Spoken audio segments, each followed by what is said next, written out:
It's been a few days since the battle. Hopefully the tribes are getting back to normal.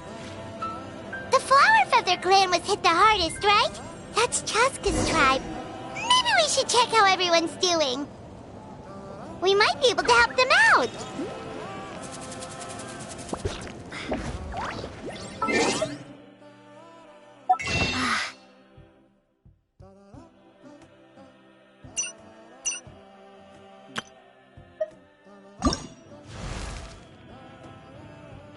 Silly churl, Billy churl, silly Billy, hilly churl.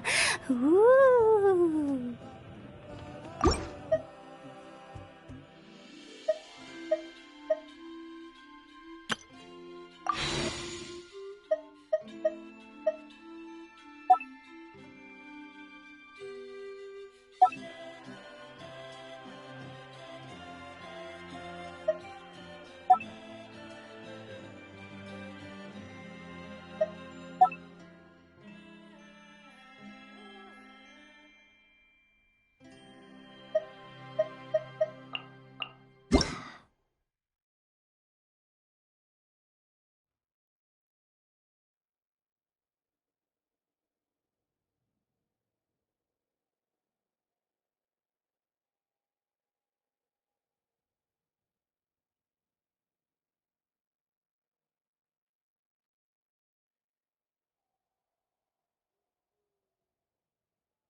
Let's finish this fast.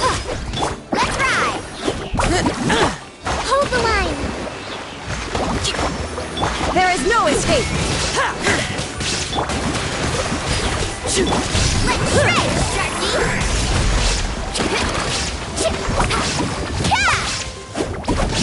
Oh, chill out!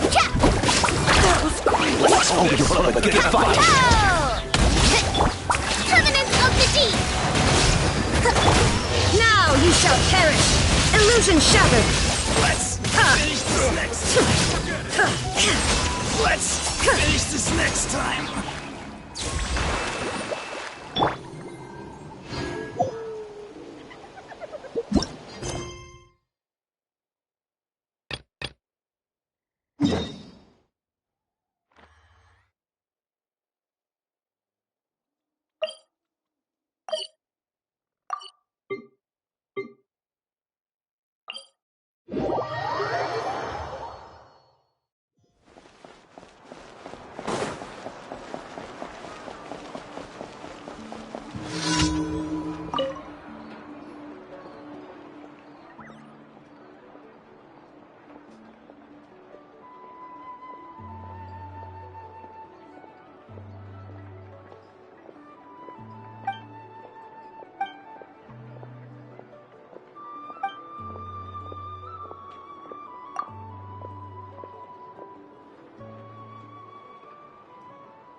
Bombs away!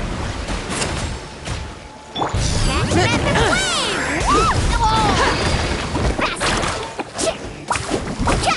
Shine down! Out of the way or get blown away! Water jet! Carving wave!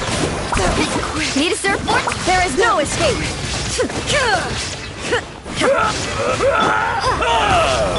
Let's shred!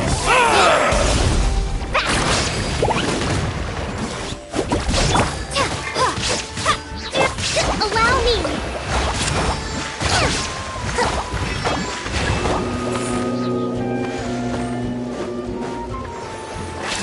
Trick refuge! Inazuma shines eternal! Illusion shattered!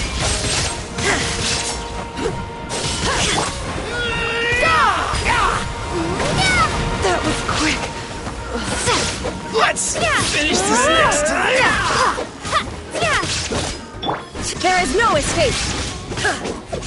Hold the line! Go! Finish this Check this out! Best of luck! Let's ride! Shine down!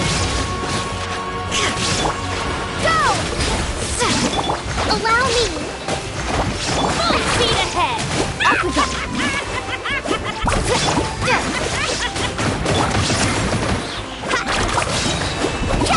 Catching at the flame!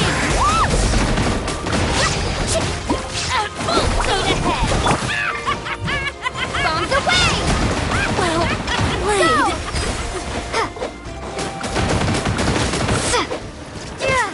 Full speed ahead! Insolent!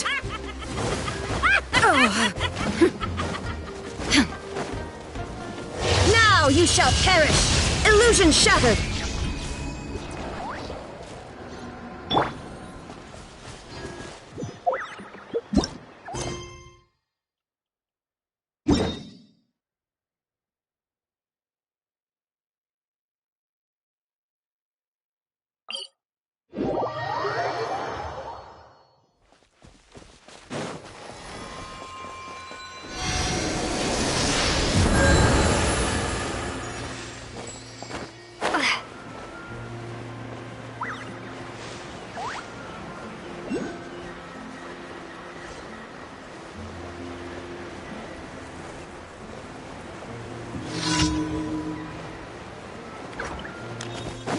Let's hope you let's go get a fight, get fight! There is no escape!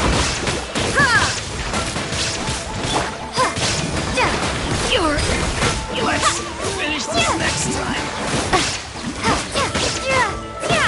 Let's finish this next time!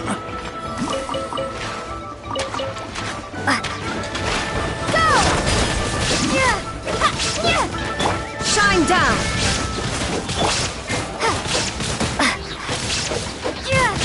Check this out! Best of luck! Wipe out!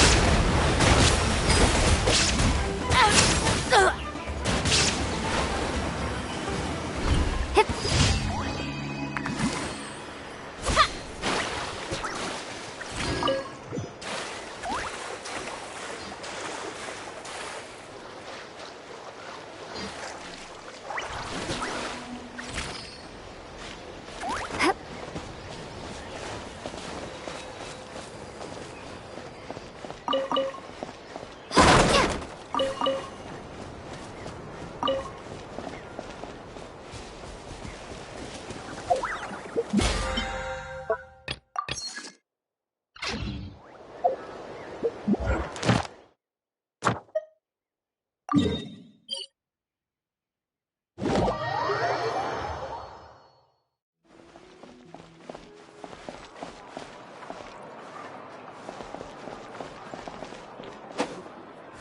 Ad Astra Abyssosk. Thank you for completing today.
Uh, uh.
I brought all the stuff over, Coach.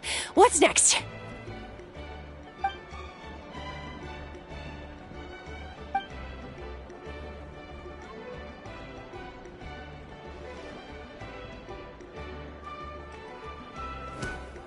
All right, I'll start by moving the boxes over.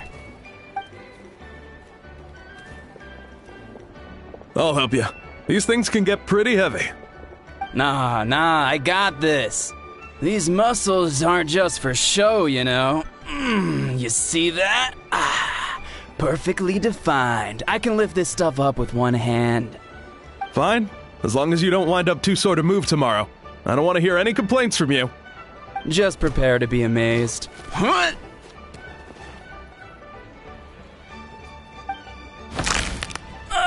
My back!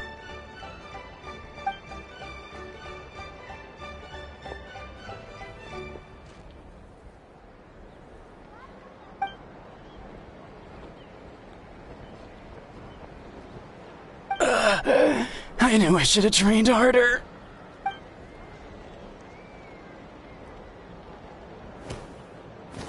Anson!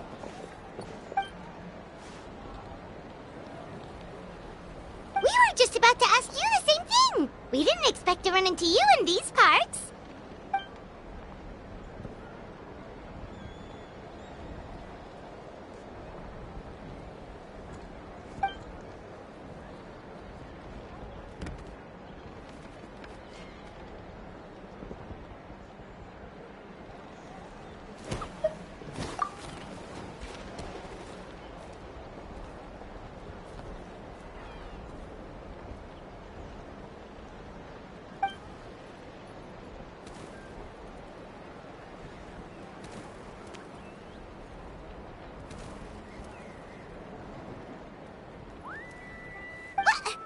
What?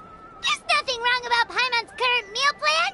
Like today, Paimon just had some blazed meat stew, fried shrimp bean balls, sour sauce kipper, and stuffed and mashed potatoes. That's practically nothing. Kale juice? Wait, isn't that your favorite drink, Trevor? If Eonson's going to make some for free, Paimon would feel terrible if you won't get to try it.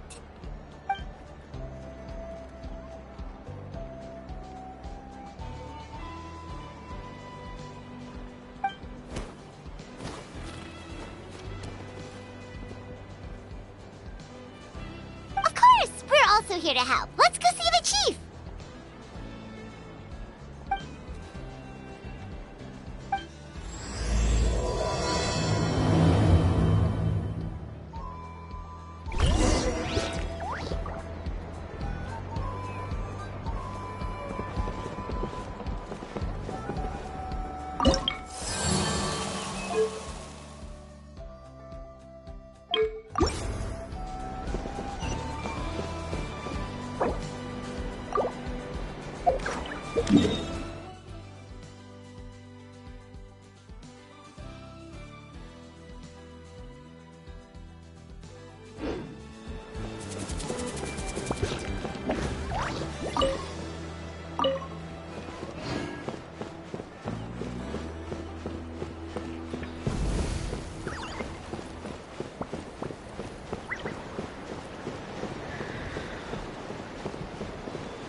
You're here, Eon-san. And you must be the traveler in Paimon. I've heard a lot about you. I'm sure we'll have a much better time now with your help.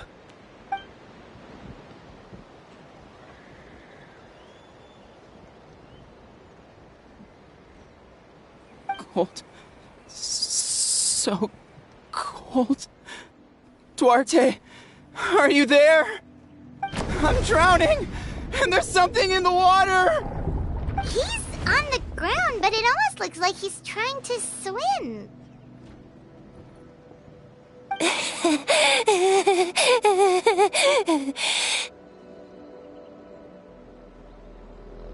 The abyss. The abyss is coming. There are eyes in my hands, and hands in my stomach. And my stomach is full of teeth. It ate all of you. It's coming for me, too. But we haven't been eaten. We're right here.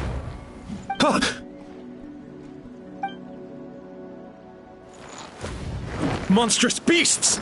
How did you get in here? As you can see, their mental state is quite poor. They went missing after the battle. We found them in the wilderness in the days that followed, but the damage had already been done.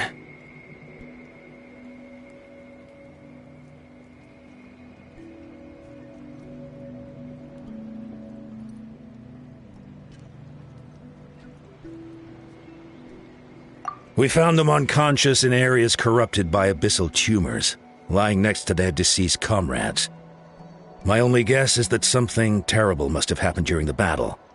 According to the chief of the Masters of the Nightwind, sudden exposure to a large amount of abyssal power can have mental as well as physical repercussions. We've never seen the effects this heightened before, but maybe Gasoithoth was just too powerful. Gasoithoth? What's that? It's the abyssal monster that appeared in the sky not too long ago.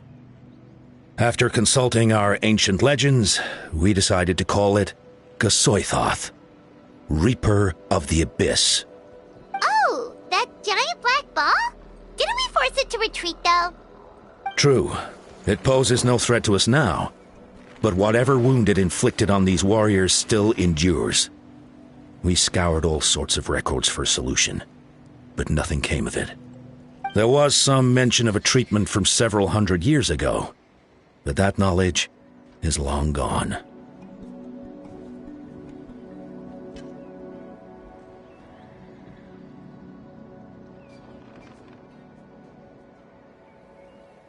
Right!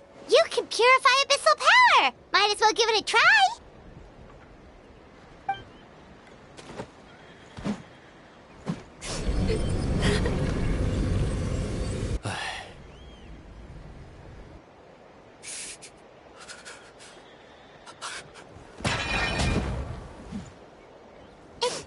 It didn't work? That must mean purifying the abyssal power within them still isn't enough.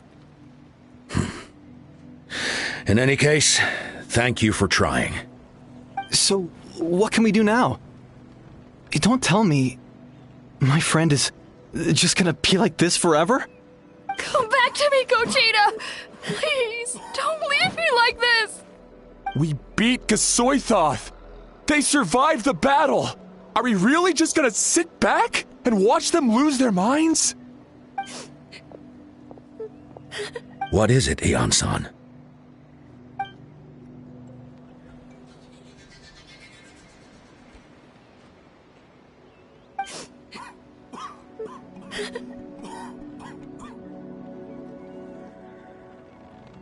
But, Are you sure about this?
It's all right, my boy. Papa's here.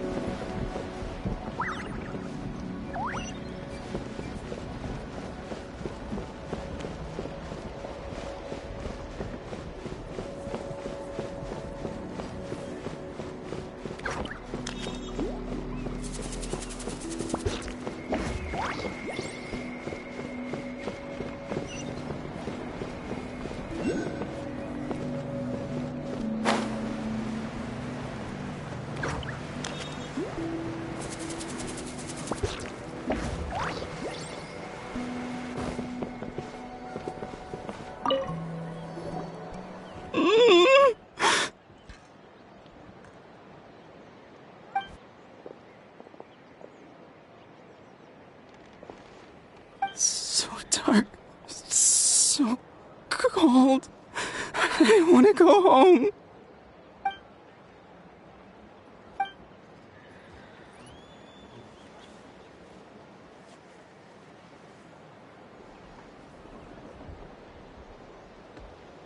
Huh?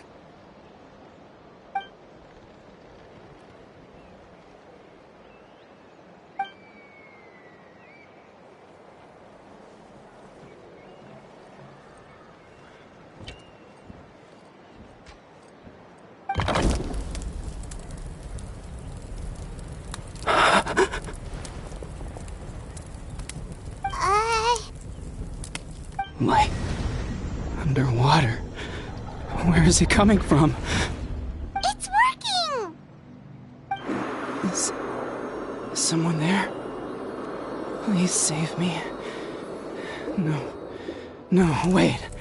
You have to leave this place. The water's too deep. You won't make it.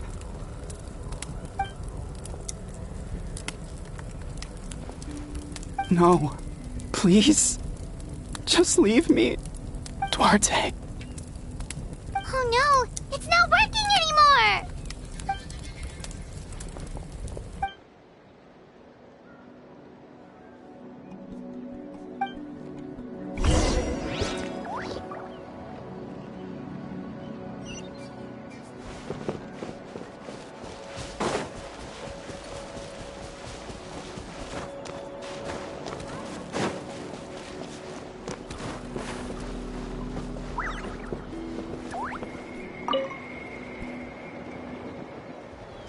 My friend.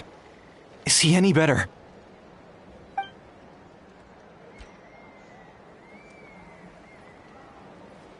Duarte?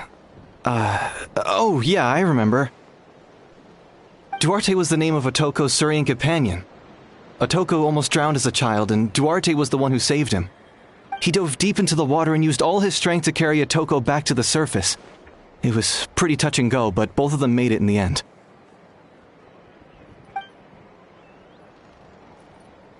Well, you see, Duarte died 4 years ago during an Abyss invasion. He was helping evacuate injured warriors from the front lines, but fell to an ambush.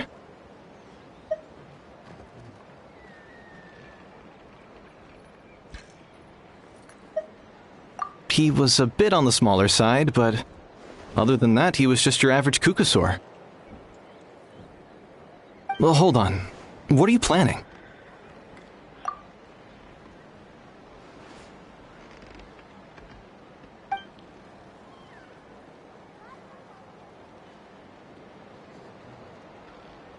No problem. Thank you for looking out for him.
Duarte?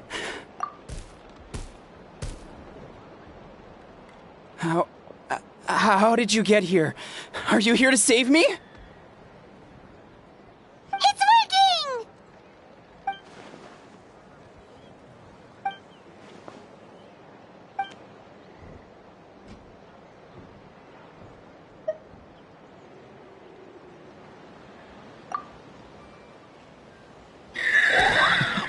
You sense it, don't you?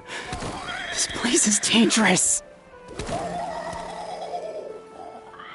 Still. Hearing you make that noise reminds me of our first few battles together. You were such a little thing back then. And I also had no idea what I was doing.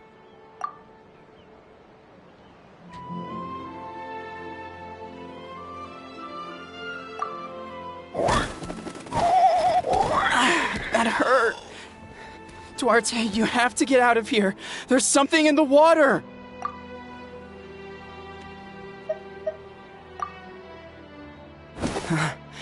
You're gonna carry me out of here just like last time.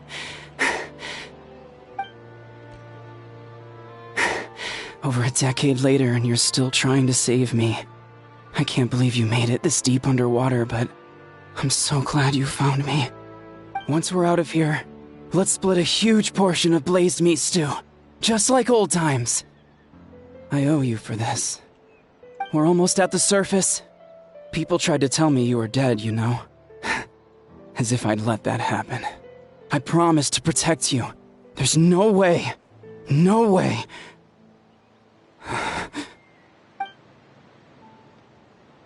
No. Wait. I failed.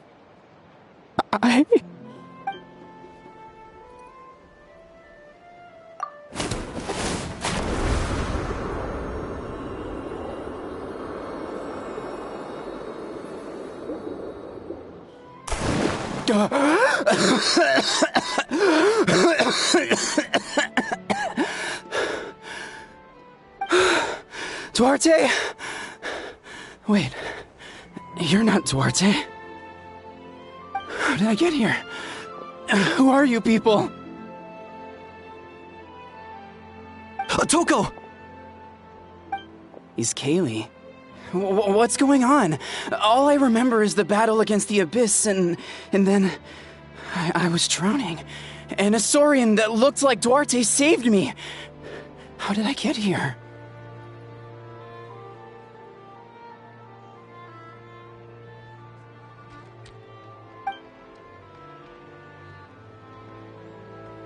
You went through all that for me?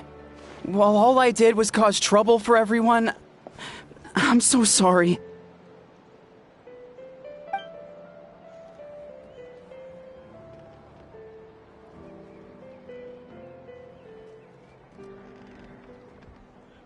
Thank you. I appreciate that.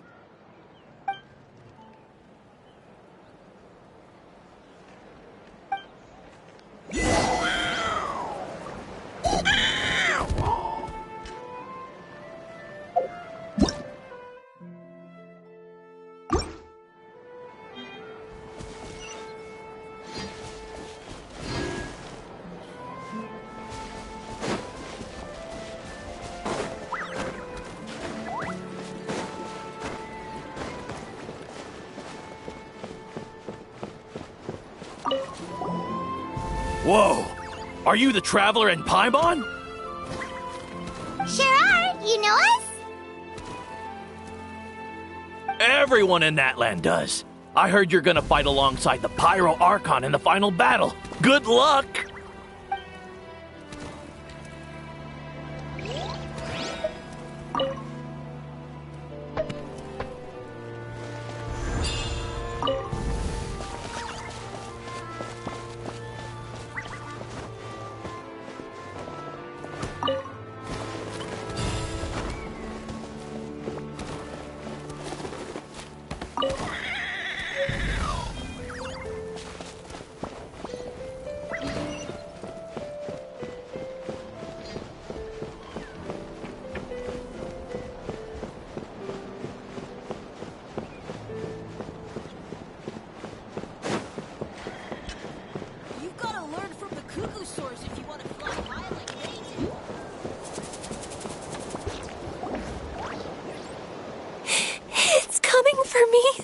It's gonna eat me!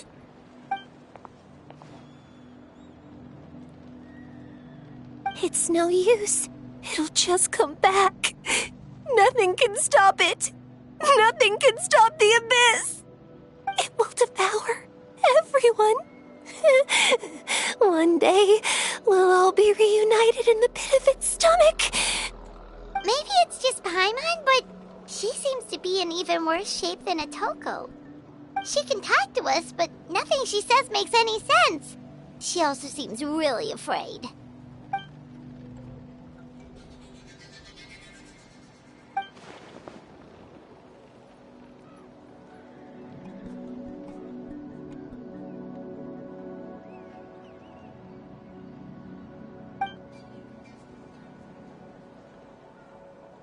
Ion-san, I heard you cured Atoko? I'm so relieved. Is there anything I can do to help? If you need extra hands, I can...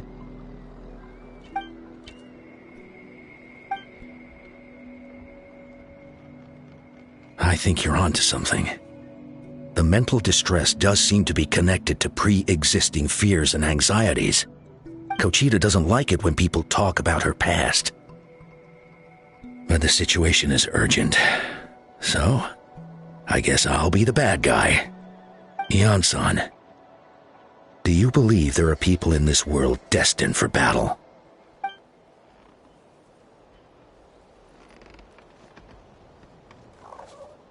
Then, what about people destined to be unfit for battle? When Kochita was little, her parents died fighting the abyss. She was only 11 or 12 at the time, and her brother, even younger still.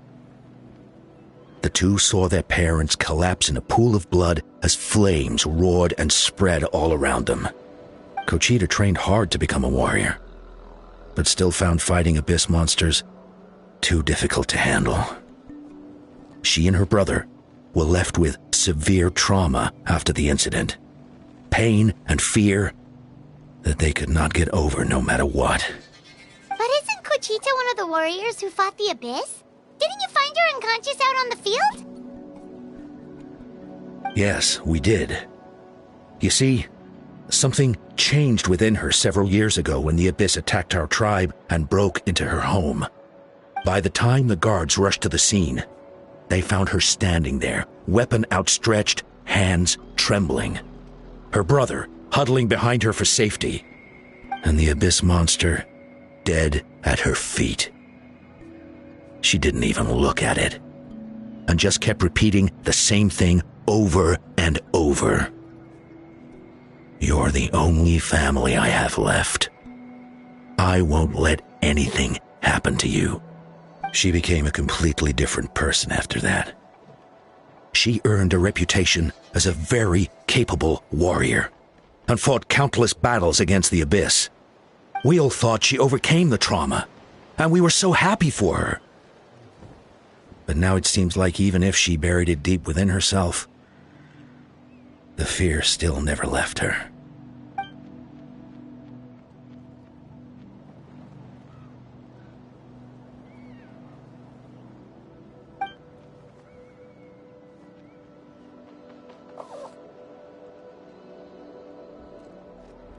How can we help her?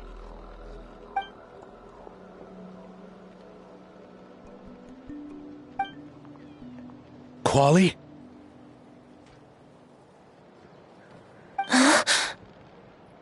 Quali, what are you doing with that weapon?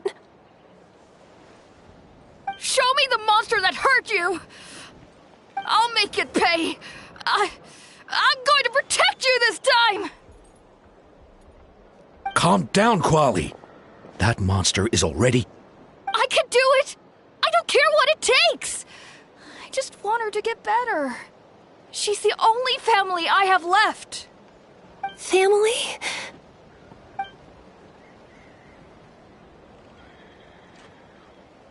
If Quali goes to battle, the abyss will devour him.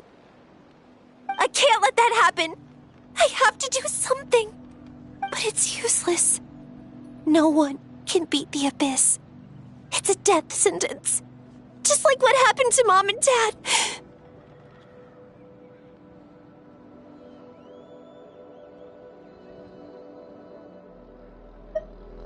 But I'm no warrior. I'm just a coward. Still, I have to protect Quali. What should I do? Gogeta.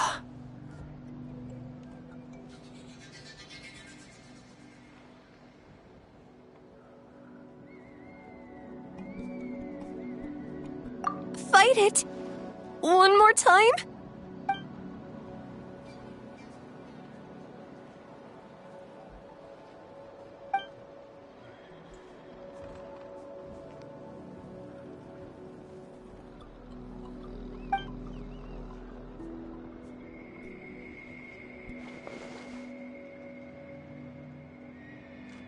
Try checking the mountains to the north.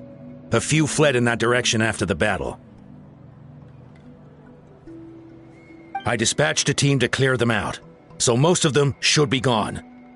But there might still be a few stragglers.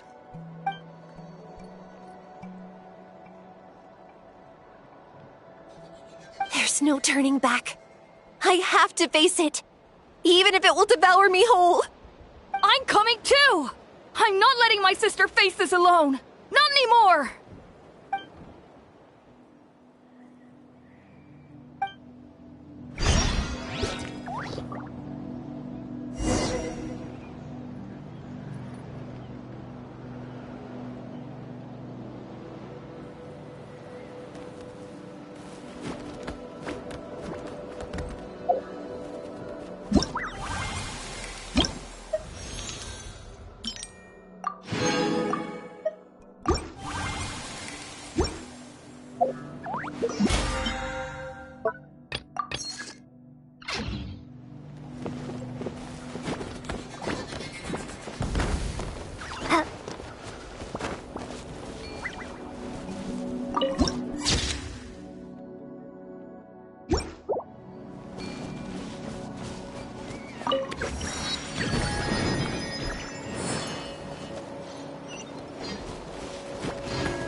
You were the ones who killed them! As a kid, I thought my parents were invincible. They were always so strong and gentle. They seemed like the most powerful people in the world. But I can still see the image of them collapsed at my feet that night. The raging fire, the smoke, the smell of blood, the sound of my brother's cries. It's all burned into my brain. They told me to run, and I could see the fear in their eyes. I've been running from my fears ever since. But why didn't my parents run? It must have been because... You can do it! Because of our family. When you have someone to protect, there's no backing down, no matter what.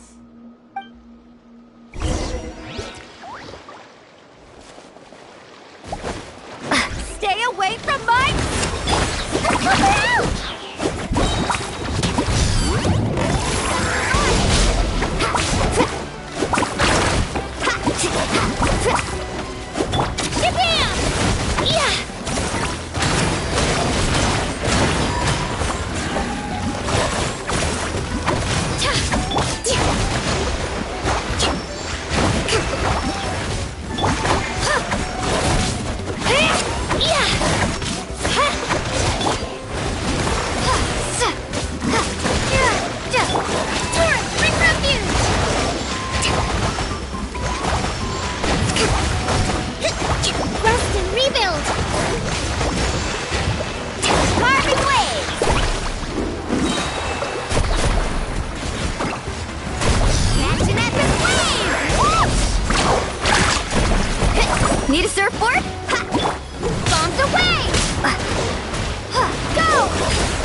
do this.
Where are the rest? Where are they hiding?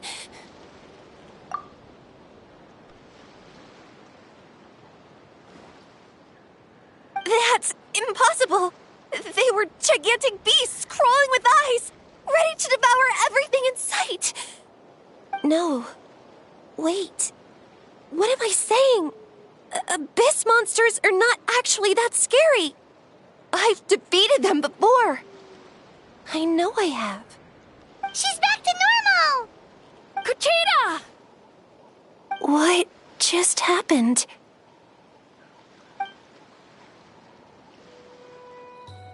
That is quite embarrassing. Sorry about that. I've always envied warriors who don't get scared or feel lost. It really felt like I was getting stronger over the years. But in the end, maybe I never made any progress at all.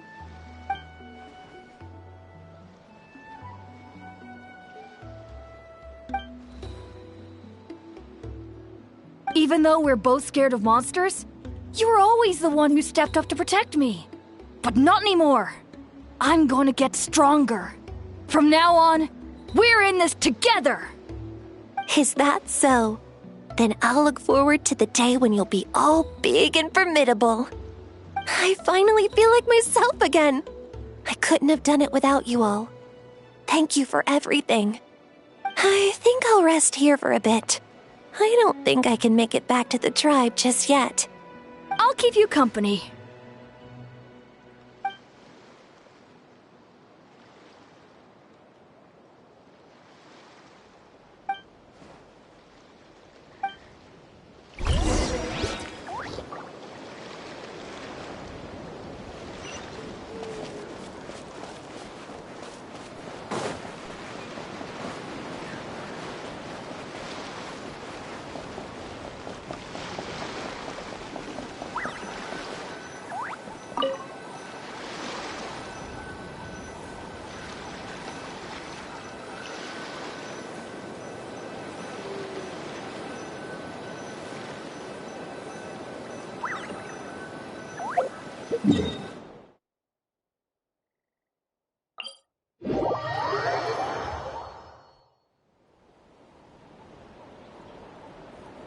Otoko's all better. Did you hear?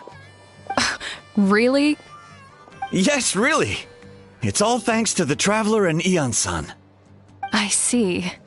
I was wondering why the Traveler was chosen to accompany the Pyro Archon in the final battle.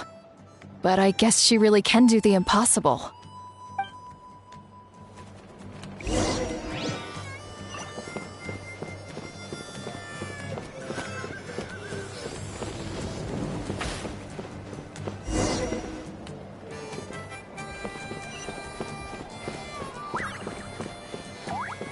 So all those rumors about the Traveler really are true. Kochide's getting better, too! Koichi, give me a hand for a sec. Right. Koichi's not... She's not here anymore.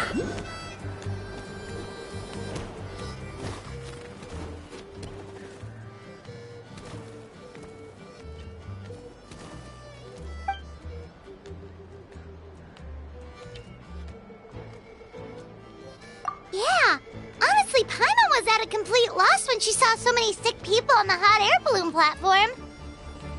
We only found a solution this time because you kept her cool and took control of the situation. You deserve most of the credit.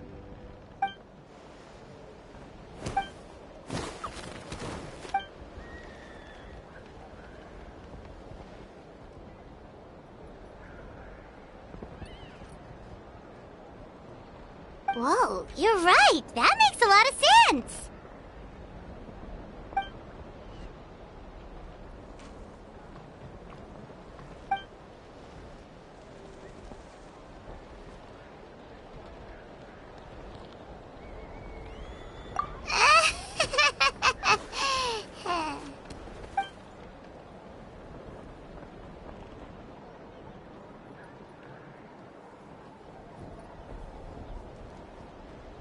That sounds like something Paimon could do, but would that really change anything?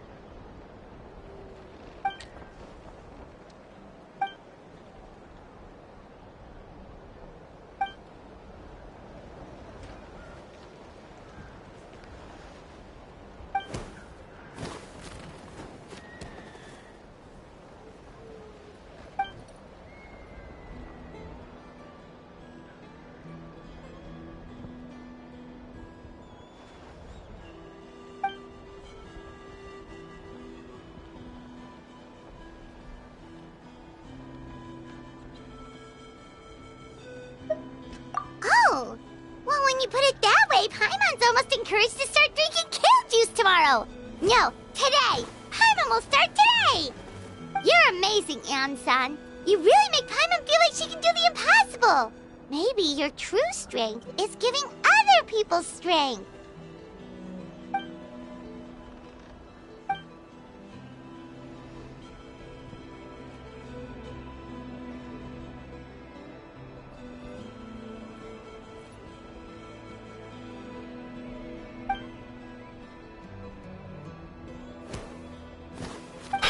Ian-san! Bad news! Okoland is out of control!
What are you doing, Okoland?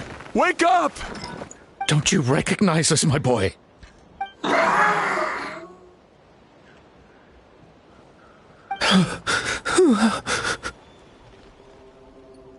The Abyss monsters are everywhere.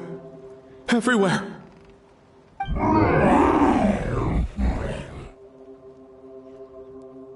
They've taken over the tribe. No corner is safe. Did we lose the battle? No. It's pointless to think about that now. A warrior only has one job. Fight until the very end. Careful! He's not himself! Oh, Kotlan!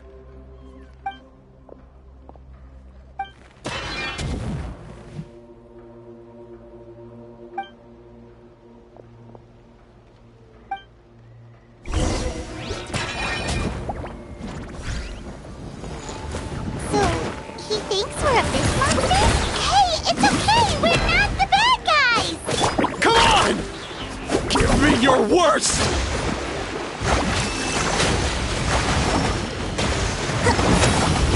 Clear the area! Spin to win!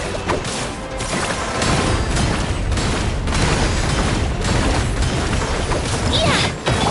Wipe out! Water jet! Carving wave! Off we go! Allow me!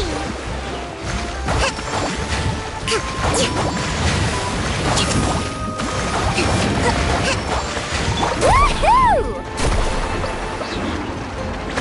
Let's shred, Sharky!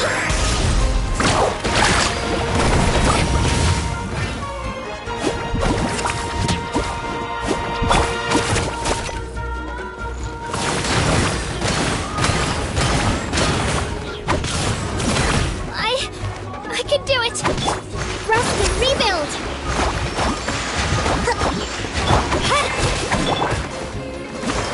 Go! Shabam!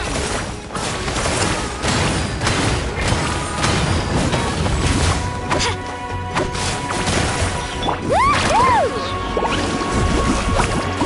Yeah, billowing circle! Wretched Abyss! Get out of my tribe!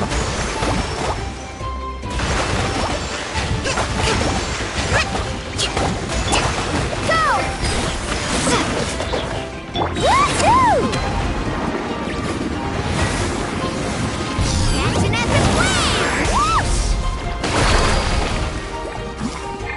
Ha! Ha! Bombs away! Go! Ha! Ha! Yeah! Allow me! Ha! Ha! Ja! Ja! Let her rip! Get back!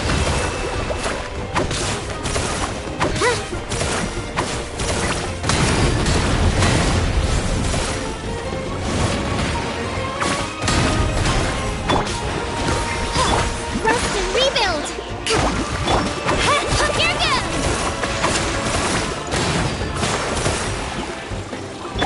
Covenant of the Deep! Let's shred, Sharky! Mom, Dad, we're gone. This is my final battle!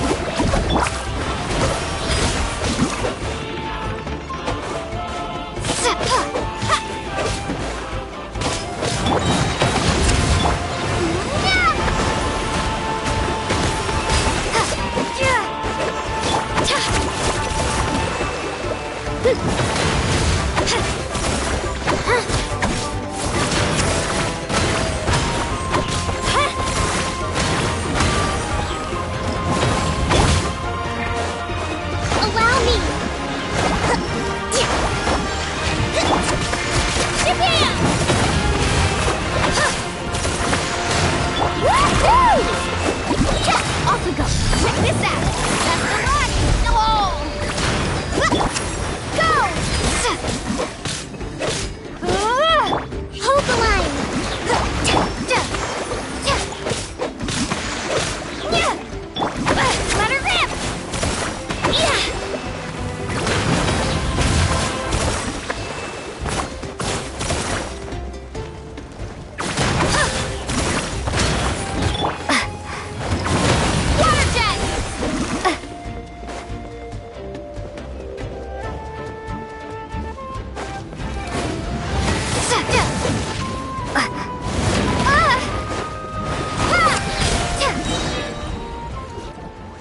Please, son, you've got to stop. You can't keep going like this. Wretched monsters!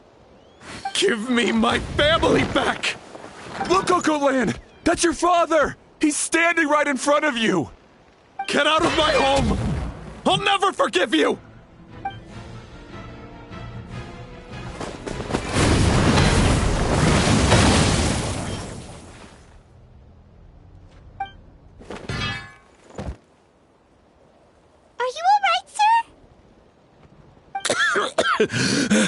I'm fine.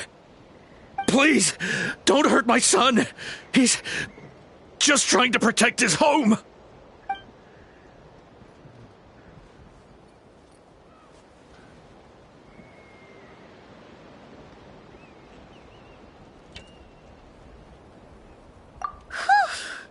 But what should we do now? He's different from the other two. It's like he can't hear us at all. He keeps calling us monsters. We're basically enemies to him now. Oh, Coatlan.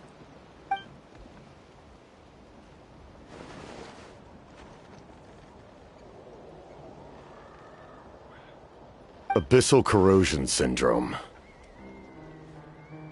500 years later, and it's resurfaced again. Huh? That voice! It's...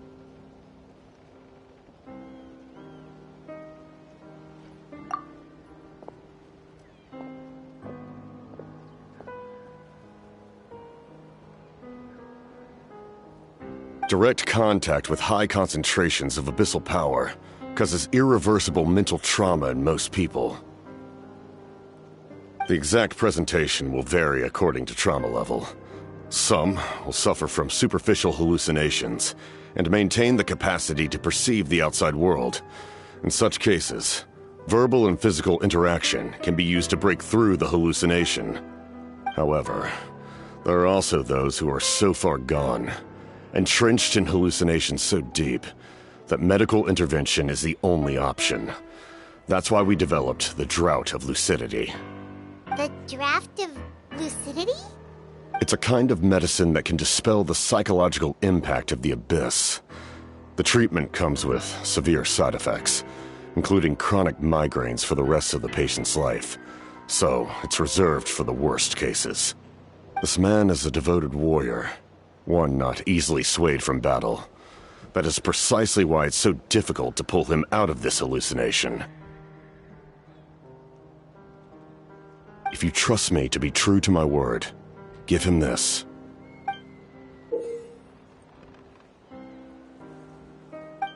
Wretched monsters! Setting up an ambush! Give me your worst. It's either your end or mine! Hurry! He's awake! Please, give him the draft. My son thinks he's alone in this world. In his mind, all his family and comrades are gone, and only enemies remain. There's nothing more painful for a warrior than losing everything you fought so hard to protect.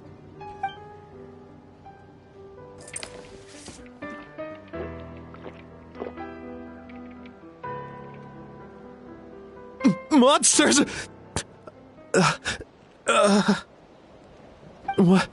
What's going on? Dad? What are you doing here? My head hurts. I just had the strangest dream. I dreamt the Abyss took over the tribe. It's all right, my boy. It was just a nightmare. Let's go home. You need a good night's sleep. But first, I want to thank you for saving my son. May I ask your name? Just Capitano is fine. I owe you more than words can say, Mr. Capitano. My name is Mune. You're welcome in my home anytime. Time to go, son. Can you stand?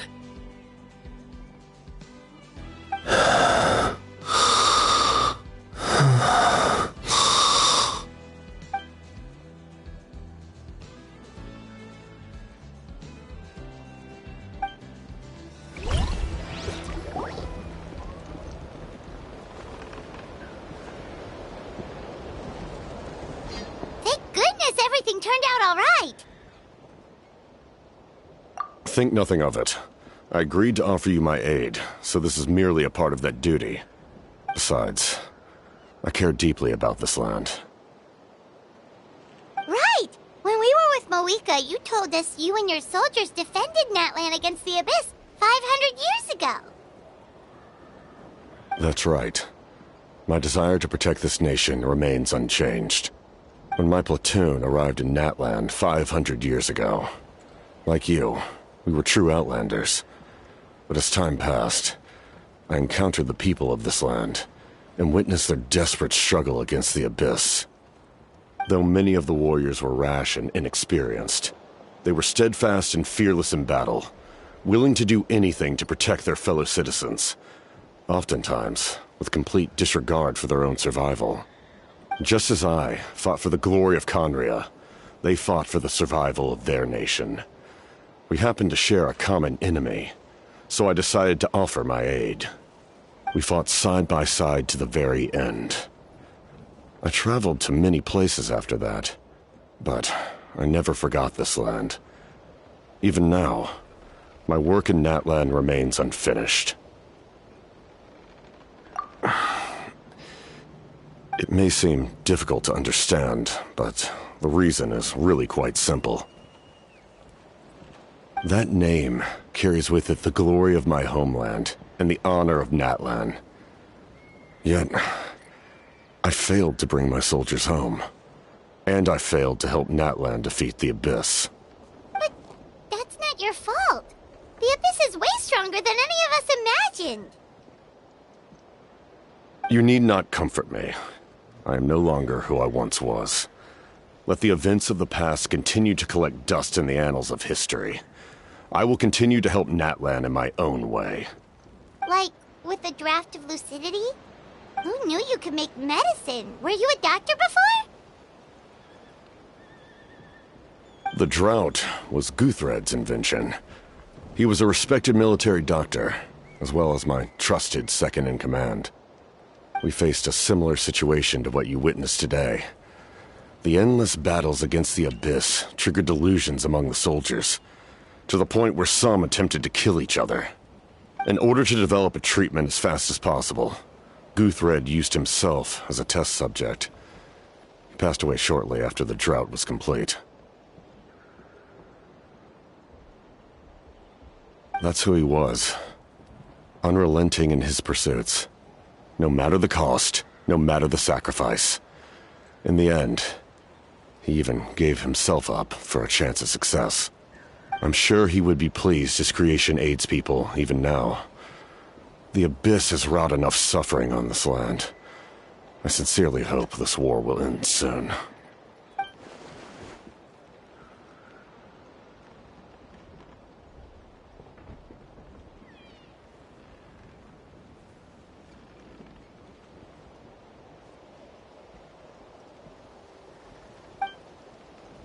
Stop worrying about other people's survival, about their losses and sacrifices. You just need to win. That must be why I've returned. For this moment. Please finish what you set out to do, Commander.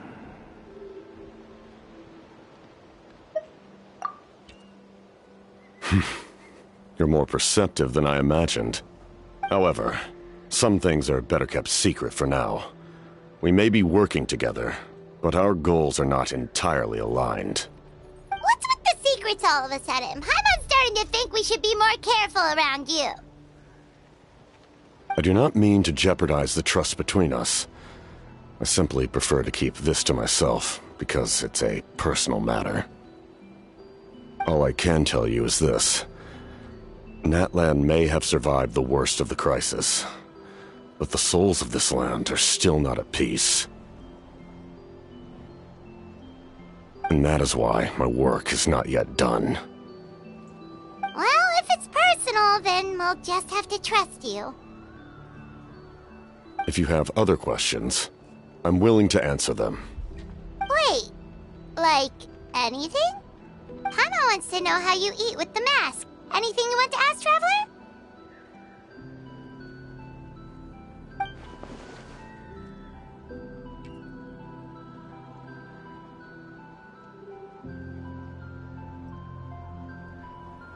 Natlan must pay the price for Mawika's use of the Ruler of Death's power. That price is death. And only Mawika's death can clear the debt.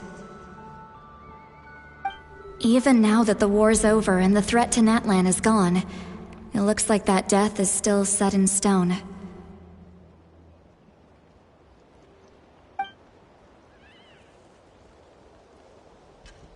In the garden cultivated by the gods, flowers and weeds grow side by side. When the weeds compete for nutrients in the soil, the gardener intervenes to inhibit their growth. I'm not one to pass judgment based on my own standard of right and wrong. But it is an undeniable fact that she is responsible for my suffering, as well as that of my people. If that explanation is too difficult to understand, allow me to show you exactly what I mean.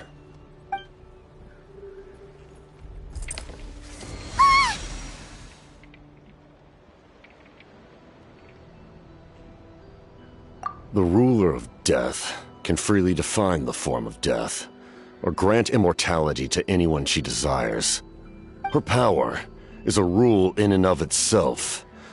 Faced with such an overwhelming level of power, it can feel hopeless to resist. But I am of the belief that, in this world, no destiny is unchangeable, no death inevitable, and no rule unbreakable. So, before the final moment truly arrives, we must fight harder than ever.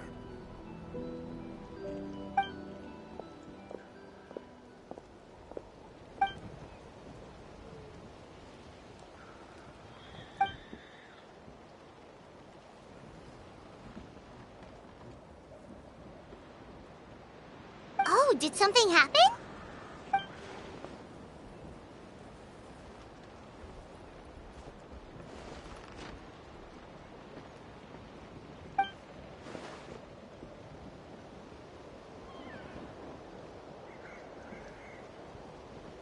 This is a critical time for you, Traveler.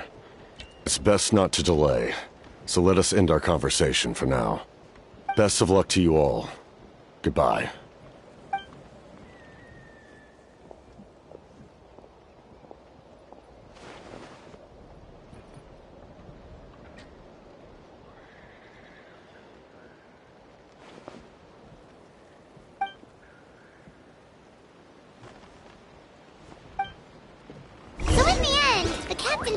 Told us his real goal. He kind of reminds Paimon of someone we met recently. Oh, right, the Lord of the Night! They just seem so tired, you know? Since they've both been alive for many centuries, do you think that's just what happens when you've been alive for too long?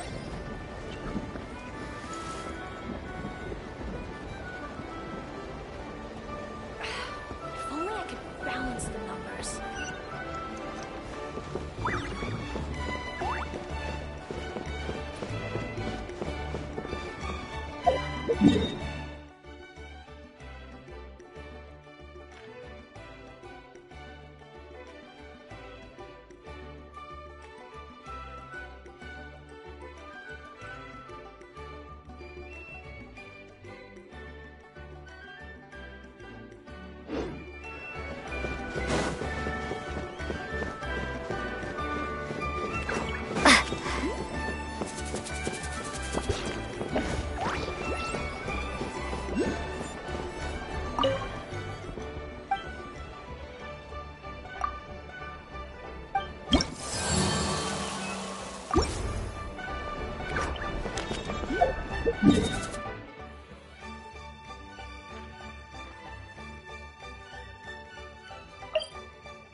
Sure took your sweet time!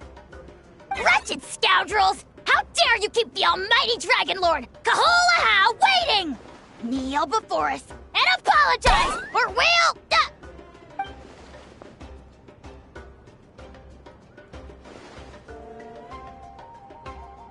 Kanich, Kachina, Mualani? Woo! Everyone's here! Reunited at last. Did you miss us? I brought candy and cookies to share. Of course we missed you! Ooh, you brought Source crackers too? Score! Just in time, Traveler. It's so stifling in here. I was just about to go outside to get some air. It's the same temperature outside. Anyway, how was the trip here? To be honest, I also didn't expect this many people to show up. A third of this amount is more than enough for my plan. I need to ask them about you, gather their thoughts and hopes. That will help the formation of your ancient name. Oh, you brought the Pilgrim's Chronicle, right? Yeah, let me take a look. Okay. The progress looks good. We have enough people, so let's get started. Sorry I'm late. Chaska showing up late for something? That's a first. I had to follow a group of monsters further than expected. When I got back, I heard about what you did for my tribe. Thank you.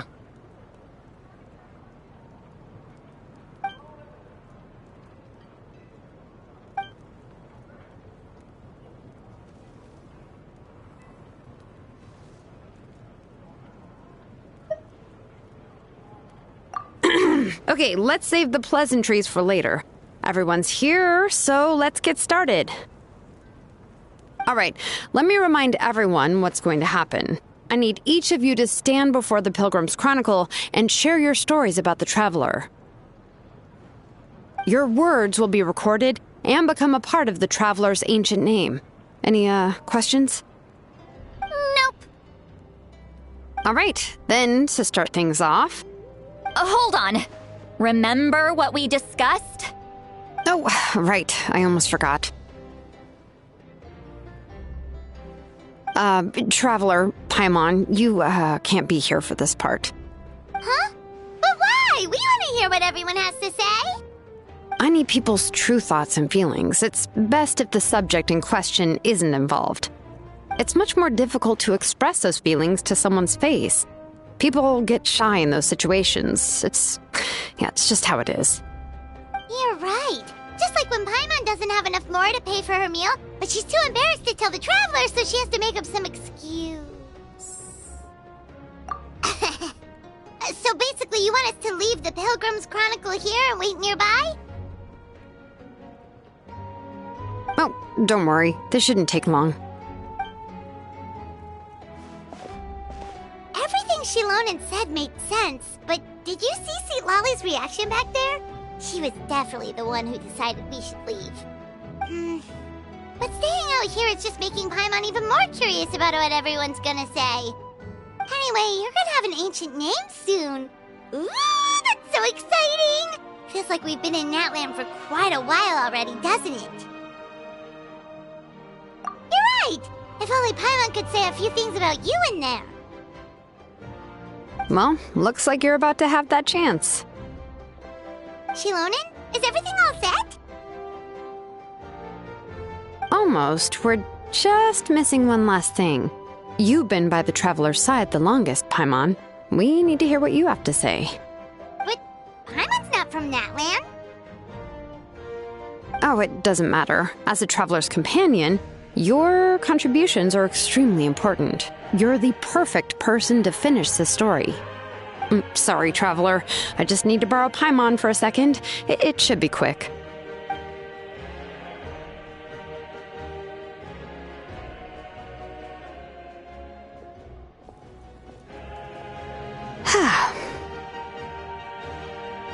Paimon gave us a lot, and I mean a lot of information. I'm not even sure the Lord of the Night managed to get all of it. Well, we've been to 6 nations already. Here, you can have the Pilgrim's Chronicle back. I'll need it when I forge the name, but you can continue your adventures in the meantime. And when the time comes, I will forge you an ancient name unlike anything that's come before, so that you Mawika, and Natlan as a whole can finally put an end to this endless war.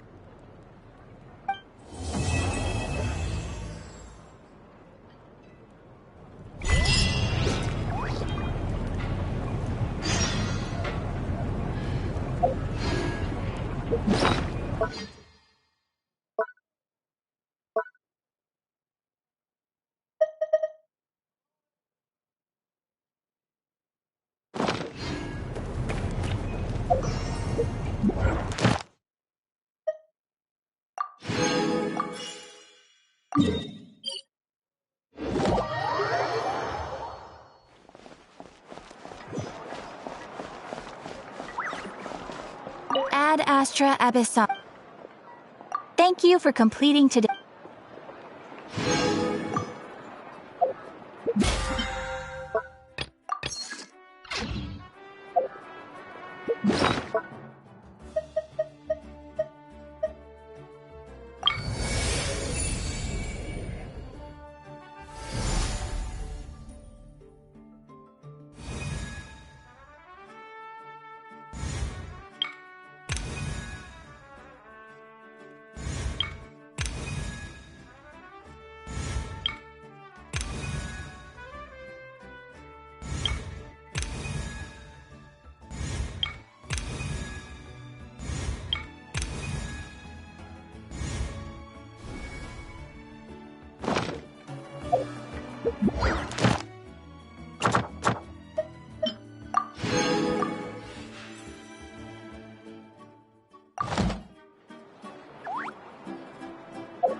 We just got a message from Mawika. She says to meet her at the Speaker's Chamber tomorrow. Does that mean your ancient name is ready to be forged? Let's get some good rest today. We need to be at our best for this special moment.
Though our homeland has become a distant memory, the flames of war continue to rage. We have long shed the last of our blood. Stay strong, my soldiers.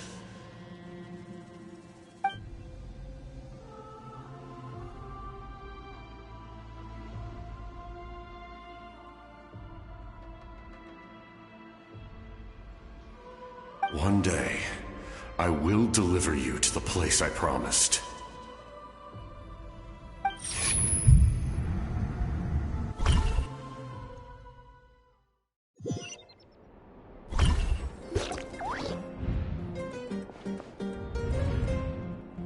Morning, Traveler!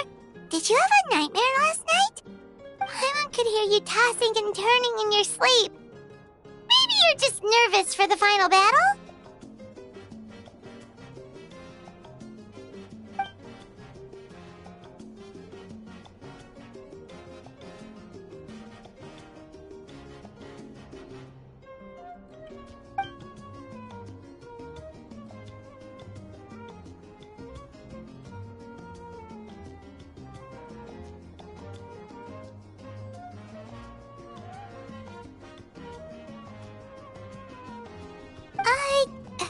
Just shake it off, Traveler.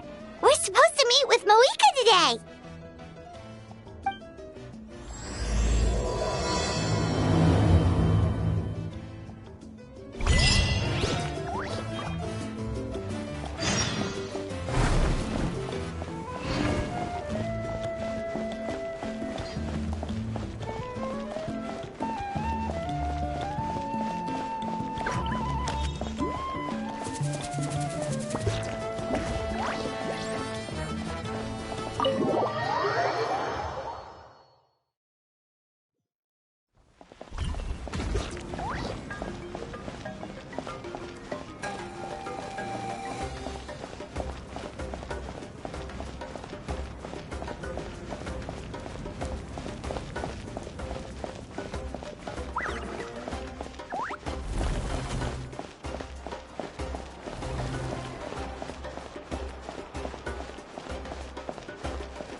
I see. If all goes well, 3 days should be more than enough to forge the name. You won't need to push back the plan.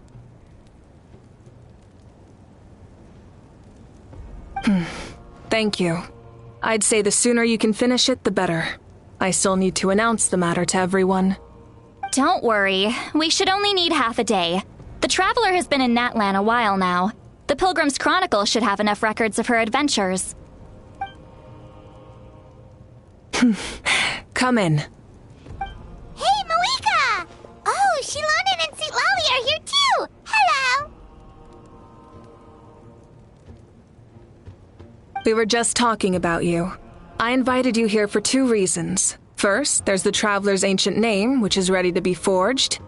Oh yeah! You need the Pilgrim's Chronicle, right? The device the Lord of the Night gave us? Perfect. Could I take a look?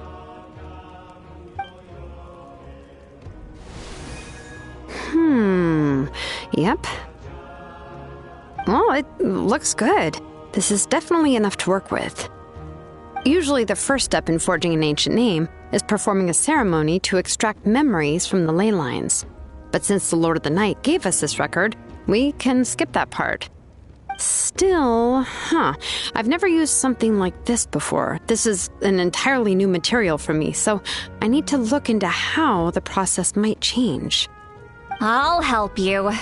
My knowledge on the Lord of the Night and the Wyab might come in handy. That brings me to the second matter. As you already know, once your ancient name is complete, we need to venture into the deepest part of the Night Kingdom. That will happen in 3 days' time. 3 days?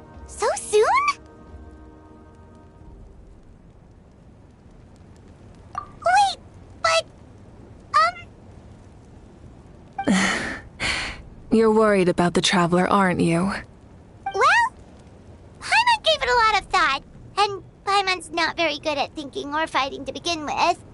It's just... This plan could save countless lives. Paimon understands why people would want to be a part of something so important. But all this time, Paimon has barely left the Traveler's side. Not to mention, we all know this will be a super dangerous mission. That's right. And as long as we win, the Ode of Resurrection will return us to this land. The Night Kingdom is a realm of souls and memories, where mental fortitude outweighs physical strength. All in Natlan are resolved to win this war. The Sacred Flame will connect us to their fighting spirit. We will do whatever it takes to win. So if you want to contribute, just cheer us on, alongside all the people of Natlan. For the Traveler, I'm sure your words of encouragement are among the most important. The most important?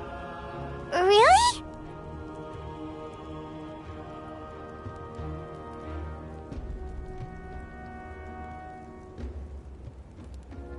That's right! Overcoming dangers side by side, just like always! Alright, it's decided. Paimon will cheer the loudest out of everyone in Natlan! It's less about volume and more about mental focus. But I get it. You're just trying to show how much you care. Of course, this all depends on the successful completion of the ancient name.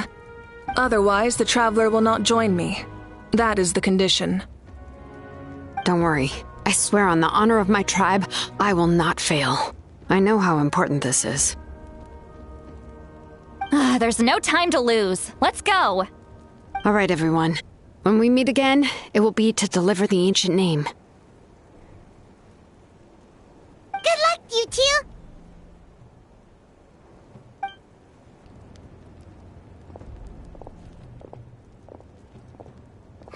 3 days, huh? What should we do in the meantime? We know you're still rebuilding, so is there anything we can do to help? From what I've heard, the two of you have helped more than enough. You should take a well-deserved rest. Even if there are stray abyss monsters out there, our warriors can handle them. Don't worry. Exactly! We can't take a break! We're adventurers! We gotta live up to the name! We still have a long journey ahead of us and so many places to go! The battle in 3 days is just another part of our adventure! I see. In that case, just do what you think is best. This final battle is extremely important to me. The culmination of my life's work. Still, I think you've got the right idea. I'm also going to follow my heart. I plan on using these 3 days to calm my mind and work on a painting. Oh, you know how to paint? I just learned, actually. I hear it takes a lot of practice to get any good. It could be anything, though. What I really enjoy is the process of getting better at something through practice. It's how I relax. Of course, that's only when I have the time. I'm usually too busy. So that's how you relax. Well, it definitely seems like your style. All right, let's go our separate ways for now.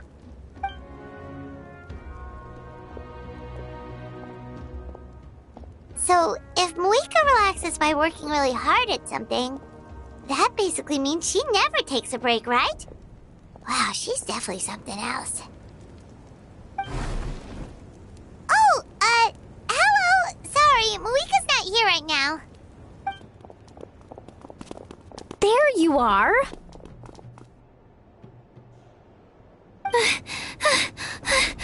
We made it! Other than our plan almost falling through, nothing at all.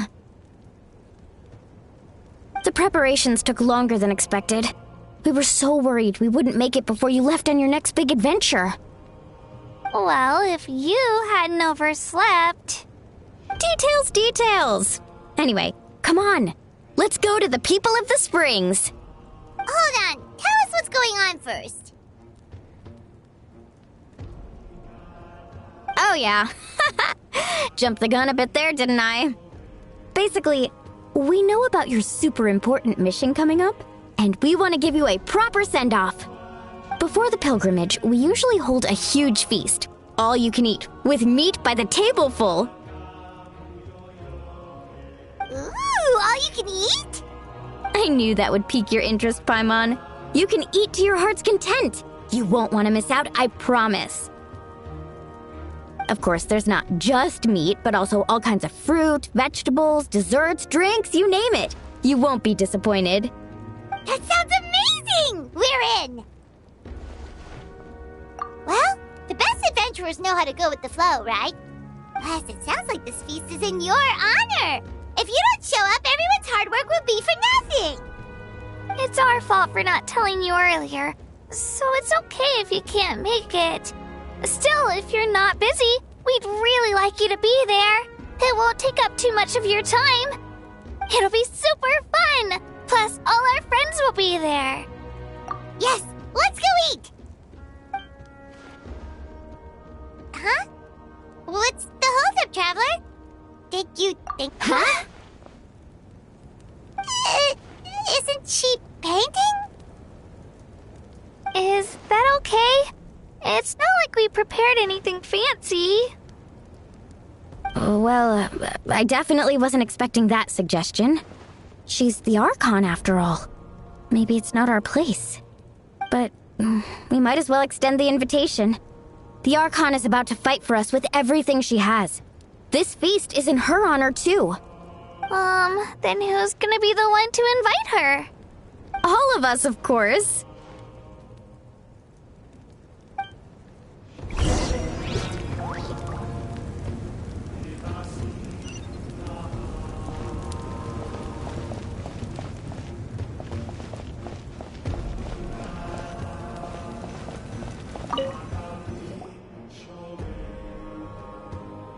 Come in. Oh, it's you four. Is there something you need? We're here to invite you to the people of the Springs for a feast. Ah, I see. This is a special kind of feast, isn't it? Exactly. It's a tradition to hold a feast before battle. We couldn't miss out on this opportunity. It's our way of cheering you on. Plus, I always wanted to do something to thank you for saving me from the Night Kingdom. That was my duty. Besides, it's all in the past now. You don't owe me anything. Although, this feast does sound rather interesting. So you'll come? Of course. No need to notify Amina in advance. I'll just surprise her. You don't need to turn this into some kind of grand banquet on my account. I'll try my best to attend as an ordinary person, not an Archon. It's not like you're the type to pull rank or something. True, but my presence changes the way people act. I just don't want to spoil the fun. A lot of things can change once an Archon is involved. A barbecue is best fresh off the grill. And still, people will insist on waiting for me to eat first. Oh, yeah, Paimon can see that. Don't worry, I'll jump in if that happens. I can throw manners to the wind, no problem. No need, I can take care of it. Anyway, thank you for inviting me. It really means a lot. I don't need to finish it. I enjoy the process, but now there's something more interesting to do. Then let's go together. The main dish should be ready soon.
You're kidding!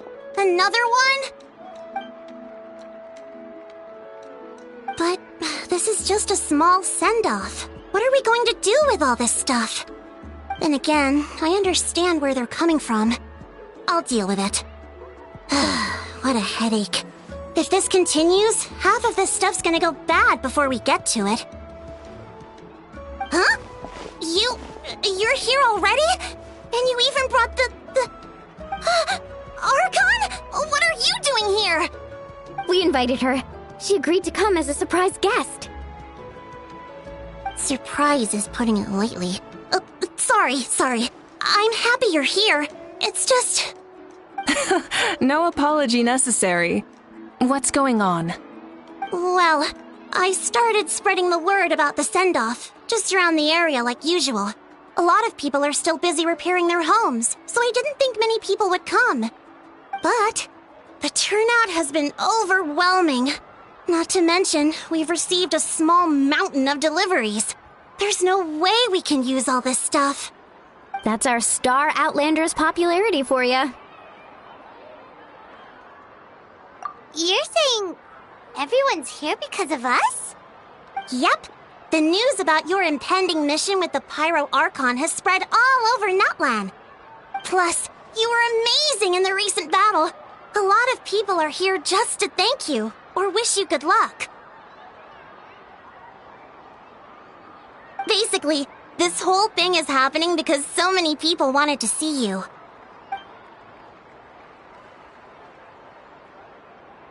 Yeah, Malika and the Traveler are in this together. They both deserve a celebration. Well, this is the perfect excuse to throw an even bigger party. All this extra stuff was gonna go to waste anyway. No need to go to all that trouble on my account. That's not why I'm here. Besides, with so much of our nation in ruins, resources are still scarce. This extra spending for my sake is the last thing we need. That's true. Party planning isn't easy. I can handle the big picture, but I'm not used to dealing with the finer details. That was always Auntie Atea's job. Sorry. I'm just feeling a bit in over my head. Oh, speaking of Atea, how is she? Is she feeling any better?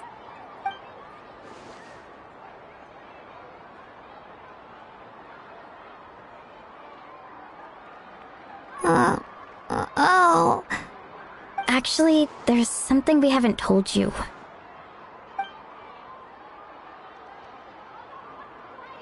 Auntie Atea passed away not long after the attack on our tribe. What?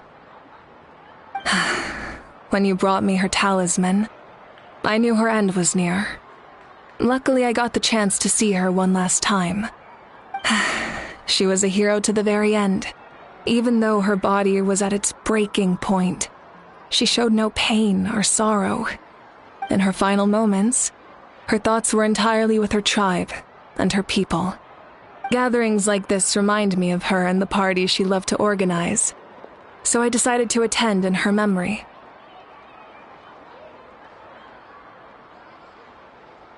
We didn't mean to hide anything from you. It's just, there was never a good time to bring it up.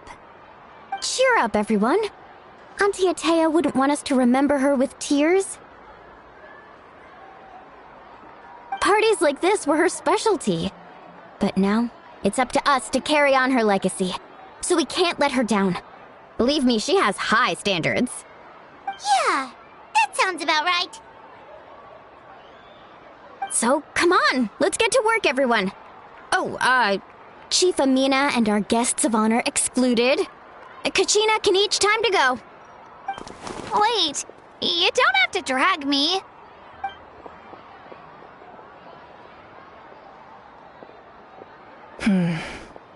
Amina, you mentioned something about a surplus of supplies.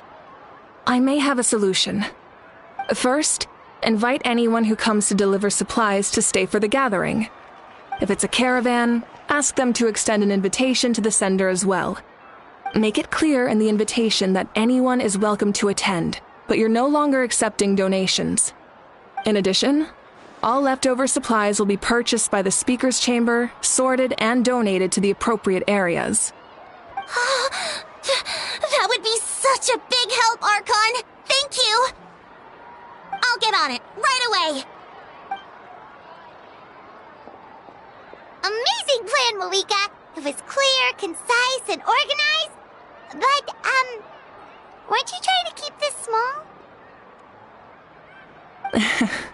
I don't mind increasing the size of the gathering, I just didn't want it to be because of me. My approach to problem solving is always the same. Different solutions lead to different outcomes. The method may change, but the right choice is always grounded in logic and reason. Whoa.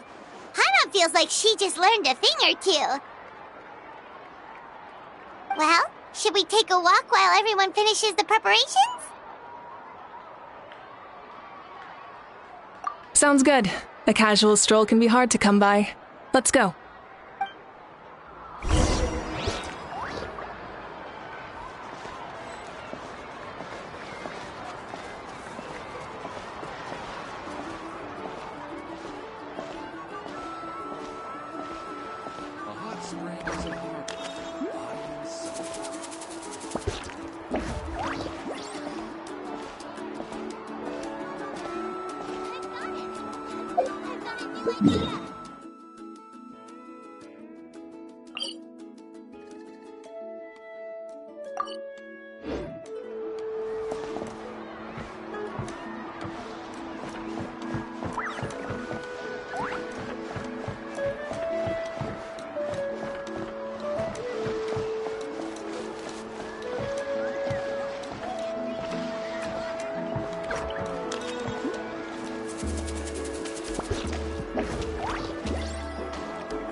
Chaska?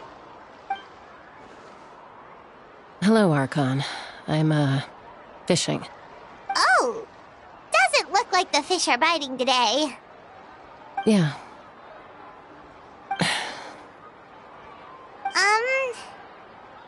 It's okay. You don't have to walk on eggshells around me. I know you can tell I'm not really trying to fish, but gazing at the water puts me at ease. I went to visit your parents, Chaska. Of course, I could only offer a few simple condolences. You helped a lot, actually. My mom has been doing better since your visit.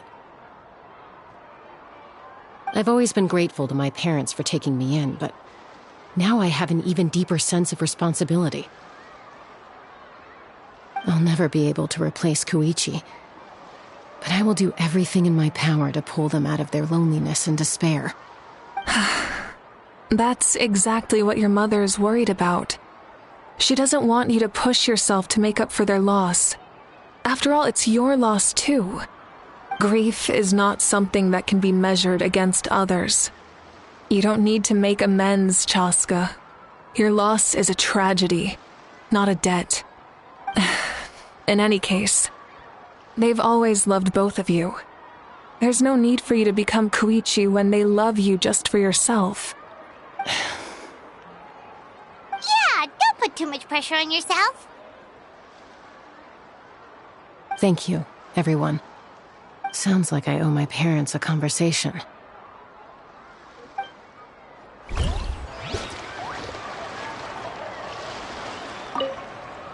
Thank you for everything you said. I'll talk to my parents soon.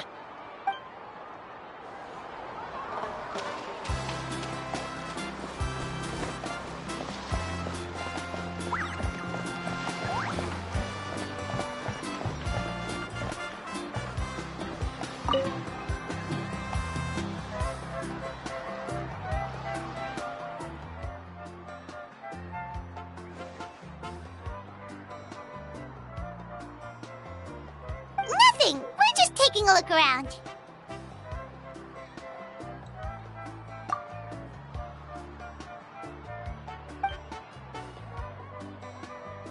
Oh, really? That's a bit of an exaggeration. I just asked Kenichi to help identify some of the unknown casualties from the battle. The fighting consumed all of Natlan. Countless humans and Saurians were dragged into the conflict. So a lot of investigative work is required to confirm their identities.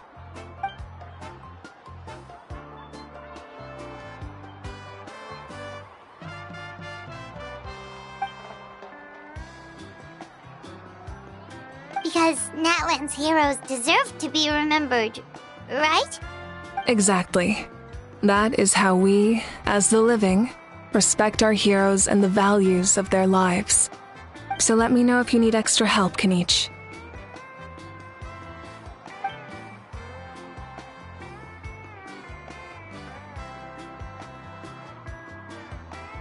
Understood. Thank you for your hard work.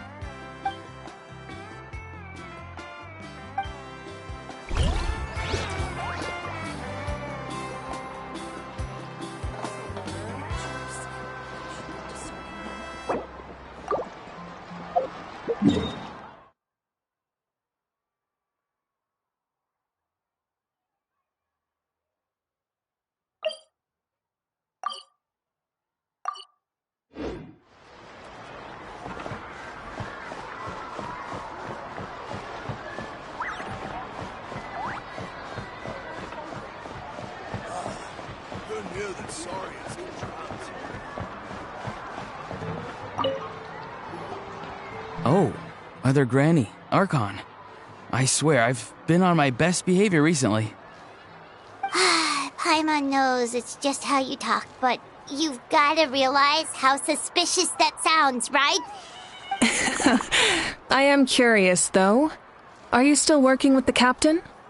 No, I don't have a reason to follow him anymore, so my life is back to normal. Growing vegetables, raising aphids. Well, maybe not completely normal. I'm still keeping tabs on the situation in the Night Kingdom. The ley lines are in a bad state. We plan on bringing that to an end. I know. You and other Granny, right? You're going to become great heroes, and the most I can do is weave a scroll of your deeds. Oh, you know how to do that? Most people from my tribe know the art, but I'm not very good. I can never seem to empty my mind. We commemorate the deeds of others as a form of inspiration. But rather than waiting for someone else to be inspired, isn't it faster to just take things into your own hands? Well, there are always things we can't do on our own.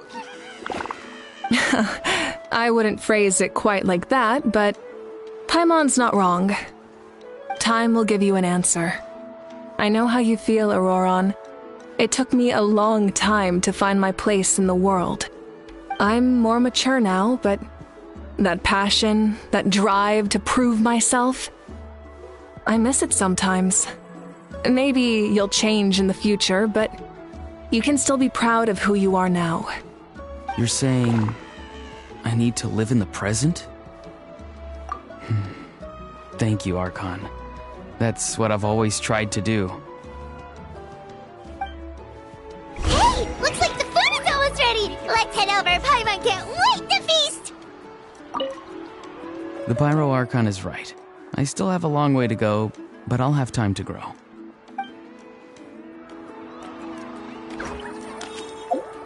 Oh!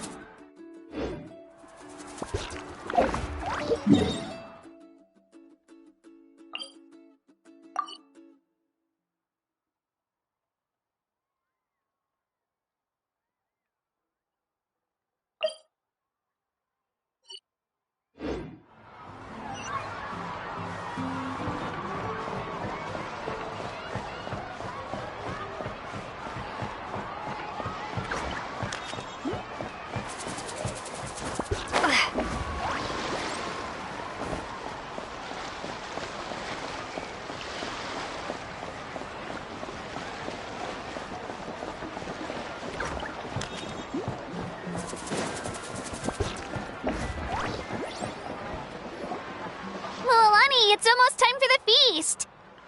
Maybe we should send the drinks out first. There's a bunch of guests here already. Yep. I'm making the juice as we speak. Oh, right, the ice. Huh? Oh, you scared me. Sorry, we're a little busy in the kitchen right now, but the food is almost ready. Ahow! Get out of the ice bucket! The almighty Dragon Lord, Kahula will not tolerate this stifling hut! We seek a cool place of repose. This bucket suits our taste. Oh, great. Now we can't use any of this ice. Hey! This is your mess! Get back here! Kachina, Ahow is on the run. Help me catch him. Okay. Sorry, I gotta help with Ahow. As usual, Ahow brings chaos wherever he goes. Lively, isn't it? Leave this to me, Kachina. What is this? Who dares lay a hand on the almighty... Mawika! I got him, Mualani. Expert Ahow wrangling, Archon. Thank you. You shall utter our name with more reverence, or we shall... or I'll get Kanich to ask you to apologize. Some Dragon Lord you are if you need your servant to protect you. Ahow ruined an entire bucket of ice. We have others, but still, that was not cool. How should he be punished, Archon? Let me think. Seems like you could use some extra hands around here. Ahow, help out in the kitchen. What? The almighty Dragon Lord, Kahula shall not be reduced to a menial kitchen laborer! I wasn't asking. Understood. Ahow, you have to learn to be good at some point. Well, hop to it. There's a pile of vegetables with your name on it. You need to wash every leaf. Help! Someone save me!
Yes, Coach!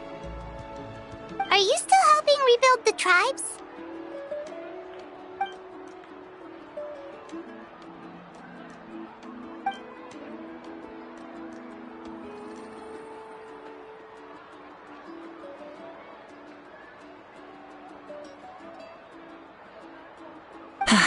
I heard about your efforts. The Speaker's Chamber can take it from here. It's more effective to have a focused task force, and the Speaker's Chamber can contact the Fatui directly for more doses. The worst is over, so it should be fine. I'll confirm it myself later. I'll be in touch with next steps. I just need you to compile all existing patient records to ease the transition.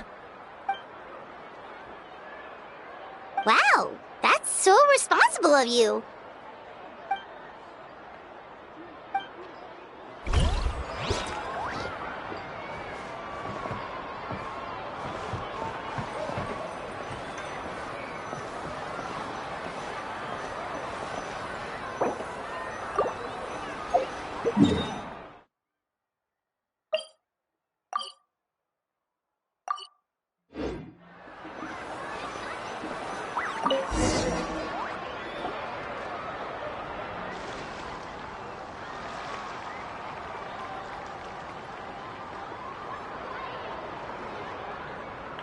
So full. I'm practically a blubber beast.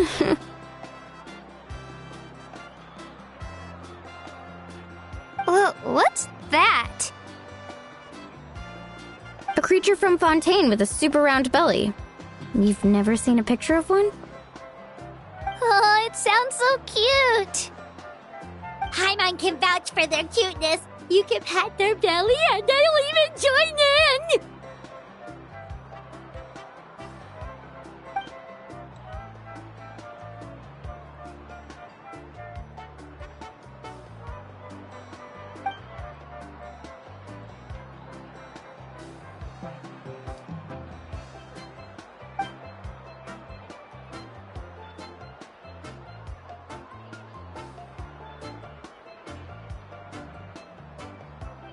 Wow, she must have been a great fighter to keep up with you.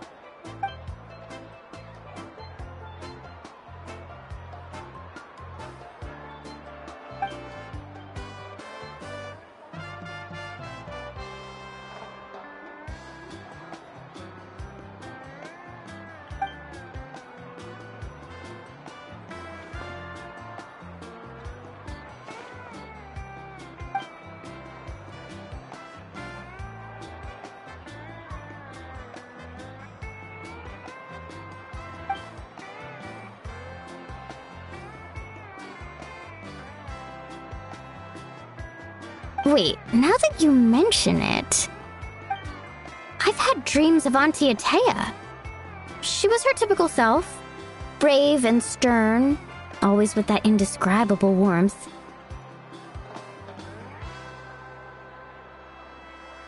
I've never had a dream that felt so real. Just like you said, it felt like I actually got to see her again. So it wasn't just me. Wait, you've had dreams too? Oh, don't tell Paimon you dreamt of your aphids or something. It wasn't just them. Some of the Gramps and Grannies who looked after me were there too. Growing up, I could always hear a degree of guilt in the way they spoke to me. It's why they never asked anything of me. Why they gave me so much freedom. I never wanted things to be that way. But even in my own dreams, nothing changed. They sounded exactly the same, just like real life. The same thing happened to me. I dreamt of Ayo's grandparents. Ayo? Oh, right, your Saurian companion. Ayo's grandparents fell to the abyss during the battle, so it's been really hard for him. He's barely been eating.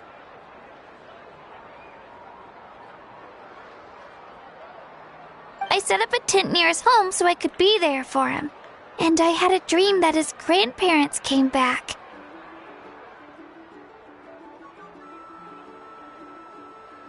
I was so happy. In the dream, Ayo seemed like his normal self again. But it was only for a moment. and then I woke up. In real life, Io is still struggling. He barely sleeps or eats. But it's alright. I'll be there for him.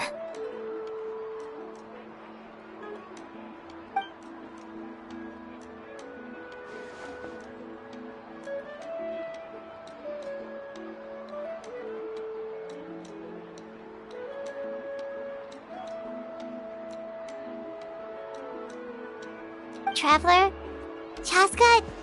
Did you two... Oh, sorry, never mind. When did this become story hour? Still, I have nothing to hide. I dreamt about Koichi. She told me I felt like a completely different person. She said I'm going down the right path, so she doesn't need to pick fights with me anymore. Maybe your dreams felt real, but the Koichi I saw was nothing like her real self. She would never say anything like that to me. It was a dream. Nothing more. It's fine. I'm the one being a buzzkill. Well, what about you, Traveler? Did you have a special dream?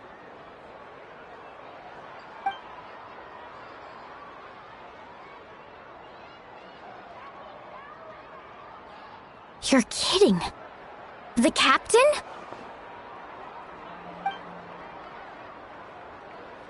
No, of course not!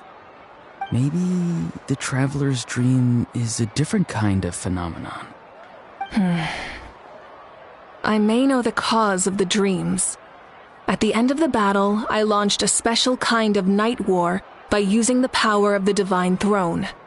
Its great power allowed the Ode of Resurrection to bring back all casualties, independent of the time of victory or the possession of an ancient name.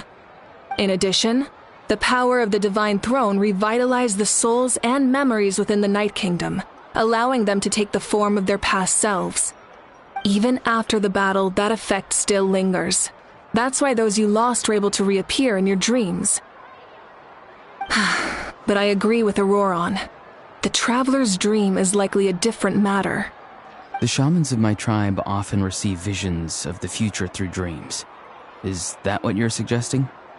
Yes, exactly. So, the Traveler saw the captain's future? It's still unclear, but Granny taught me how to interpret dreams. Would it be okay if I tried to take a look? If I can observe your soul, I can find out the key elements of the dream.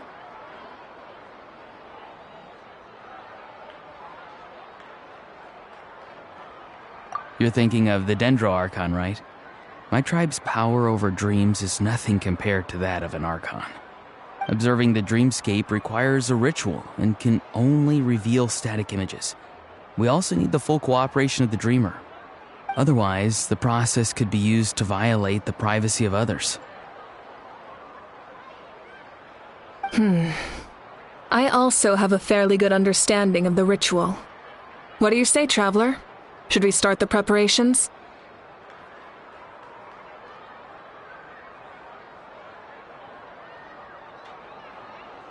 Then I'll start getting ready. We'll carry out the ceremony somewhere else.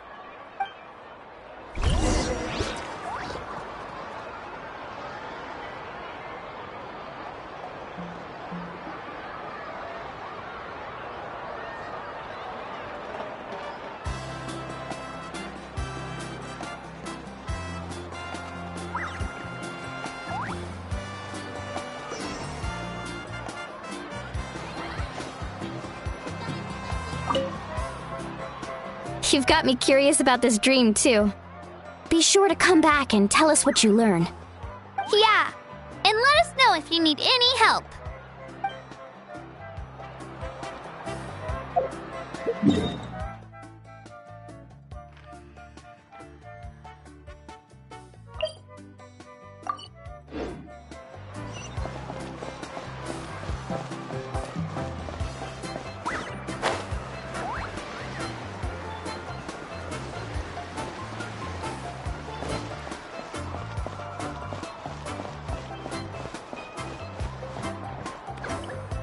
I never knew you could make it this way. This formula is new to me. Your granny never taught you about incense making? No. She usually just lists off the ingredients and tells me to follow the formula. Then you still have a lot to learn from her.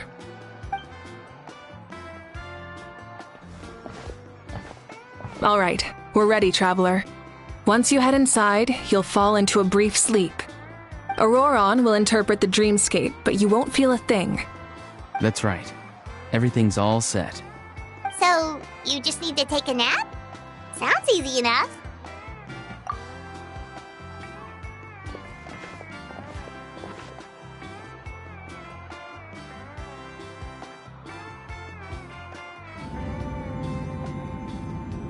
Huh? This is...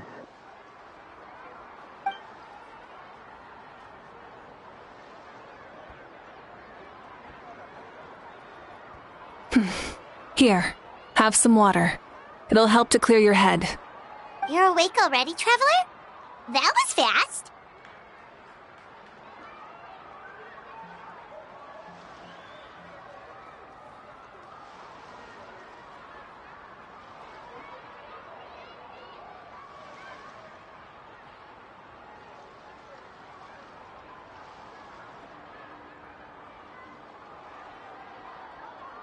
It was enough.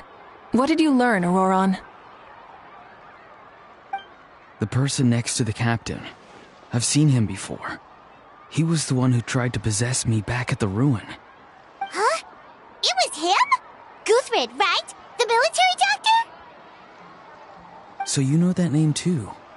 Yeah, the captain told us about him when we were helping Ian-san. He was the one who developed the draft of lucidity, a drug that could help people with hallucinations. I see.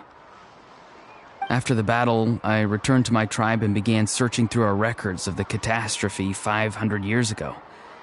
Even though my encounter with him was brief, I managed to track down some information. The record said he was cold and decisive. Like the captain, he was formidable in battle, but the two upheld very different ideas of justice. So, he didn't have the captain's sense of...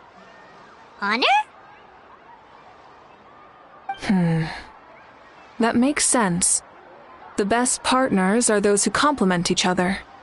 Wait, if there are records of all this, that must mean the captain was famous in Natlan. Yes, but unless he brings up his past, few are likely to make the connection between a Fatui harbinger and Thrain, one of Natlan's legendary heroes. Guthred is also a respected figure in our nation. The story of how he sacrificed himself for Natlan is a pretty famous tribal legend. But there's still something I don't understand. I'm the only one who saw him. You shouldn't be able to dream of someone you've never met. And yet, the figure in your dream looked exactly like him. I don't think that's a coincidence. I believe what the Traveler saw was Guthred's soul. But didn't he die hundreds of years ago? There's no way his soul could have survived that long. Maybe he found his way to the Night Kingdom for a little bit. No. The Night Kingdom only accepts the souls of Natlan. It's always been that way. The Ruler of Death likely wanted to prevent the Ode of Resurrection from being abused. When I was with the captain, I could hear something coming from him. Souls that were not his own. I heard voices of sorrow and pain, sometimes faint, sometimes strong. Wait, are you saying the captain has had Guthred's soul inside of him all along? That's the part I don't understand. Ordinary people shouldn't be able to carry the souls of others. It's only possible for me because my situation is unique. And even then, you saw what happened. The Lord of the Night's voice triggers a violent reaction in those with fragmented souls. I even checked his soul myself. It's resilient, radiant, and entirely in one piece. Maybe it has something to do with Guthred then. It's very possible. It's still too early to tell, but the continued existence of Guthred's soul is likely the key to figuring out the captain's true intentions. I agree. The captain never revealed anything to you? The two of you worked together for quite some time. No, he rarely talked about himself. We were united in our efforts to save Natlan, but it never went beyond that.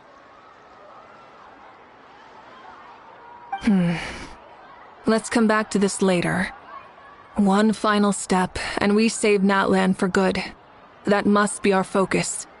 I'll tell the officials at the speaker's chamber to monitor the captain. Nevertheless, I doubt his goal will interfere with our plan. Yeah, he's definitely up to something. But there are far more important things for Paimon to worry about. Like if Paimon had to rate her level of worry, the captain gets maybe 50 points. But considering the final battle, you two get at least 2,000! In any case, conjecture will only get us so far. It might be more useful for you to ask the captain directly, Auroron. With any luck, he might just tell you the truth. Huh? Me? Don't tell me you haven't noticed his respect for you. The first of the Fatui Harbingers doesn't work with just anyone. Fortune favors the bold. So if you ask me, posing the question directly is the wiser choice. I'm not so sure, but I'll give it a try. All right, let's head back and enjoy the party.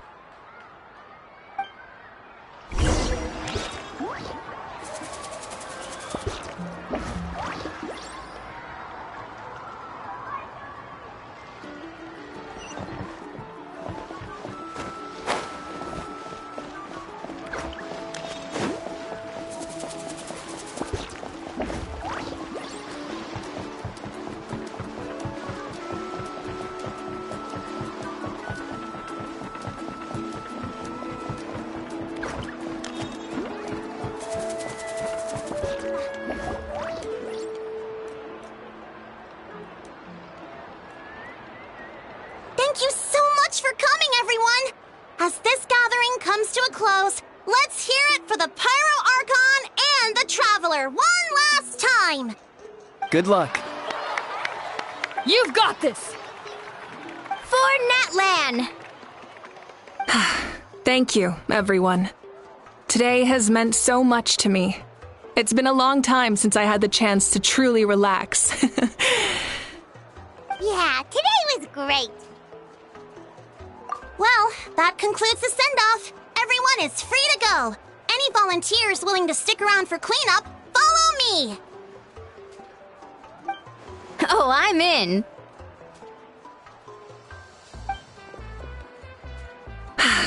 All right, I'm gonna head back to the stadium. I'm sure there's a lot of work to make up at the speaker's chamber.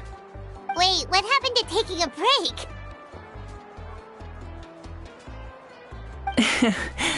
There is no break from the responsibilities of an Archon. Anyone else heading to the stadium? We can go together. Yeah, I'll come. There's a few things I want to pick up before I head home. No one really needs a peacemaker right now, so I think I'll spend some time with my parents. Okay, see you soon! Time for me to head back too. Oh, wait. I should stop by Aoife's place first. I need to make sure he's taking care of my radishes. Of course you do. Well, safe travels.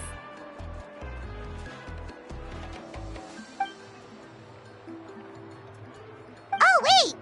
Paimon wanted to ask something. Where was the How this whole time?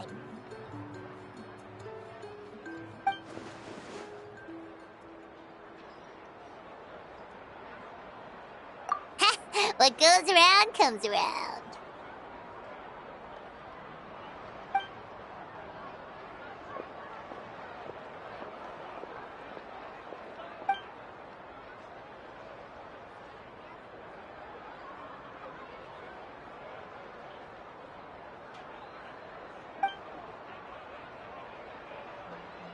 Well, I guess I should head out too. It's gonna be super late by the time I get back. I think I'll go see Shilonin. She's probably done with your ancient name by now. I can check for you. Yeah, Shilonin is an amazing engraver. She usually works really fast. But your ancient name is a special case, so I can't say for sure. Well, we also don't don't have anything to do, so why don't we go together? Oh, it's okay. I'm not alone. Turbo Twirly's with me. Still, if you want to check on the progress, we should definitely go together. Getting an ancient name is such a special moment. Whoo! Let's go!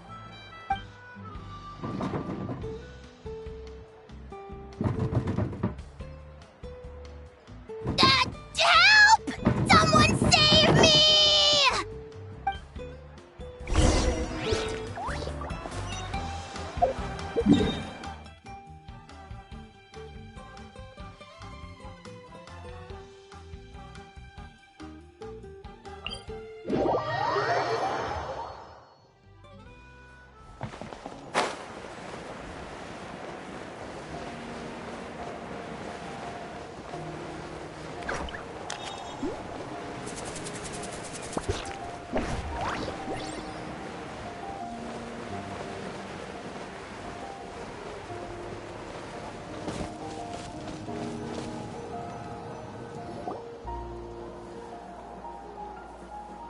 Hey, remember when you first arrived in Natlan? It was still light out, and we traveled on this road together. It was the day before the pilgrimage, and we met up with Kanich and Mualani. Wow, feels like it was just yesterday. Yeah, you saved me from the Night Kingdom, you helped us win that battle against the Abyss, and the final battle is just around the corner.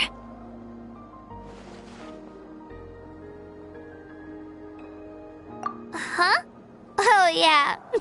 You're right. I was so nervous the night before the pilgrimage, but your words of encouragement made me feel a lot better. I slept so well that night and earned the best score I've ever had in the pilgrimage. So, if you're nervous, traveler, maybe I can encourage you this time. I've learned so much from you, but I doubt I can return the favor.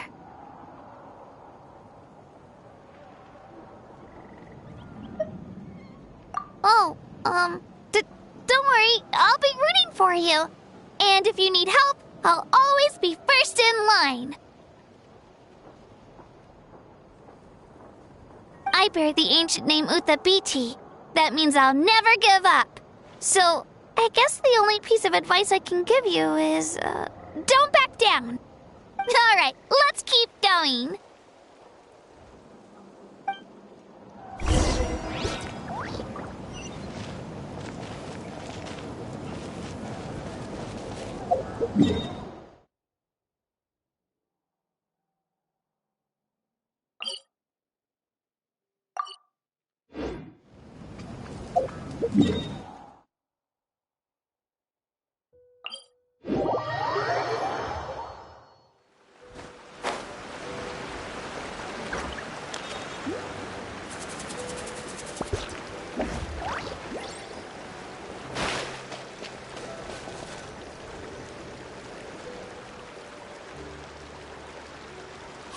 This is where we met Toto, isn't it?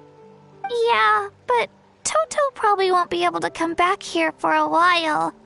During the battle, Toto refused to leave this place. Monsters started closing in and he got really injured. But an amazing doctor saved his life. The doctor said he refused to leave because of his territorial instincts. I have a different idea, though. Toto is a gentle creature. He's not aggressive or territorial. He loves his home and wants to share that with everyone in the area. I don't like conflict or violence either. Toto and I are similar in that way. But we want to protect the things we love from being destroyed. So, we chose to fight. Love is an extremely positive and powerful emotion, but sometimes it comes with pain. That's what my dad always says. Now I finally understand what he meant.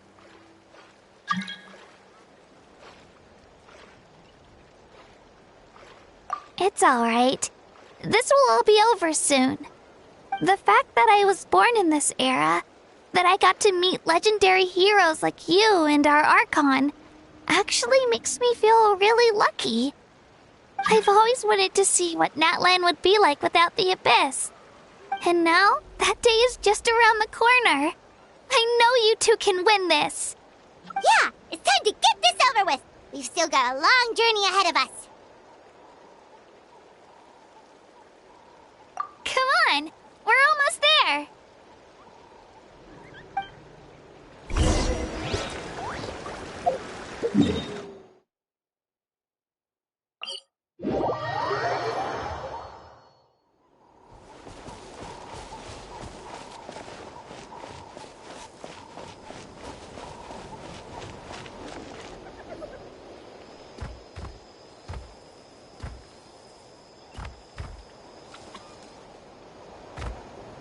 Wait, that's Hanwi. Hey, Hanwi, what are you doing here? Oh, let me introduce you. This is Aya's mom. Hello.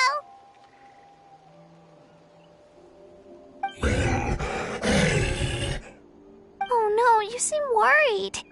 Is something wrong?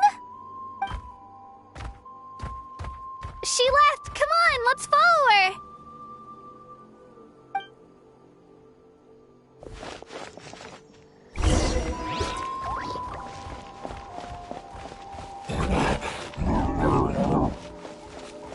She's really freaking out. What's going on?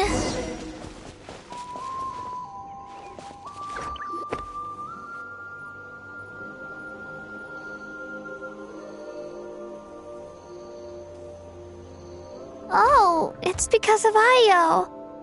Aw, still no change, huh? Poor thing. Oh, right. You said Io's grandparents died in the battle. Yeah. When the Abyss attacked, Io's entire family fought to defend our tribe. Io's parents made it through, but his grandparents weren't so lucky. The whole family was really close, and now Io barely sleeps or eats. All he wants to do is look for them. Maybe he thinks his grandparents are still out there somewhere, but there's no bringing them back.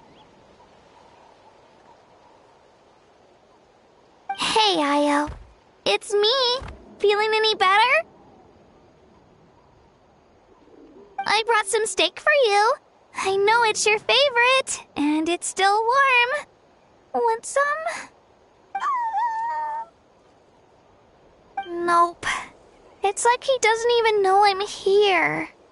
Traveler, doesn't this situation remind you of abyssal corrosion syndrome? Huh? What's abyssal corrosion syndrome?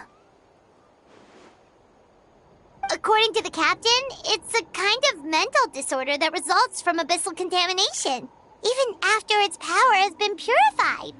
It can cause hallucinations, mental breakdowns. It's really dangerous.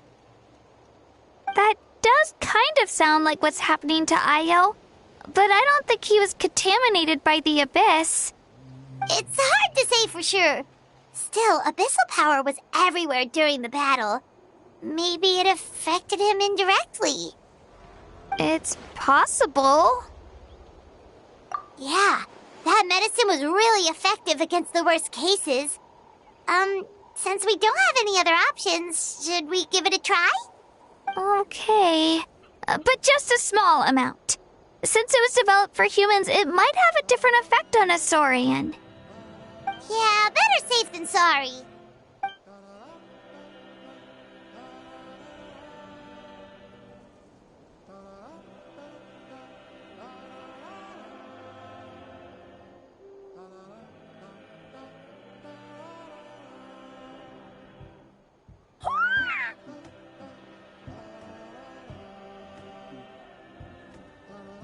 You're okay? I'm so relieved! Thank you so much! That medicine is amazing!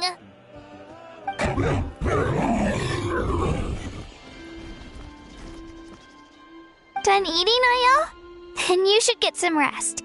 You've barely slept these past few days. Okay. You're full of energy, aren't you? Fine, I won't nag you. Just don't overdo it. Thank you so much, you two. You helped save Io.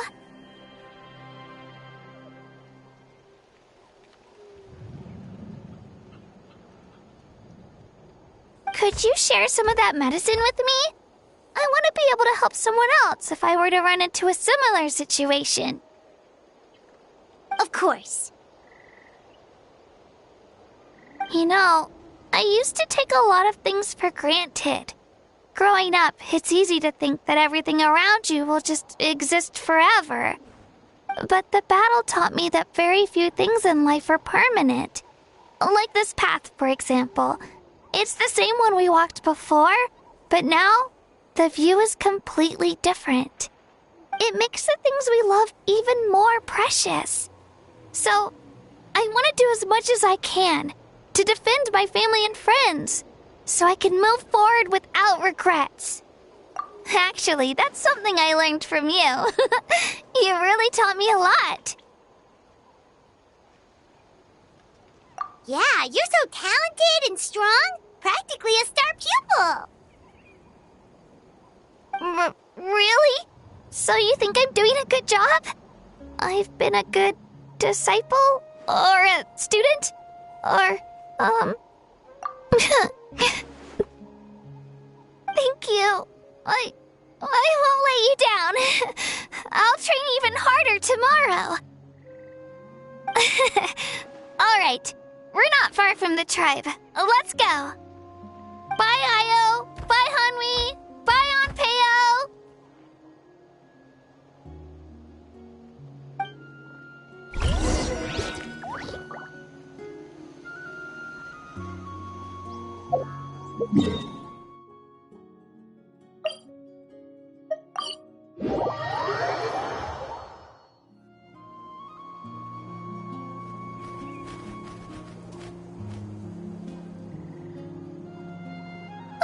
We're here.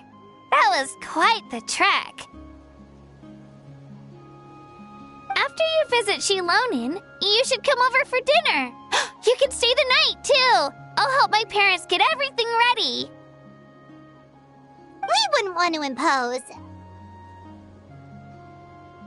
Let's see how things go with Shilonin first.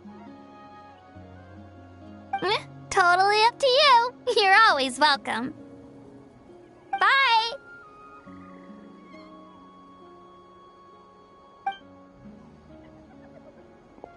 When you think about it, we actually haven't known Kachina that long. Our journey in Natland feels like it just started, and now it's about to end. That's true. We'll just have to add them to the itinerary.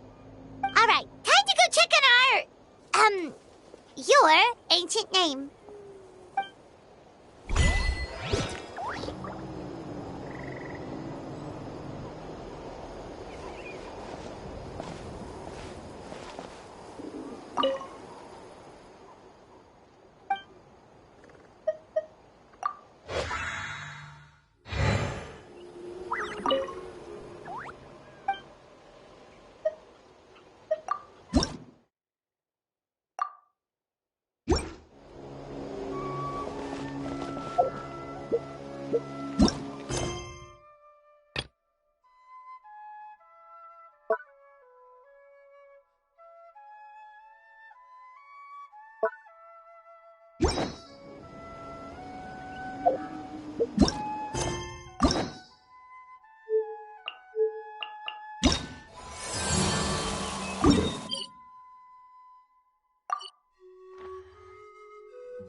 Days now. Wonder if Tlasoli has finished making the Blaze Gem inscription. Since Nechka's birthday is around the corner, let's go to the tribe.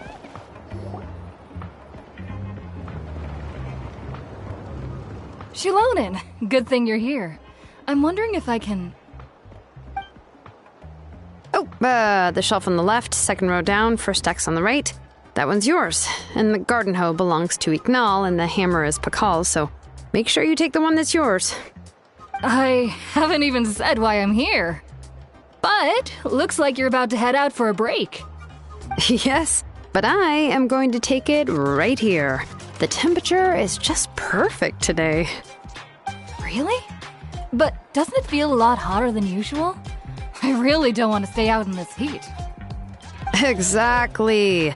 In hot weather like this, customers don't tend to stick around and talk when they're coming to place orders or pick up the goods. I see. Oh, here comes another customer. I'll just leave you to it then, and pick up my axe.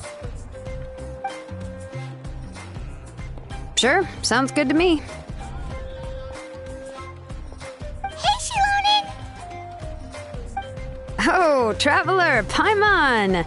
We meet again. Oh, you two seem to be in good spirits.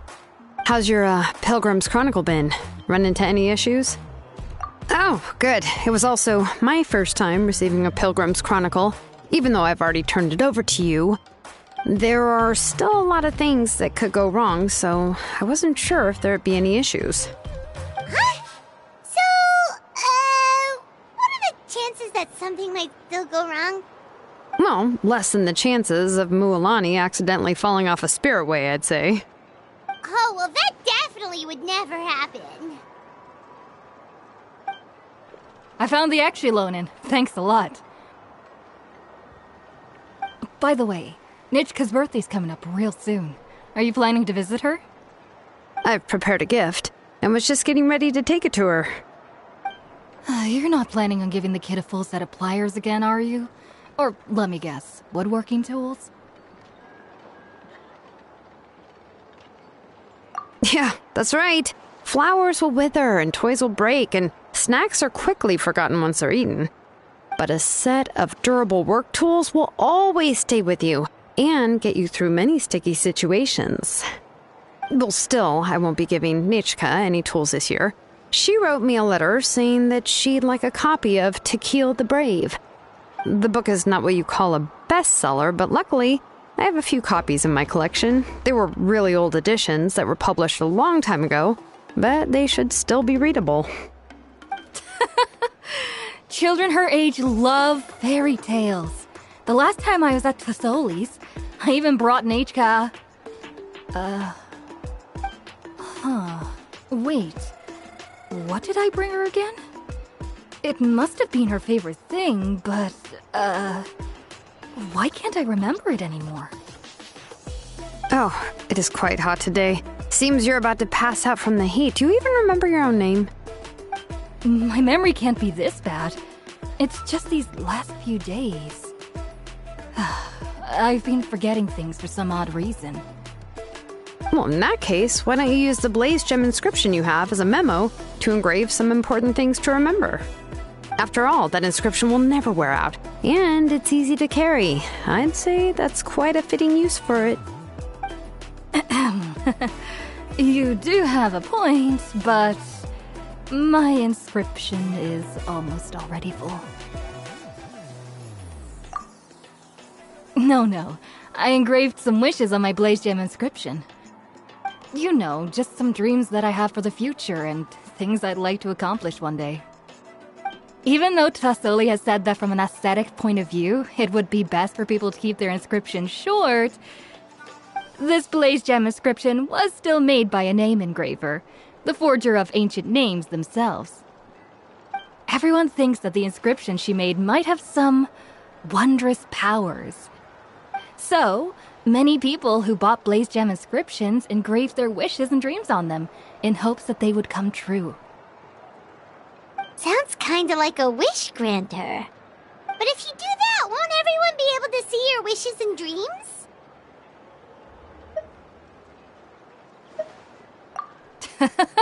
Don't worry. We usually ask Tasoli to add the inscriptions for us.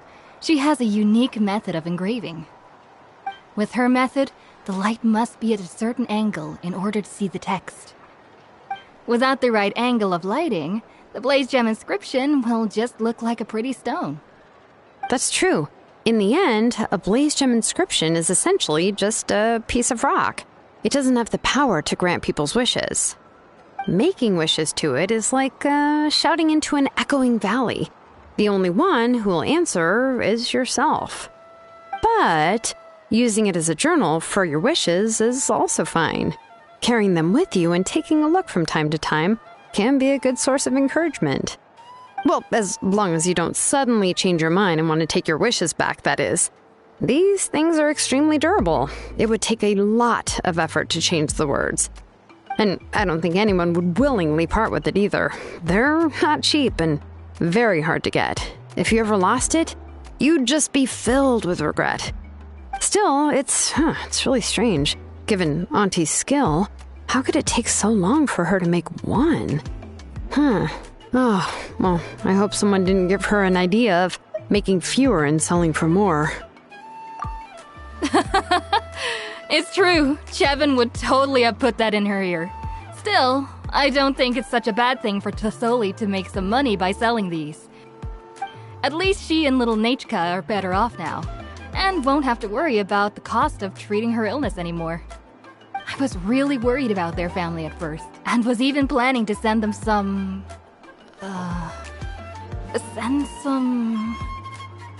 Huh? What was I planning to send to Nachka again? This memory of mine. All right, if you stay out in the heat for any longer, I'm afraid even the inscription won't be able to save your memory. You should, go back. Yeah, get some rest. Right. Right. Please give my regards to Tlasoli and Nachka. What's going on?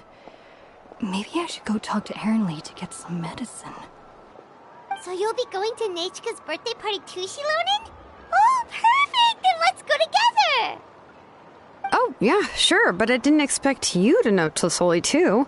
She hasn't been coming to the tribe much lately, so how did you get a chance to talk with her?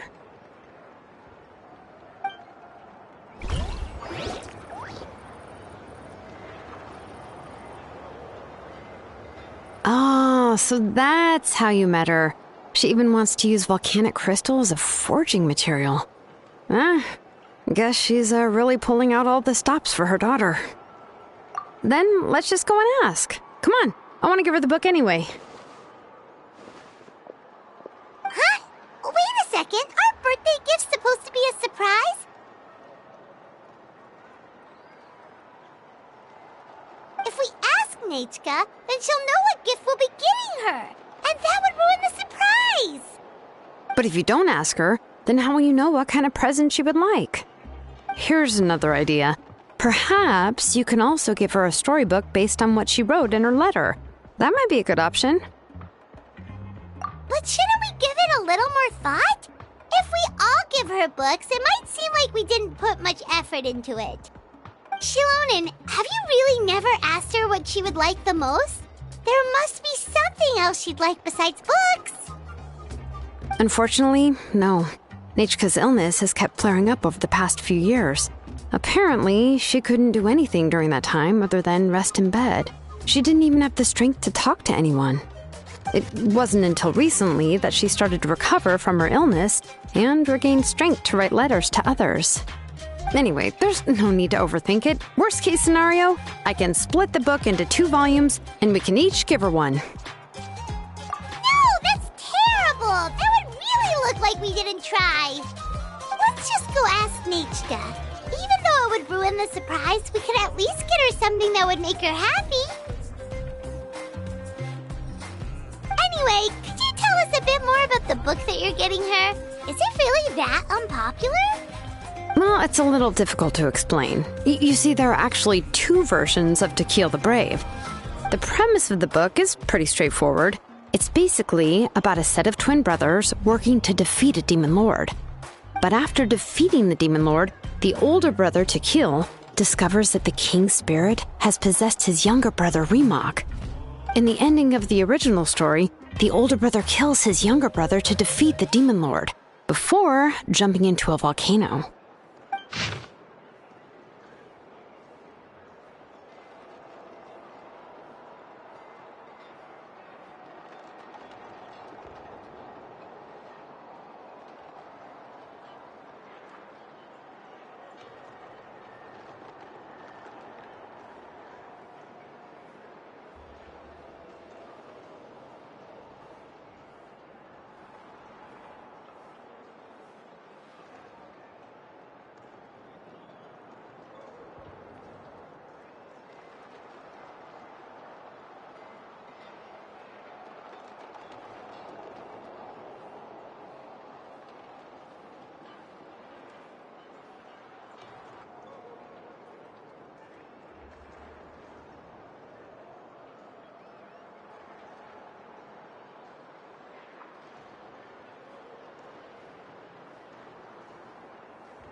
I remember there was one line that was super popular at the time. If I still remember right, after being possessed by the goddess Coatlicue, Rimac said, "I do not wish to see your blood be reduced to ash, but I have seen the light of your heart and spirit. Remember my name, brother. As long as you remember me, I will never have left." The other version was released only recently. The author heard a suggestion from someone and suddenly decided to try and make a stake in the fairy tale market, so the story was revised. In the revised version, the brothers killed the demon lord together and both survived. According to the author, this gave the story a happy ever after kind of ending. However, the revised version was not well received. After a month on the market, it had hardly sold any copies and the books were collecting dust on the store shelves. The store owners desperately tried to get rid of the book and have resorted to all sorts of promotions and discounts to sell it. Even now, the only edition of To Kill the Brave you can find in the market is the newer one, whereas the older edition is nearly impossible to find. Anyway, I couldn't bring myself to give such a poorly rated book to Nechka, so I spent a few days looking and managed to find a few copies of the old edition in a warehouse. I picked out a copy that looked relatively new and wrapped it up as a present for Nechka. If you're interested, I can give you this extra copy to read. The pages are pretty old, though, so please be gentle with it. Oh, and here's a copy of the newer edition, too. They gave me a free copy when I went to buy some chocolatl. So that's how they're trying to sell off the book. Could it really be that bad? Even Paimon's curious now. Okay, but you'll have to carry Paimon for a while. Once Paimon's done reading it herself, she'll read it out for you. Let's get going. Telesoli lives pretty far from the tribe, so it'll take us some time to get there.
Go on now, Yengu. Nechka is still resting. Hey, Telesoli, we're here!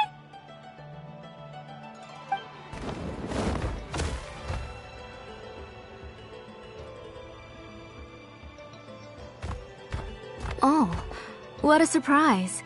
And even Shilonin is here too. Oh, it's been a while since I've seen you, Auntie. I received Nechka's letter. She wanted a copy of To Kill the Brave, right? Well, I've brought the book for her.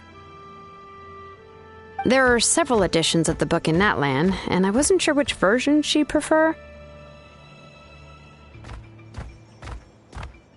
I asked a messenger from the Scions of the Canopy.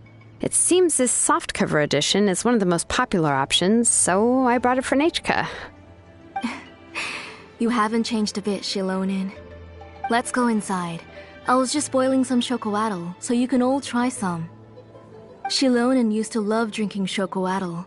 When she was little, she would always have several cups every time she came to visit me. You were already a big girl by the time I finally had my Nechka. Alright, for now let's... Oh, Auntie, let's go inside. Traveler, Please help me get her into the house. Oh, Paimon will help too! Be good, Yangu, and don't get in the way. All right, let's get indoors. Watch your step, Auntie.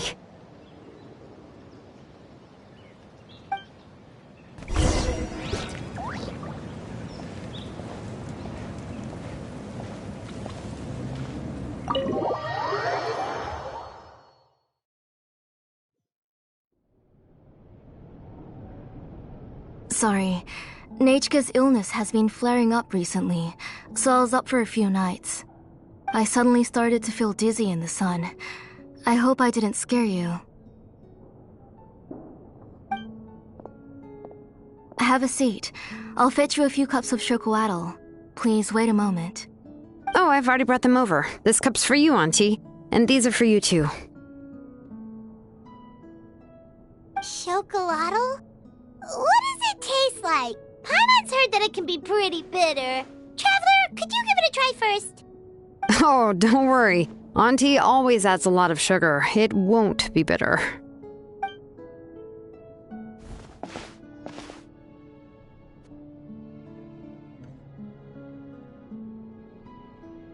The last time you came to visit, you were still just a kid.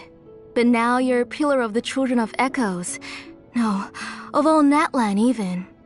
Oh, well, it's all thanks to the drinks I had here and the books I happened to read. We heard that you two are from the same tribe, but Paimon had no idea you were so close. When I was little, my parents were always talking about how skilled Auntie was at forging ancient names and how she was a good role model for the rest of us. The moment I became idle at home, they would toss me into Auntie's workshop to watch and learn. Then I would have your parents go back, boil you a pot of chocolatl, and let you play in the house. Yeah, and then I would drink and listen to you banging away with your tools in the workshop.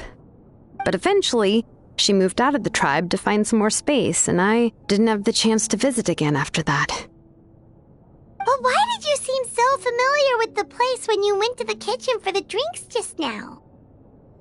Because the layout of this place is identical to her old house. Let me see. Yeah, that should be Nechka's bedroom then. That's right. I remember you used to hunker down in the room to read and draw. But you're all grown up now. Even if you wanted to live here, I'm afraid you've already outgrown Nechka's bed. That's how Nechka sees Shilonen too. Whenever she's feeling better, she always asks me when her pen pal sister will be coming to visit. Well, yeah, I'm here now, and even brought a gift as an apology. I'll leave the book here. You said Nechka asked you for the book? I hope it wasn't too much trouble to get. Really, I'm surprised that she even asked you for a present. When she's at home, she'd even ask me for permission to eat some snacks. Maybe I've been too strict with her. She's obviously starting to like her big sister more than her own mother. Oh, really? Well, I'd say I really haven't done enough to deserve the title of big sister. Yeah, I wasn't able to help her when she was sick, and I didn't even come and visit her that many times. Well, the only thing I have been able to do is to help her find some books. Don't be too hard on yourself, Shilonen. You have great responsibilities as the name engraver of the tribe. We both know you are far too busy to take care of her. The responsibilities on your shoulders also became far heavier when I gave up on my work. You just had more important things to tend to, Auntie. No one in the tribe blames you. We all know that Nechka needs her mother's care. But that doesn't change the fact that I gave up on my work. And even now, I still have not found the courage to pick up my hammer again. I'm sorry to leave you to shoulder all the responsibilities alone, Shilonen. Oh. Ooh, why so somber all of a sudden? Don't be so sad, everyone. Hasn't Nechka gotten better lately? Oh, relax, Auntie. I can handle the work. But once Nechka is back on her feet, you should get back to work and let me have a vacation. You'll be the one who's busy then, and I'll be sitting at the side drinking chocolatl and cheering you on. If that day really comes, you can have as much chocolatl as you like. If you asked me before, I wouldn't have even been able to talk about it. But now that she is gradually recovering, I've also gained some courage to face what happened back then. Nechka's illness actually originates from the Abyss. That night, I was in the tribe, having a discussion over the forging of new ancient names. Before we could finish our discussion, the alarm started to ring outside. A horde of monsters from the Abyss suddenly attacked the tribe, so everyone banded together to fight them off.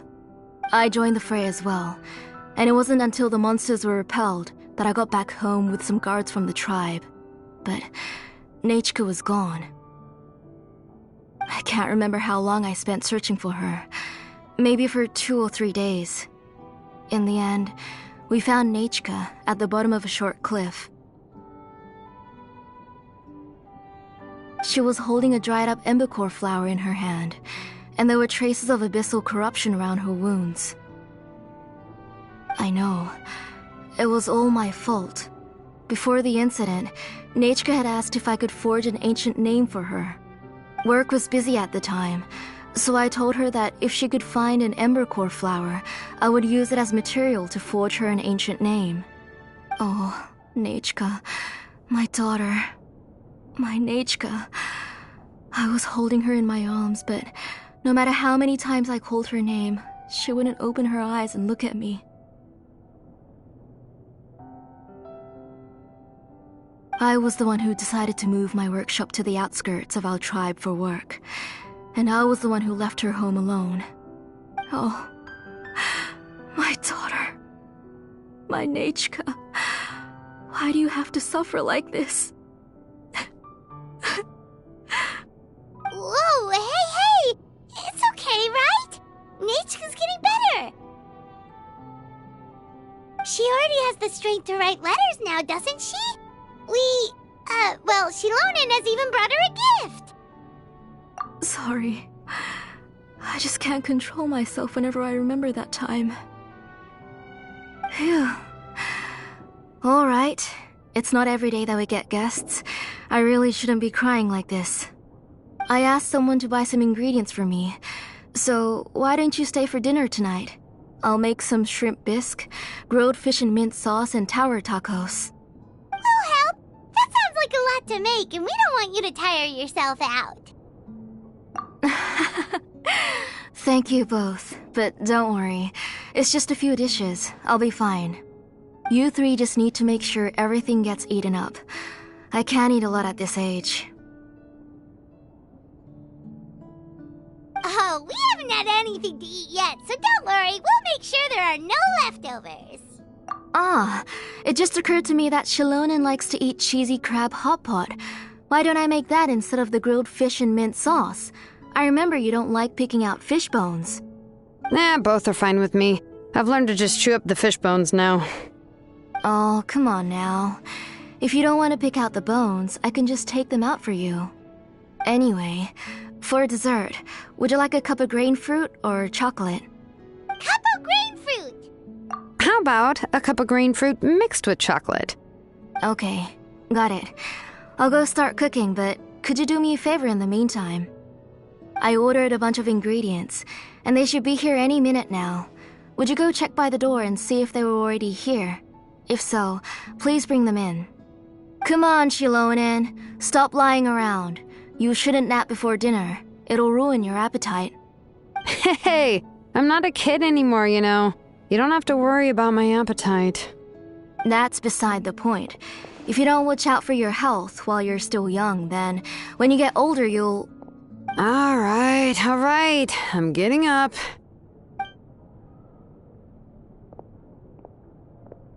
We'll go check on the ingredients with Shilonen. It isn't far, so it shouldn't take us long. That kid.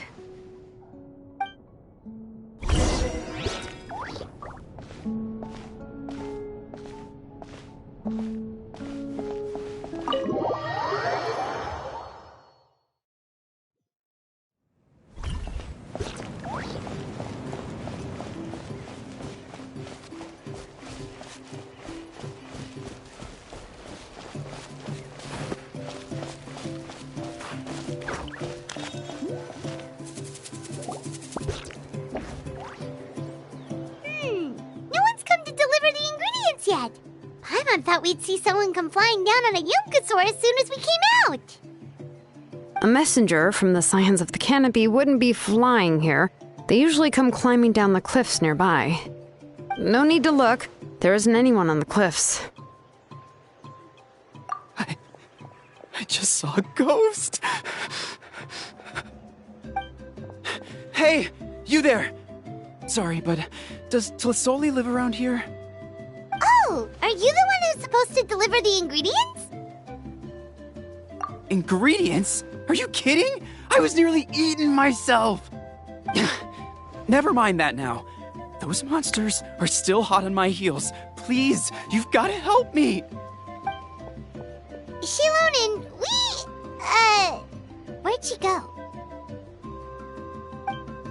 Whoa, she's already gone up to fight the monsters? Let's go help her out!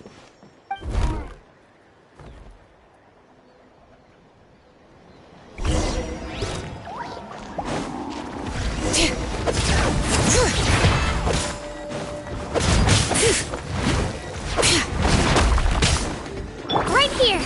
Clear the area! Bombs away! Go! Billowing surge! Rust and rebuild! All right.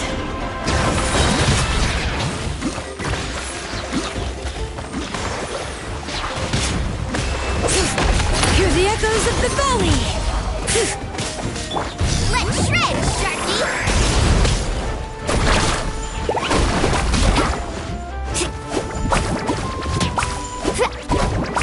Ho!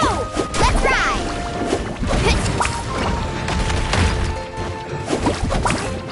Hold the line! Right here!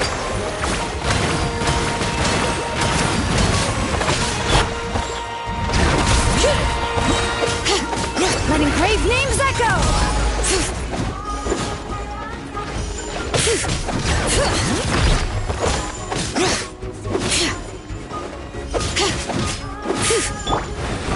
Water jet!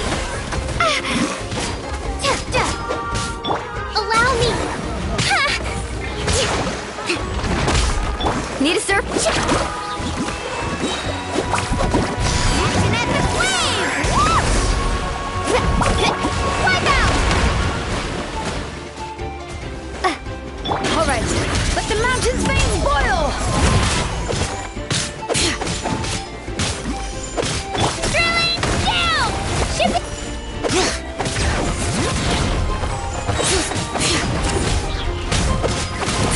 Hear the echoes of the valley!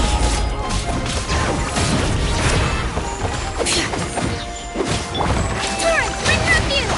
Hold the line! Go!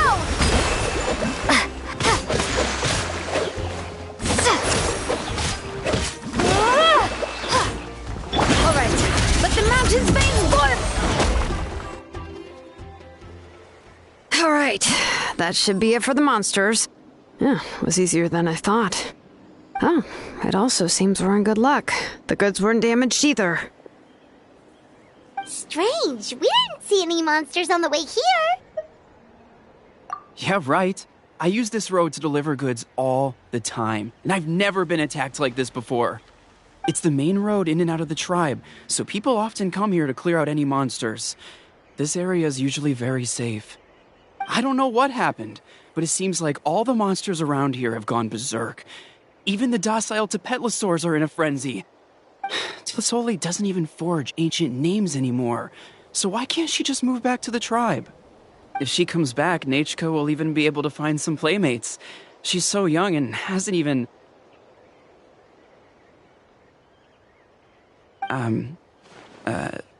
Nachka's playmates. No, wait, I feel like my kids have played with her before. They've even told me about Nachka's favorite game. If I remember right, it was... strange. I always remembered it before. How could I forget all of a sudden? Look at that! He has a Blaze Gem inscription too!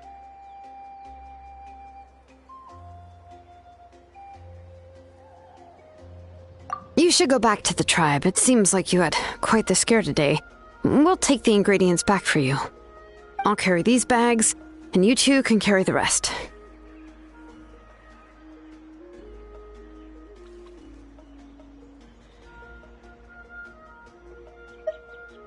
Huh? Oh, sure. Paimon can take care of these grain fruit that fell out of the bag. If you say so. Thank you so much. I guess today's just a really bad day for me to go outside. That's so weird. Why is everyone we run into today having trouble remembering stuff? Paimon's not sure how to say it, but she's got a strange feeling about this. Like it's all somehow related. Once you live long enough, you'll eventually start experiencing strange days like this. Let's bring the ingredients back. Otherwise, we won't have anything to eat tonight.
Ah, you're finally back.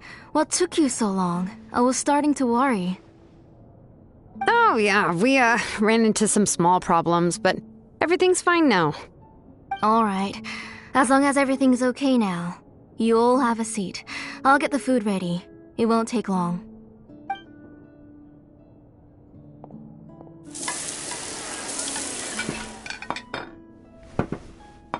Whoa, there's so much tasty food! You're amazing, Tlasoli!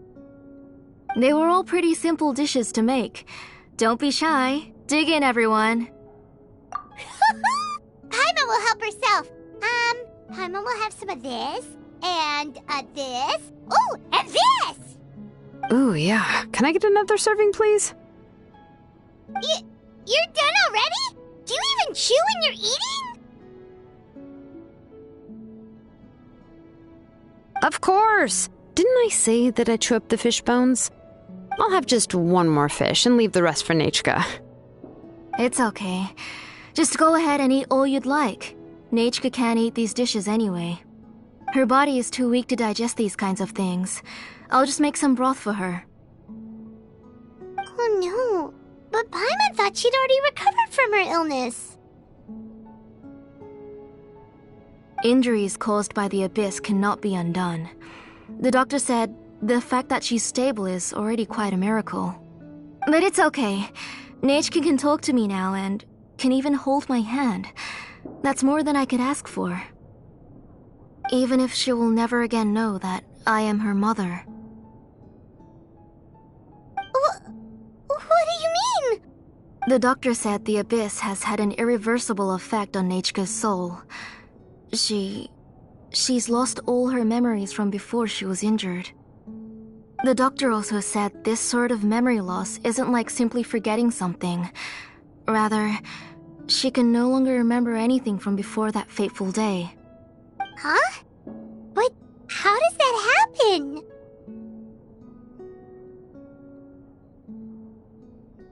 You know about the woven scrolls that the Masters of the Night Wind use to record things, right? Well, generally speaking, forgetting things is like when the woven scrolls would gradually start to fade. As long as you repaint and weave the threads again, the faded memories will come back to life. But the case of Nechka's memory loss is as if her woven scroll had been cut in two, and the portion of the past was burnt to ashes. The books she loved to read, the flowers she took joy to grow, and the time she spent in this house were all cut off by the abyss, and can never be retrieved again. As one example of that, Nechka now only sees me as a strange, unfamiliar auntie who claims to be her mother. She's a good kid, and doesn't want to upset this lady who's been taking care of her so much, so she still calls me Mom. But I've always had a feeling that she's constantly wondering about things like, where is her real mother? Why is she stuck here in this house? Was she abandoned? Nechka really has no idea that her real mother is right in front of her, and has never left. So you plan on recreating Nechka's woven scroll all by yourself? What do you mean?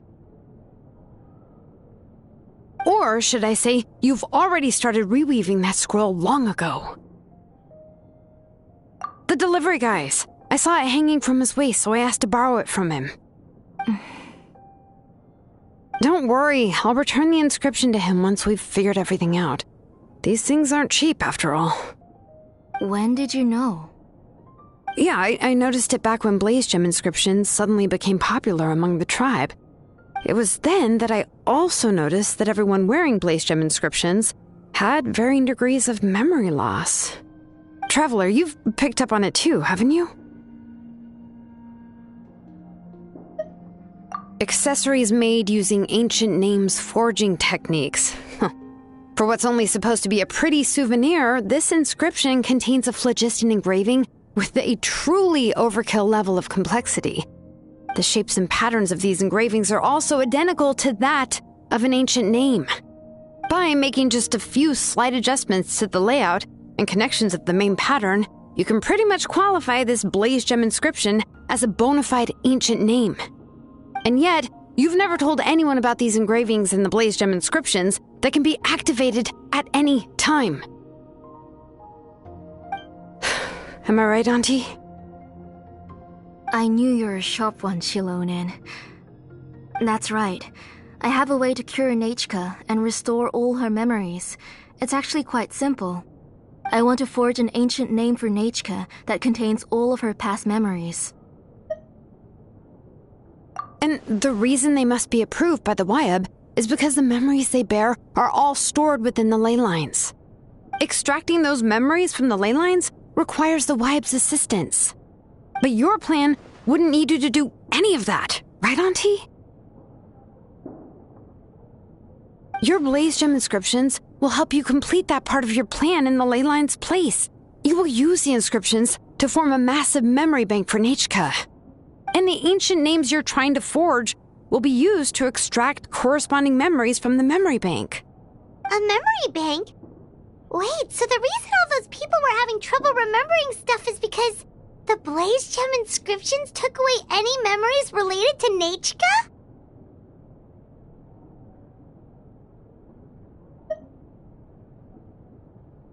Using other people's memories of Nechka to reconstruct her past?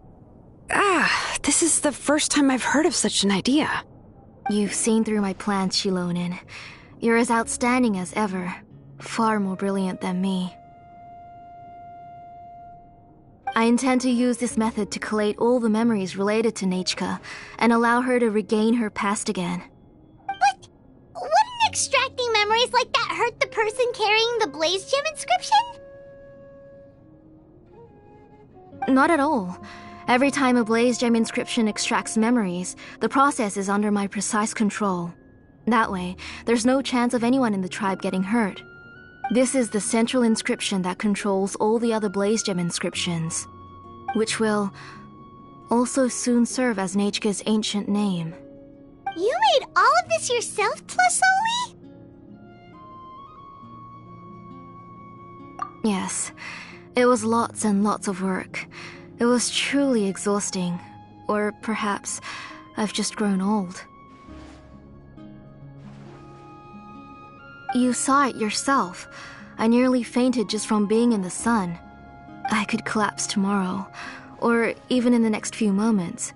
But Nechka's ancient name is still far from completion. I've solved the issue of storing memories, but I still don't know how to connect Nechka up to this central inscription. I've thought you just modify your own ancient name. I considered it, but this matter doesn't have anything to do with my ancient name. It's of no help to me, and I don't need its help now. You know the price to pay for making something like this. Yes, I do. But as long as I can get my Nechka back, I'm willing to do whatever it takes. Otherwise, Nechka won't have any chance of reclaiming her past once I'm dead and gone. She won't remember me, and she won't even remember why her name is Nechka. When that time comes, she'll be left to drift around the world all alone, unknowing of where she came from or where she should go. She is my daughter, the one to whom I gave the Nechka name. Whether it be as her mother or as a name engraver, I can't simply stand by and let her name disappear. Shilonin!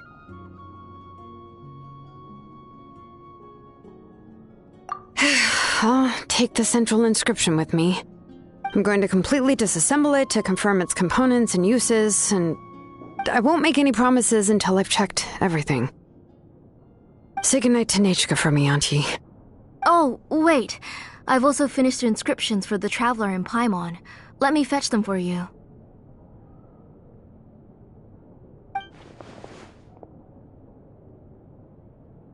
I'm sorry it took me so long to finish them. Hold on, Auntie.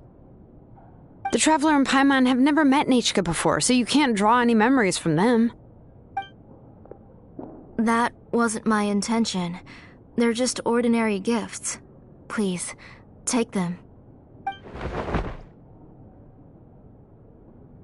Huh? What was that noise? Nechka must have woken up and wants to get out of bed on her own. Sorry, I'll go check on her first.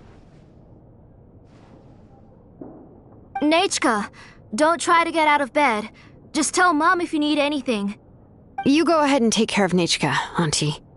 Let's go, Traveler and Paimon. There are a few things I want to tell you.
Let's head back to the tribe first. There are some things I need to get from my workshop. Disassembling the central inscription? It's not going to be easy.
Right here!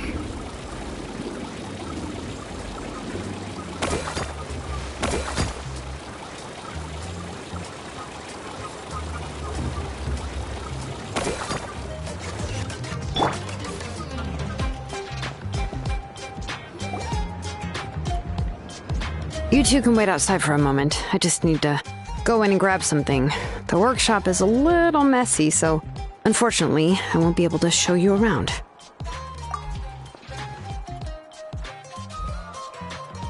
Oh, yeah, that's not really what I mean. It's not the mess that's really the problem. It's just that the workshop is cluttered with way too much stuff. Books, files, and even ancient texts I got from the Masters of the Nightwind. Everything's piled up to the ceiling. You probably won't know where to step once you're inside. Kachina suffered quite an unfortunate series of events the last time she went inside. Well, I suppose it was my fault for being so focused on searching for information at the time that I forgot to lock the door. After entering the workshop, she was shocked to find herself face to face with a massive woven scroll from the Masters of the Nightwind, and then she turned around and knocked over a huge stack of forging blueprints. She tried to step out of the way, but tripped on a poster tube that was behind her, and then, boom! The forging blueprints came crashing down right onto her head. Oh no! She's lucky I noticed in time. I found Kachina in a daze and managed to save her before an entire set of the history of the Children of Echoes was about to bury her. I then dragged her up to the second floor. Ever since then, Kachina always waits outside the door and doesn't dare take a step in whenever she comes to see me. Yeah, you're an artisan and craftswoman after all. We thought there would be weapons and armor hanging all over the place. But it seems more like a library than a workshop. Well, my primary work is forging ancient names, which is much trickier than making swords and tools. Aside from the necessary craftsmanship, I also need to consult many ancient texts. You probably already know that each ancient name represents a certain spirit, behind which are countless related stories to support it. In other words, the essence of an ancient name is the physical manifestation of a certain spiritual will. And as a name engraver, when I'm working on a new ancient name, I'm not only trying to give it a physical shape, but more importantly, I'm also trying to understand the spirit contained within the name. And to do that, I have to collect as many related stories as possible and read through them all. But, as you might know, people tend to add a lot of extraneous details when it comes to stories about themselves. For stories that have been clearly exaggerated or altered, I must gather other related stories and information as cross-references. This way, I can filter out all the absurd and exaggerated details and restore the person's life to its true nature. Only in true stories can you find the authentic spirit. And this is the only way for the spirit to become an ancient name that matches its essence. We've heard about the concept behind ancient names before, but after hearing you explain the details, Paimon can't help but think that ancient names are really powerful.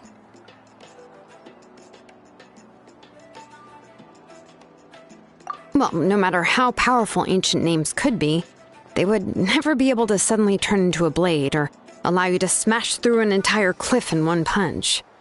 It's just a form of spiritual power that's passed down from generation to generation. It doesn't have those kinds of physically tangible effects. Well, take your own names, for example. From the moment you appeared in this world, some person had already prepared a blessing for you. And that person then condensed this blessing into your name and gave it to you as a gift. It may feel like the moment you received your name is already in the past, but it will always stay with you and move with you in the future. Names are blessings for the future from people standing in the past. Well, that's what Auntie once told me. And with this blessing, people will become more confident as they walk into their future. To put it another way, it's like having a lamp in your hand as you walk through the darkness of night. Oh, Paimon gets that. If you're alone when you're walking in the dark, it's easy to get scared and tired quickly. But if someone else is walking with you, then it won't be nearly as scary. And, well, you might still get tired, but it'll still be a whole lot better than walking alone. The Traveler always has Paimon by her side, though, so she'll never have to worry about that. Oh, Paimon sure many wish they could be in your shoes, Traveler.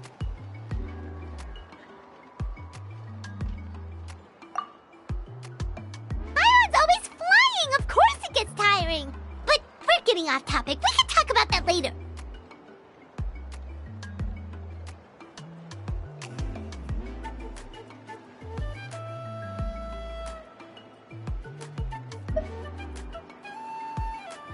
Anyway, this is what Clisoli told me when I was training as a name engraver. And to be honest, I've only understood 20% of what she said at most. I've never been able to figure out the rest. But doesn't that mean you basically don't get it? Well, that's not entirely true. Auntie and I have at least come to a consensus on the most important thing. You know what? I am sick of talking. We can talk about all of this later. Please, wait a moment while I grab my things.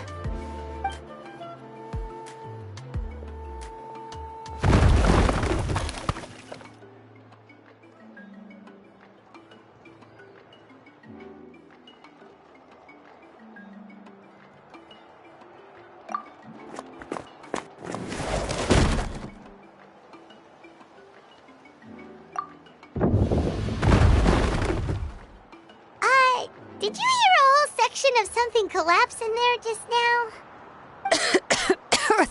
It's fine, it's fine. It was just a bunch of very old ancient name records. I've already made copies of them. I kept this set of phlogiston wedges in the back, so it wasn't easy to take out. I had to resort to brute force. Come on, let's go disassemble the central inscription. It shouldn't take long.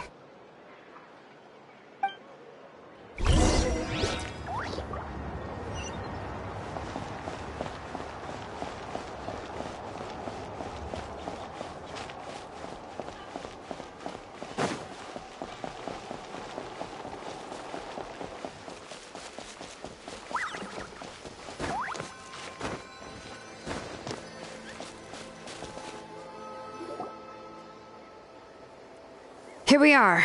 This is the place. This cliff is pretty high. What are we going to do here? Are we going to climb to the very top and then throw this inscription down the cliff? I'm going to use phlogiston to make an engraving circle on the cliff wall. That will allow me to investigate the internals of the central inscription. Now let me see if this thing can even turn on. I was still an apprentice last time I used it. Before we attempt to engrave the inside pattern of an ancient name with phlogiston, we always use this to draw out the engraving diagram on a cliff or open ground. Only after we've confirmed that phlogiston can flow properly through the internal engravings can we start formally working on the small internal engravings of the ancient name. If we want to dismantle the central inscription in a non-destructive manner, we'll have to use this thing. I really don't want to engrave such a large diagram with my bare hands. Oh, so you'll be able to see what it looks like on the inside without ruining Tlasoli's inscription? For the most part. If it were just an ordinary unfinished ancient name piece, I'd just take it apart and pour phlogiston into the internal engravings to see everything. But since it's a central inscription, it would be better not to destroy the blessing that Auntie has prepared for Nechka. So, Shilonen, does this central inscription fall under the 20% you understand about ancient names, or the other 80% you don't understand? Oh, don't worry. As I said, Auntie and I share an understanding of the most important principle, which is names are intrinsically valuable. Only by having names can things be sorted and categorized. They allow the world to become more orderly and identifiable. For example, when I order ore, I would usually say I need volcanic crystals of about 35% purity and no more than 3% of impurities. Without specific names, I would only be able to go to the ore merchant and say, I want this and this. No, this isn't it. That one. No, not that one either. Yeah, you see what I mean? Names are a crucial part of how we standardize our workflow. Without names, the work would be impossible. Yes, because forging ancient names is first and foremost a technical job. There's no debating that.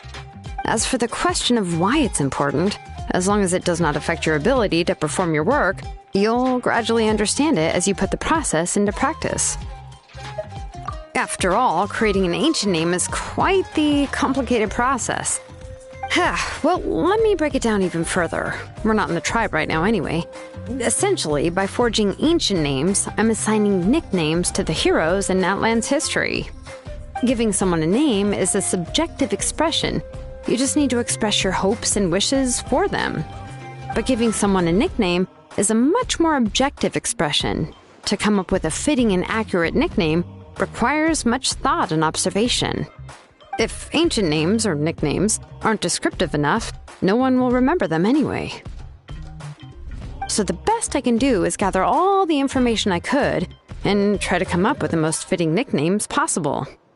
Even a minor mistake in the process could cause people to misunderstand the nickname. For a name engraver such as myself, such mistakes would be considered a major blunder. Paimon isn't trying to come up with a nickname for Shilonen. Besides, all of Paimon's nicknames have been very descriptive. Everyone can remember them. Phew. Now I'm curious. Why don't you, come up with one for me? Are you serious? Of course. This is also my line of work, you know. Go ahead. A nickname? Shilonen. Well, she uses phlogiston to forge weapons and make names for others. Smith? Yeah, not bad. And quite fitting, too. I'll remember it. But, you should keep observing my work, Paimon. Maybe you'll come up with an even better nickname. Right, okay. Time to make like a smith and start smithing. Watch closely.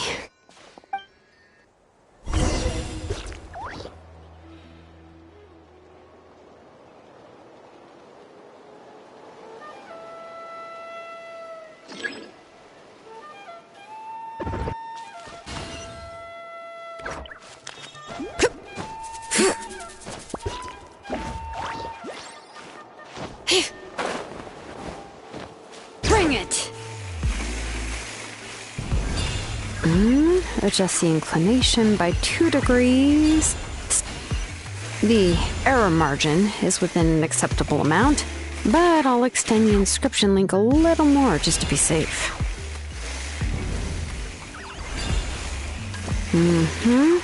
I'll leave some space here, and when the linked engravings are activated, the inscriptions here will overlap with each other.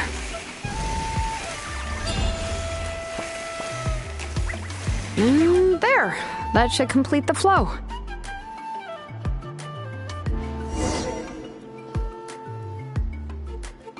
Amazing, Shilonen! You were running all over that cliff as if it was flat ground!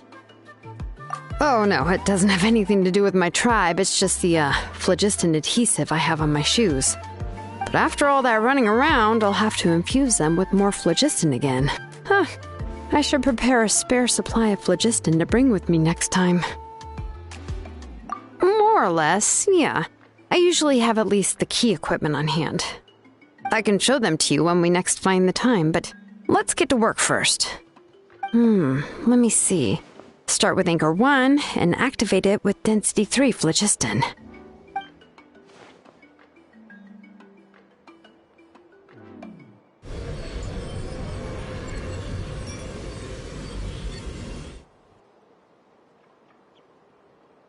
Whoa! A super huge diagram just appeared! Tlasoli's central inscription is even floating!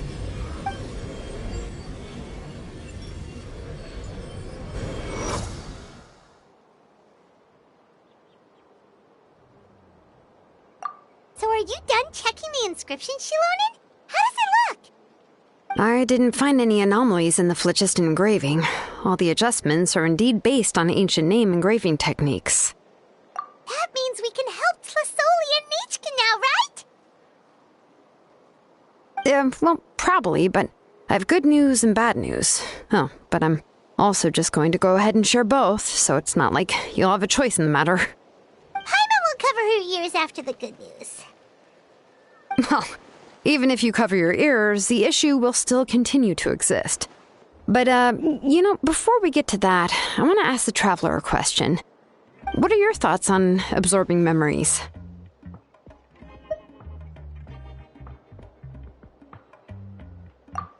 I knew you felt the same way, and that'll save me some initial explanation. I've never been very good at that anyway. It's hard to control the absorption of memories. Technically speaking, this type of inscription has the power to do far more than absorb memories related to a single person. By herself, Auntie can't handle that level and scope of work, but if she has accomplices, it is completely possible for her to use this inscription to accomplish far bigger things. Accomplices? You make it sound like she's committing a crime! Well, here's the good news. Yes, this Blaze Gem inscription would be the perfect tool to commit crimes, but we haven't found any accomplices or signs that she intends to put it to such uses. From a purely objective standpoint, we can consider that possibility as yet to be confirmed for now. The bad news is, there's still an underlying problem with this Blaze Gem inscription that cannot be ignored. I believe I've mentioned this before. Ancient names operate with the help of the Wyab, granting them the power to read information kept in the ley lines. In this process, the Wyab actually function like relays, helping the ancient name bearer sense the information from within the ley lines.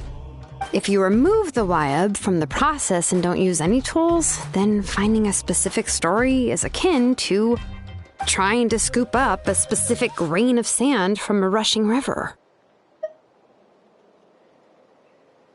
Yeah, exactly. Anyone who attempts to do so will likely lose most of their cognitive function or become a babbling madman who talks to themselves all day long. Now, let's consider the memories that Auntie has gathered as the ley line, and Nechka as the only ancient name-bearer of this ley line. There's no way Auntie would let Nechka plunge into the river of memories without any tools. She'd only be overwhelmed by the surge of memories. And considering that Nechka has forgotten all of her past, she'll be unable to work on her own to accurately find the correct past. Only Aunt Felisoli can help her filter the correct memories of her past. So, if my hypothesis is correct, Auntie is actually planning on turning herself into Nechka's Wyab to help her extract the corresponding memories in the different situations she may face. In an ideal world, this would be perfectly fine. As long as every extracted memory is correct, Nechka would essentially be getting her past back. And I also believe that there won't be any mistakes in everything that Auntie remembers about Nechka. But Auntie is not a Wyab. Her body won't be able to handle the load for long. But how can we solve this problem? No matter how we try, Felisoli will...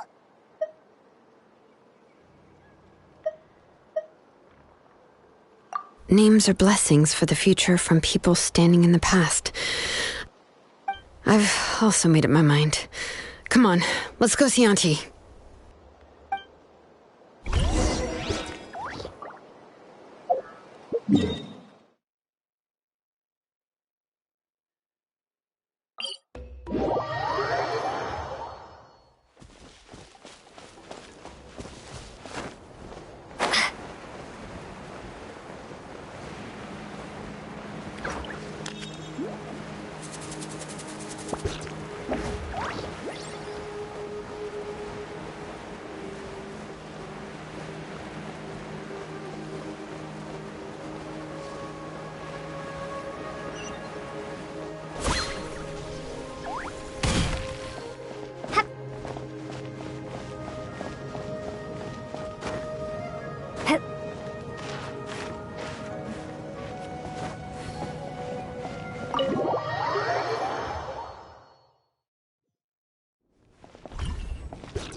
Shilonen. It looks like you've made your decision. Am I right? Yes, here's some research that I've done. You can reference it to modify the way the central inscription operates. I'll also help you continue working on the Blaze Gem inscriptions. But I must have complete control over all the inscriptions and the ability to oversee their uses. The memories that can be absorbed by the inscription will be limited solely to Nichika's past. We'll plan a set time frame together from which the memories can be drawn from shortly. If you attempt to extract any memories beyond this scope, then I'll consider that as committing a criminal act and halt all work related to the central inscription. After the memory bank is constructed, the Blaze Gem inscription's absorption functions must be stopped immediately. Only functionalities for outputting memories will be kept. I accept. Thank you, Shilonen. I really... Auntie, you know I can't stand it when you do this. If you needed my help, you should have just said so. There's no need to beat around the bush like you did. Using technology for ancient names to forge other things without permission is no trivial matter. Yes, it's a major departure from the technology's intended use, but it's nothing compared to a child who needs help, compared to a name that's about to be lost. But once this is all over, you must come with me to see Pakal and discuss everything that happened. That's fine. I'm willing to accept any punishment for my little Nichika. All right, let's clear off the table and come up with a plan. I need some time to consider how to let Nichika control the Blaze Gem inscription on her own and extract the memories from her past. By the way, did you give the book to Nichika? How could I just hand her a birthday present that you specially brought for her? I've picked out a box and packaged it up. Wait till her birthday and then bring it to her. It'll be a nice surprise. No, it's just an old book. There's no need to...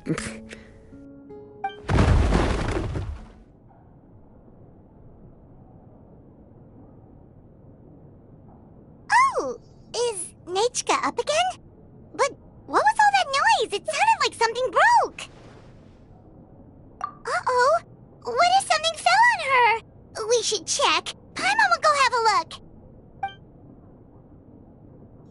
Nichika, don't hurt yourself. Shilonen, is that you? You're Nichika? How many times have I told you? Don't get out of bed on your own. You were running a fever yesterday. Hello, Nichika. Thank you for the book. I've already read it several times. You've already read it? But didn't Tlasoli package up the book that Shilonen brought?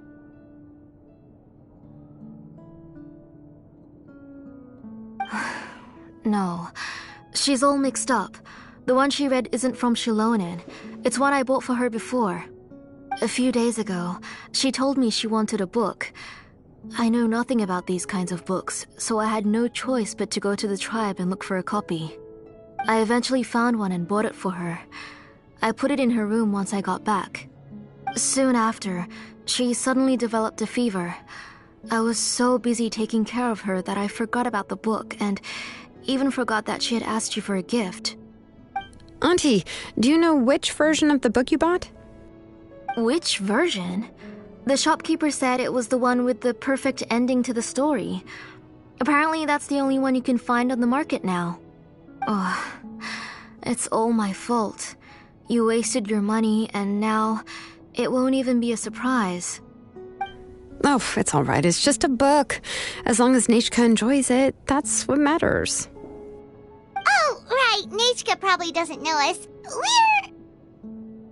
You're Paimon and Miss Traveler. Mom told me about you. Oh! Seems like everyone knows who we are now. Yeah, Nichika seems to be doing pretty well today. Since she's been stuck indoors for the last few days, why don't we take her out for a walk?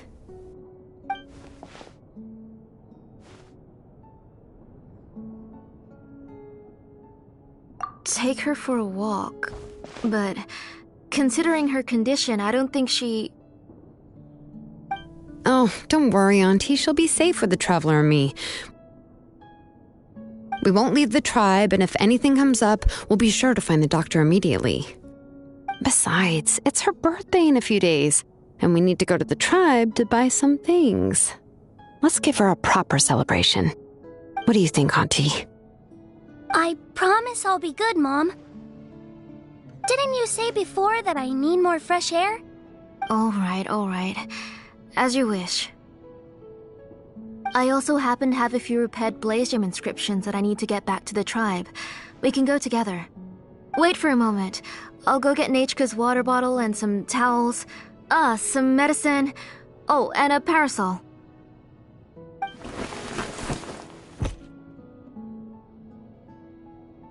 Talk about being prepared. It doesn't hurt to be prepared. Okay, let's go. Please be good now, Nachka. Don't cause any trouble for Shilonen and the others. Oh, you can let me carry these. And don't be a stranger, Nachka. Feel free to tell us anything. And even I was quite a handful for Auntie when I was little. Yeah! It's not often you get to go out to play, so just have fun! Everything will be fine! Okay, thanks everyone, and please don't worry, Mom. I'll be good. Let's go look for Ignal. I've had her Blaze Gem inscription for a while now, and I'll finally return it to her today.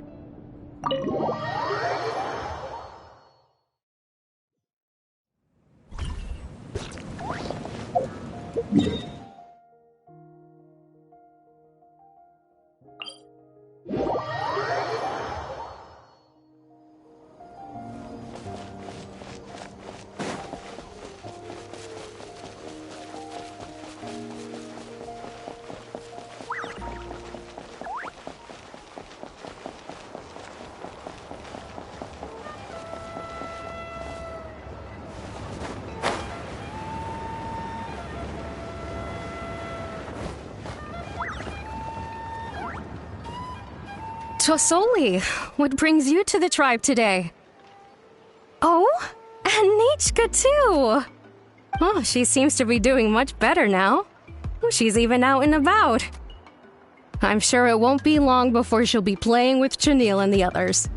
I hope so. Here, Ignal. This is your inscription. I've finished repairing it. Oh, thank you for bringing it back for me. Oh, by the way, I came across a piece of good quality ore a while ago. I was thinking of using it to make some pretty jewelry for little Nachka. I remember that Nachka would become so happy every time she saw a shiny ring. Right, Nachka? I'm sure she'd love that. Thank you. My pleasure. Give me a moment. I'll bring the ore. Oh, I can make the jewelry for her. What kind would you like, Nachka? I would like... Something shaped like an embercore flower would be nice. She was always asking me before to make her an ancient name with an embercore flower design. Noted. I'll make that as a gift for her next birthday. Sorry, Nachka. It won't be a surprise for you. That's okay. Thank you, Shilonen. Found it! Sorry to keep you waiting. Here, please take it. By the way, Nachka, feel free to write to me if you ever want to know more about ores. Well, I was shocked last time when you wrote me out of the blue asking for a volcanic crystal. Sorry about that. She can hardly contain her curiosity now that she started to recover. She's still too weak to go out whenever she wants, so she begs me every day to help her write letters to people in the tribe about all sorts of things. That's how you know she's one of the children of Echoes. It's normal for us to be interested in ore. Everything's looking up! Oh, we're just like the main character in the new version of To Kill the Brave, when he was about to save his brother Remak.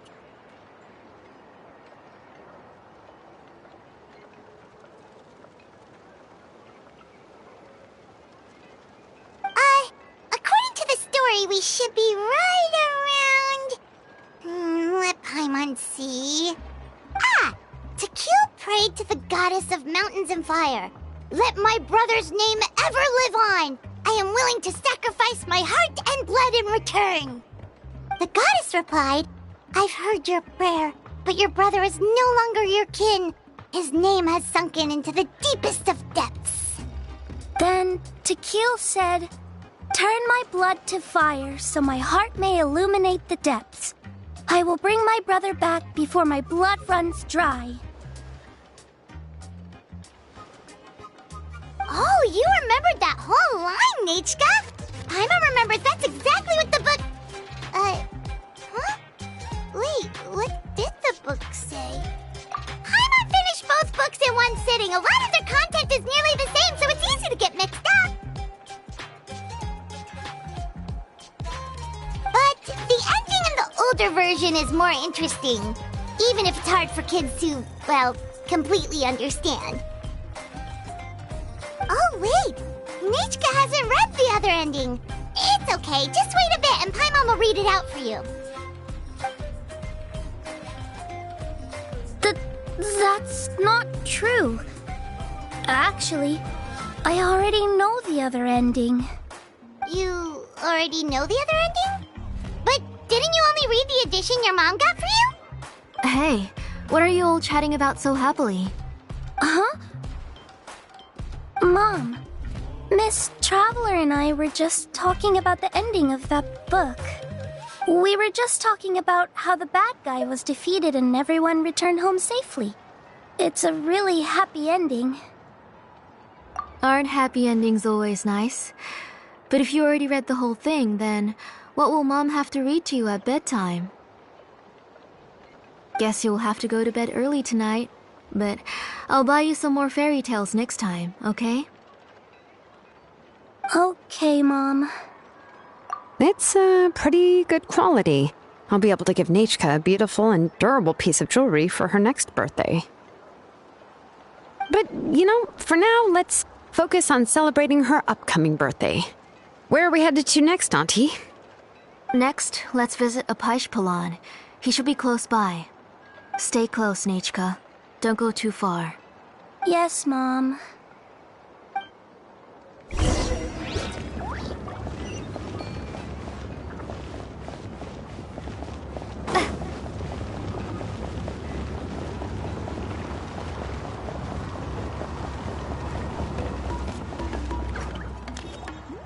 Why do my eyebrows keep twitching today? Strange.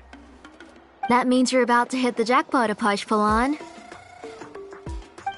I didn't expect to have 2 name engravers coming in today. Welcome. What are you looking to buy, Tlazoli? I'll give you a discount like usual.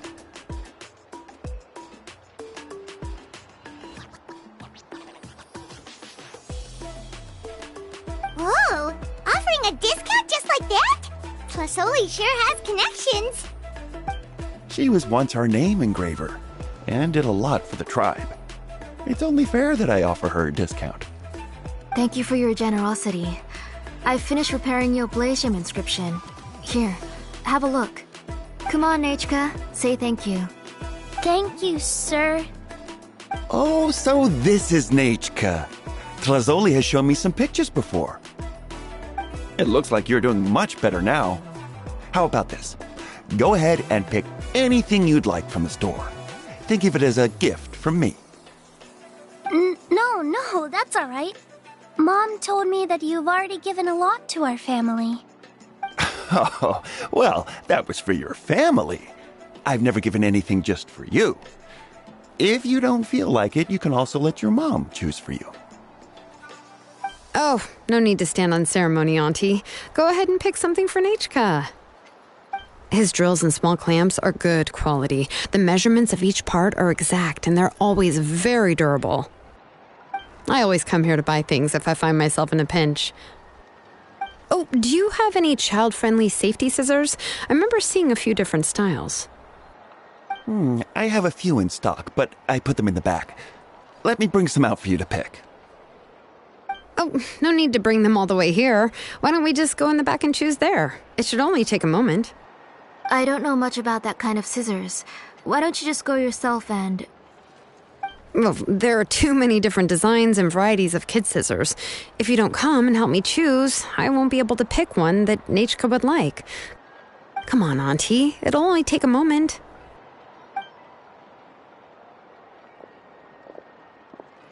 And there goes Shalon dragging Tlasoli off to buy more stuff. Ooh, what a busy day. I won't run off. Paimon, who's your favorite character in To Kill the Brave? Paimon's favorite? To Kill, of course. He went through a lot to rescue his family. In the old version of the story, he was never able to reunite with his family, but he was still really strong and fought as best as he could. What about you, Nichka? Which character do you like? I like Remak. Oh, the one who was possessed by Kuatlikwe, but never forgot his brother Tequil. He was also an amazing character. If it wasn't for his determination, both he and his brother would have been defeated by Kuatlikwe in the final battle. Of course! A story's only interesting if you can really get immersed in it. Hey, Nechka, why don't we play pretend? You can be Remak, and Paimon will be Tequil, okay? Miss Traveler, can I play the role of Kuatlikwe?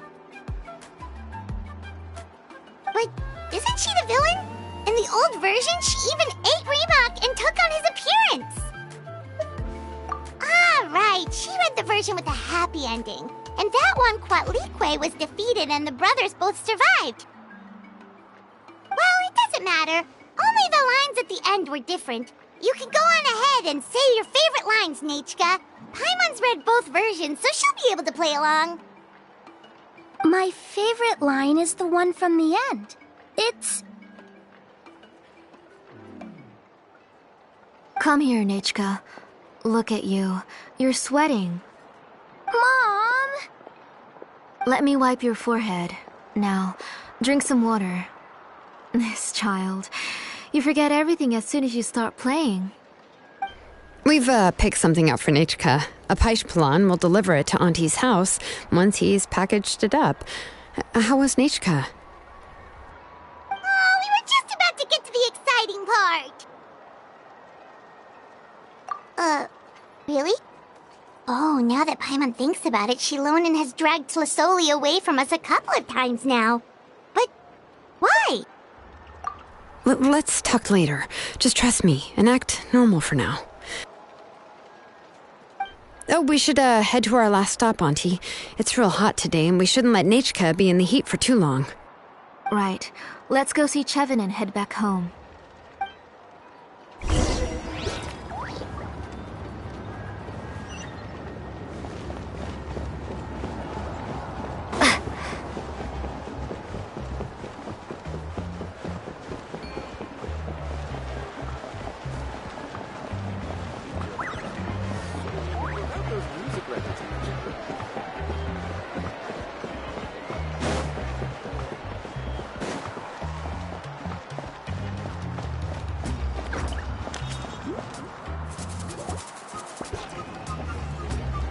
I finished repairing your blaze gem inscription, Chevin.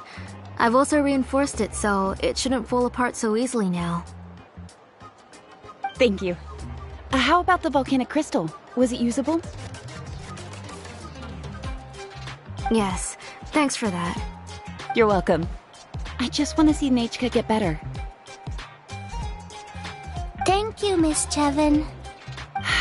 It's fine. Honestly, you're both too polite for your own good. I was wondering where you got the ore for such a large-scale blaze gem inscription. So you must be one of Auntie's accomplices, then. Oh, Shilonen. We already know what's going on. You had me worried there. I thought we'd been found out. We'd be in real trouble if Pakal ever got wind of it. To be honest, I won't be able to cover it up for much longer. I've been traveling away from home every few days, and the ore reserves have noticeably decreased. The last time Pakal came and asked me about it, I could only say that I'd been using up a lot of ore to research new styles of jewelry. As for why I had been leaving so often, I said that I had found a new ore vein and wanted to extract some new gems from it. Sorry. I've been talking my head off. Please, come in and have a seat. Sure, we can sit for a moment, but... Miss Chevin, can I go see some of the jewelry over there? You mean Amisha's work? Sure, go ahead. Remember to stay in the shade as much as you can. Paimon wants to go too! We'll go together. Paimon hasn't looked at Natlan's jewelry very closely yet. Really? Then Paimon's gonna take a good look at what they have.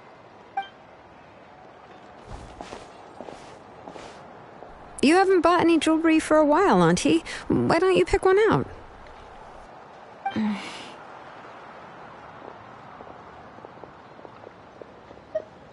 on, Nichka! We don't know anything about Natlan's jewelry, so you can help us pick something out.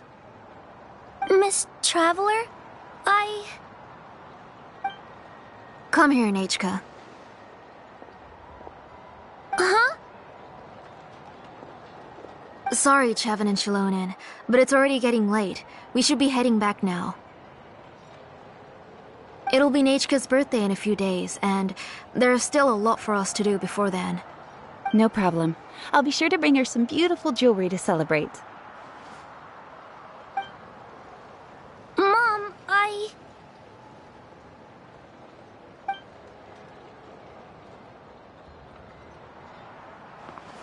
You're getting hot again.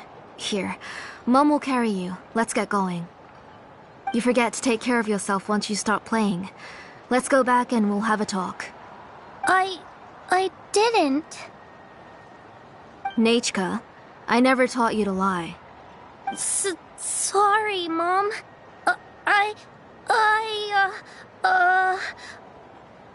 Nichka's looking at us. Paimon feels like something's not right. What should we do? No, Nachka was having so much fun today that she forgot the time. It's not a big deal. Let me help carry her home. I'm worried you would also have to recover if you carried her the whole way. No, it's fine. I'll carry her. Let's go, Nachka. It's time to go home.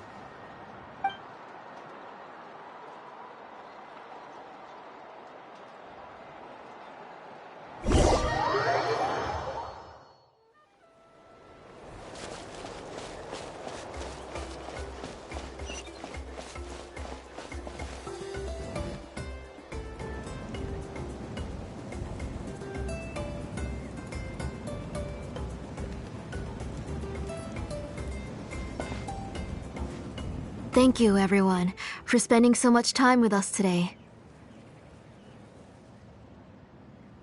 Please be sure to come to Nachka's birthday party.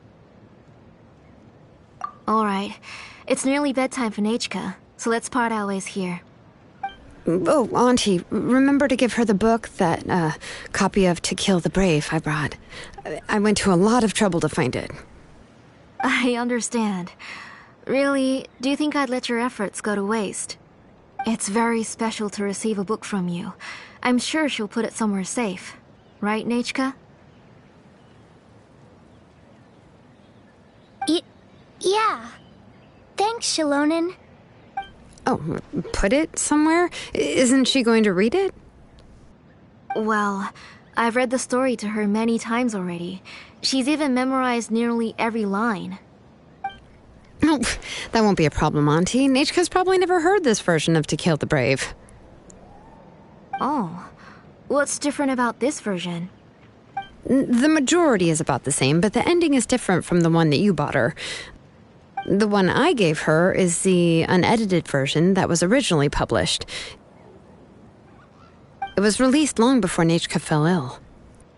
Oh, but I remember you were never very interested in fairy tales, Shilonen. Huh. Well, I was just thinking that if what you said about Nechika's illness is true, she shouldn't be able to remember anything about her past before her illness. So, the ending to the original version of To Kill the Brave is also part of the past that she should have forgotten. In other words, if she hasn't recently read the old version of the story, then she shouldn't possibly know the ending, right? I don't understand. Why are you so concerned about the ending of this book? Even if she does remember the ending, what does that prove? Maybe she snuck out somewhere when I wasn't watching and read the first edition of the story. Yeah, okay, that is a possibility. After all, she does remember things that have happened recently. In which case, yeah, let's go ask around the tribe and see if anyone remembers Nechika reading the book. There are only a few shops in the tribe that sell books, or we can just ask Nechika where she'd read it. The booksellers all have inscriptions, so there's a chance that their memories... So, you admit that the inscriptions can affect the tribe's current memories? I was very clear that I would consider that a crime and would stop all work on it. There must be a few more books at home. I do not wish to see your blood be reduced to ash, but I have seen the light of your heart and spirit. I beg your pardon? Nechika, where did you read that book? Answer me. Go home, Nechika.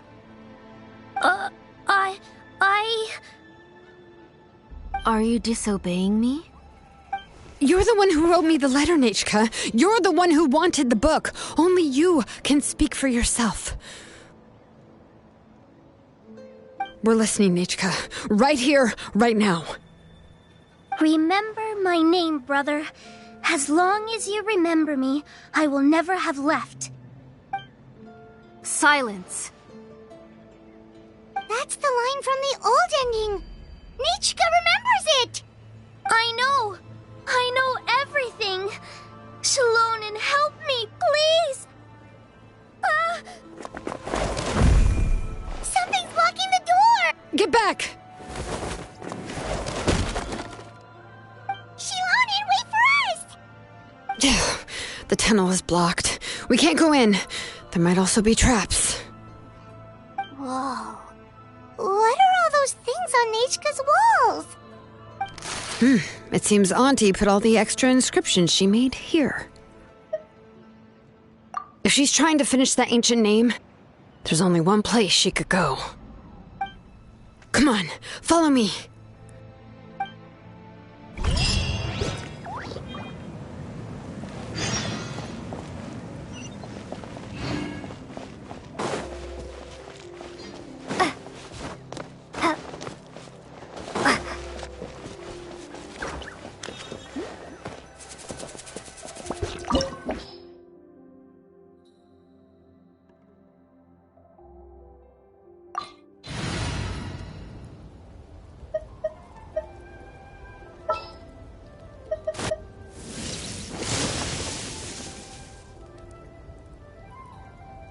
What is the situation?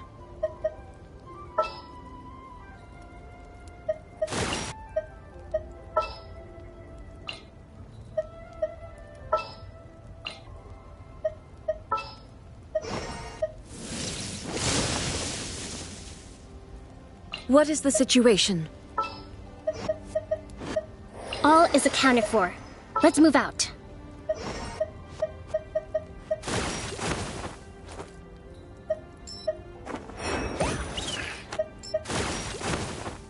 Wow! I can join the team?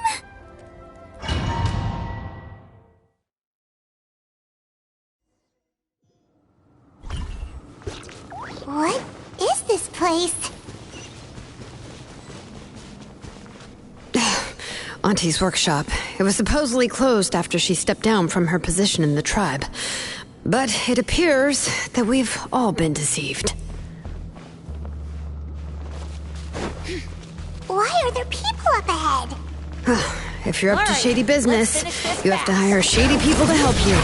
Let's go, don't hesitate!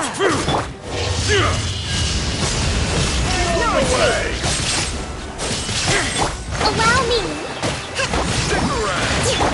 Here goes!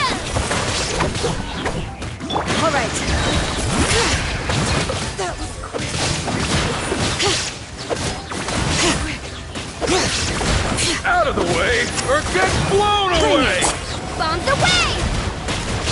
Water jet! Forget it!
Watch Come this. on! Show me your courage!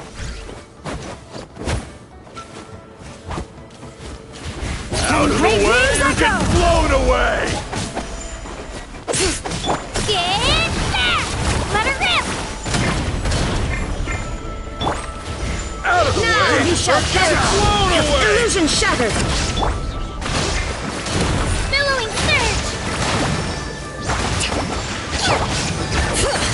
Forget it! Out of the way or get blown away!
blown away!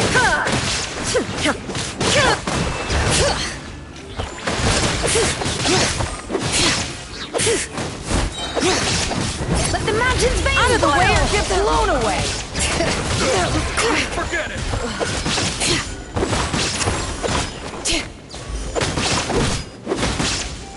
That was quick.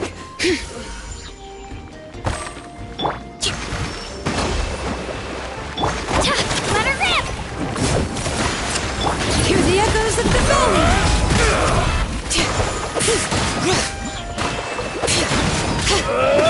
Torn to oblivion! Shine down!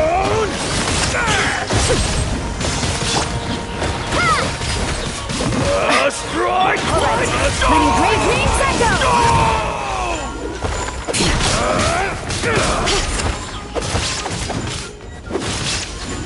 Clear the area!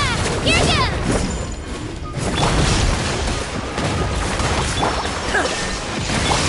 Water jet! Wipe out! Torrents, bring refuge! Hear the echoes of the valley! Yes, you are! The door's closed here, too. Where should we go now? The transport system seems to still be functioning. Let's go look for the controls and get this cart running again. Maybe it can take us further inside.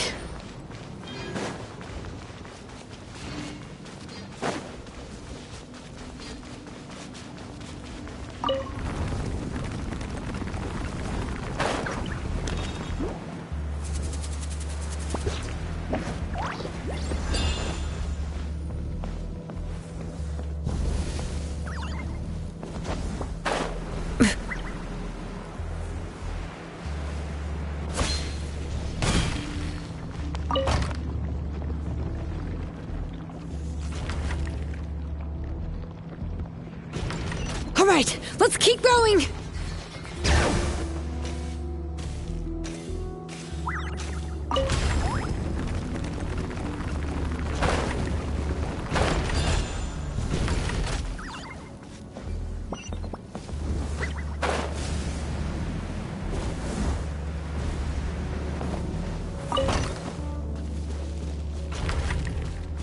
Bring it!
You got here quick.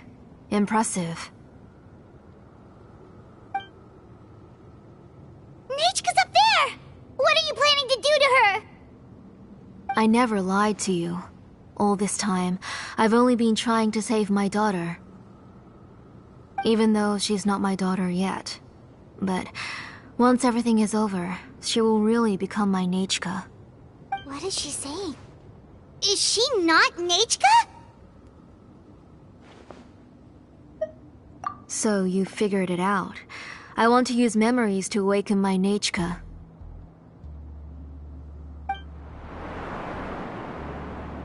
She has stayed in the Night Kingdom for far too long. She's afraid of the dark and cold. I'm the one who made her stay there alone, so I must bring her back. Don't worry, Nechka. Mom hasn't forgotten anything. She has always remembered your name.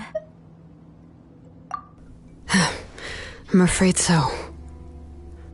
Then, who's that girl lying up there? She's a child from my tribe. Her parents were killed in the same abyss attack. But wouldn't you know it, her birthday is the same as that of my Nechka. I raised her and took care of her for many years. I thought that taking her in would help me feel better. I was so happy the first time she was willing to call me Mom.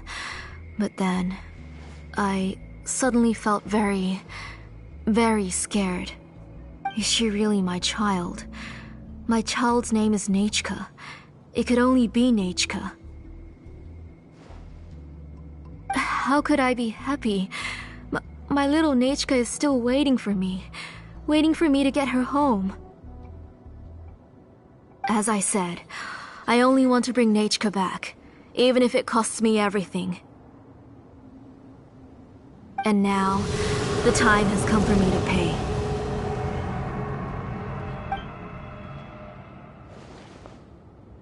As for my useless ancient name, it's finally time to put it to good use. If you're not willing to help me, then you can become the fuel for Nechka's ancient name.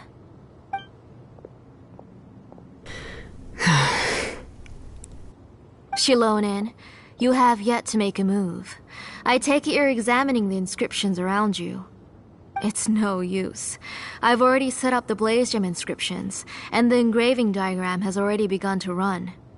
It's all thanks to your ideas. Now, the central inscription will finally become Nechka's ancient name. After Nechka returns, I'll make sure to invite you to her birthday party.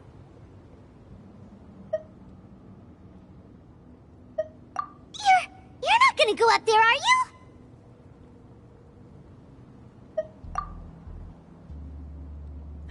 There's a flaw in this engraving diagram. The weak point is almost about to activate. So on my mark. Don't worry, Nechka. Don't worry. Mom is here. 3. Mom will always be with you. I'll never forget you. 2. Wake up, Nechka. Now. Please, wake up. 1!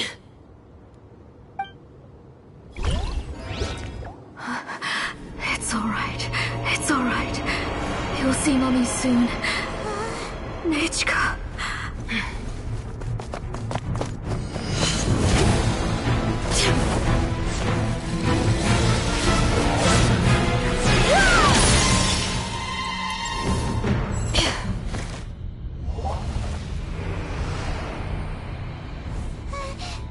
Keep back! Those are distorted thoughts. And the mists are the thoughts' twisted cries. If you become tainted by them, they will control you, and you'll never be free again. Where are you?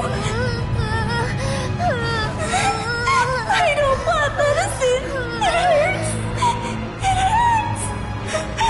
Why am I alone? Nechka, why? No more medicine. Will you stay with me forever? Please never leave me again.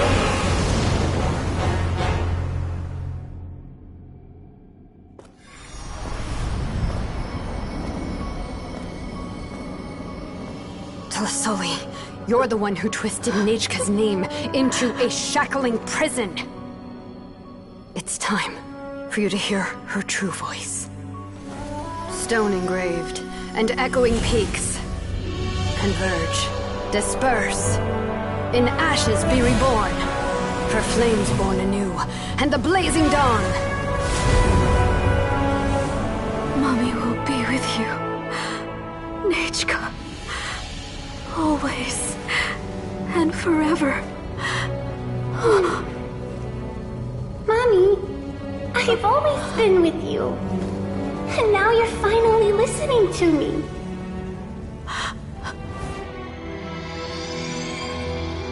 The old births the new, as flowers shield the roots, so life ever cycles until we return to the loam. We've known each other a while, but we've never met. You're Nechka? Yes, but I still don't know your name. My name's Nepeka. It really suits you.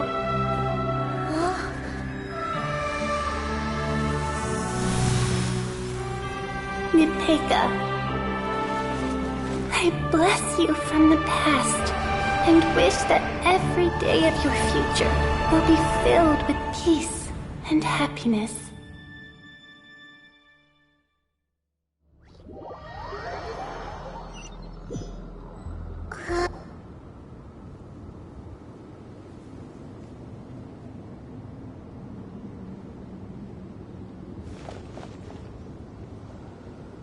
I saw Nechka and was speaking with her, but now, where did she go? Nechka?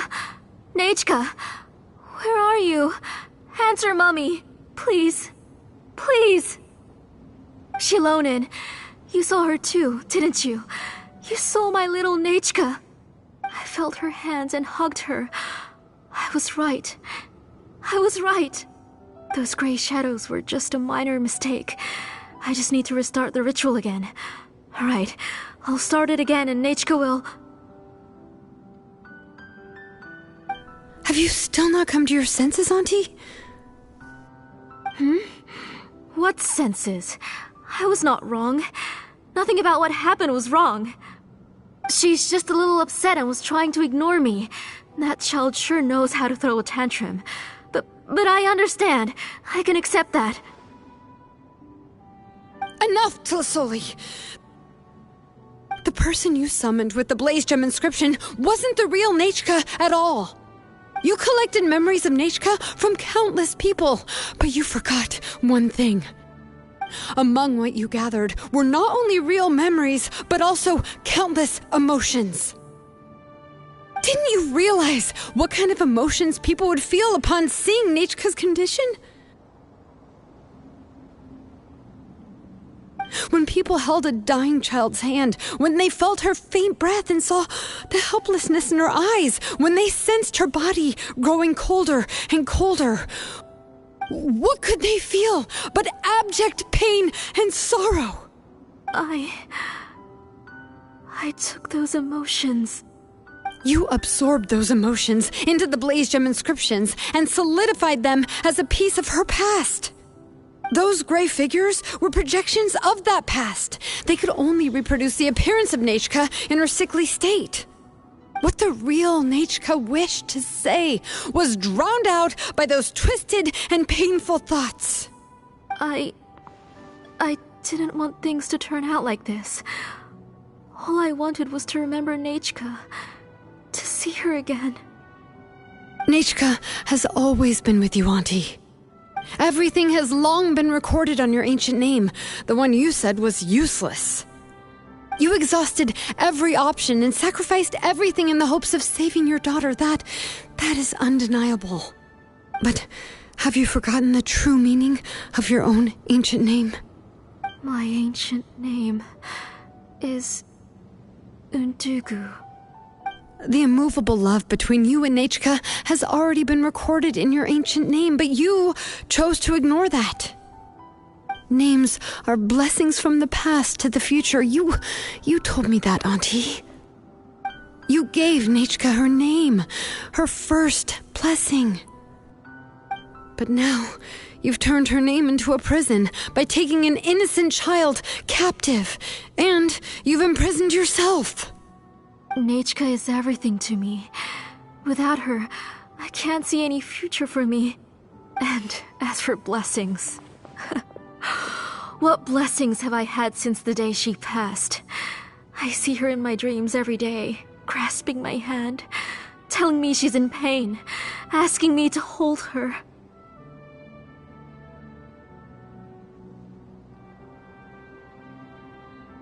But I can't say anything. I can't grasp her hand. All I can do is shout her name over and over again until I wake up.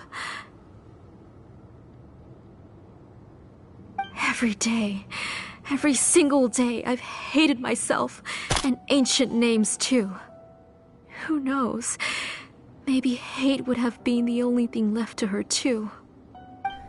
You think Nechka would have come to hate you?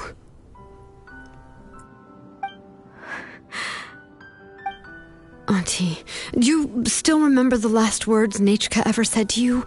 Do you remember what her final words really were?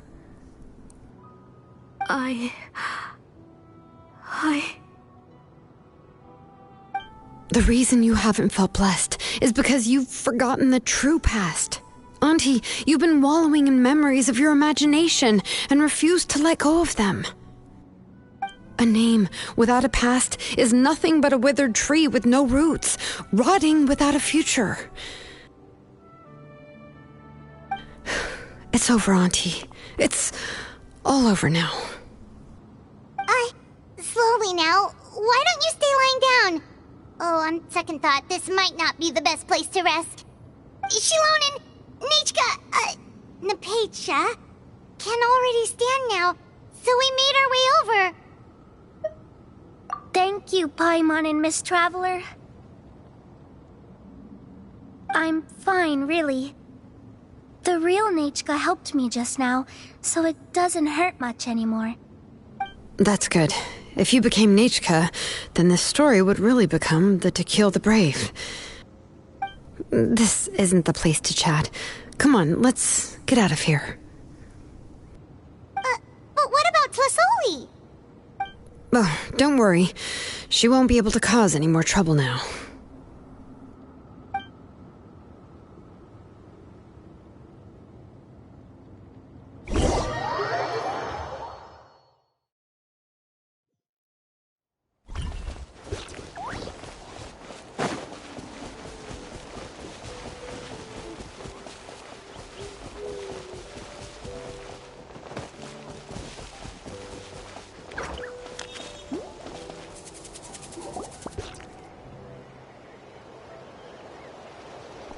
All right, I've locked Auntie in the house with a few ropes.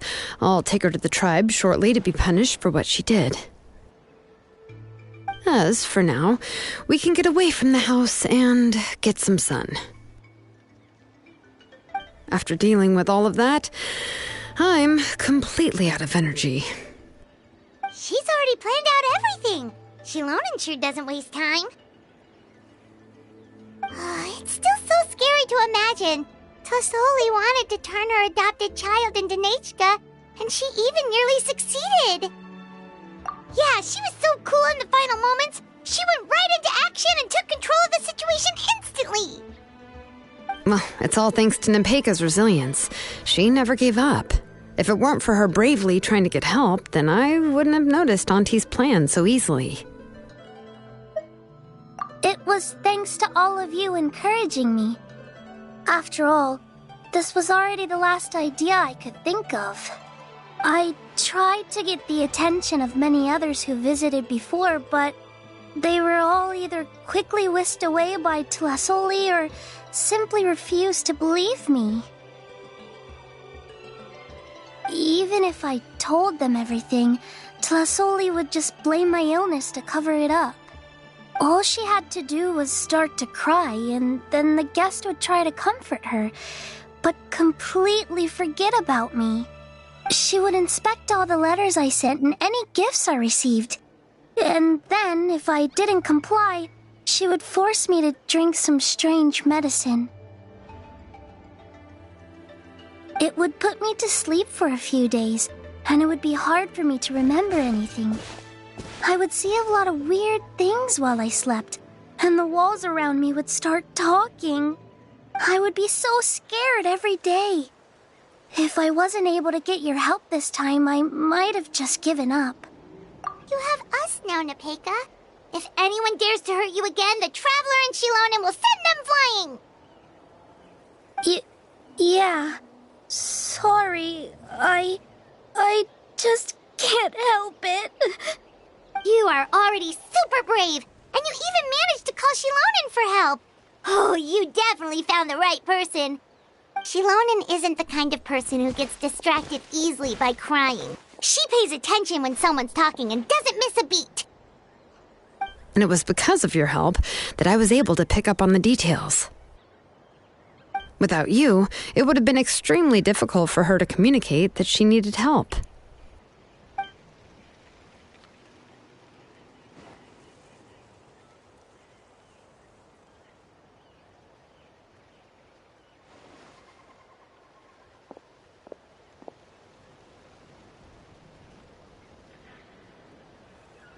Tlisoli would certainly be more on guard if I tried to speak with her, and would probably have just kept Nepeka locked up in a room again. So we had a part to play too!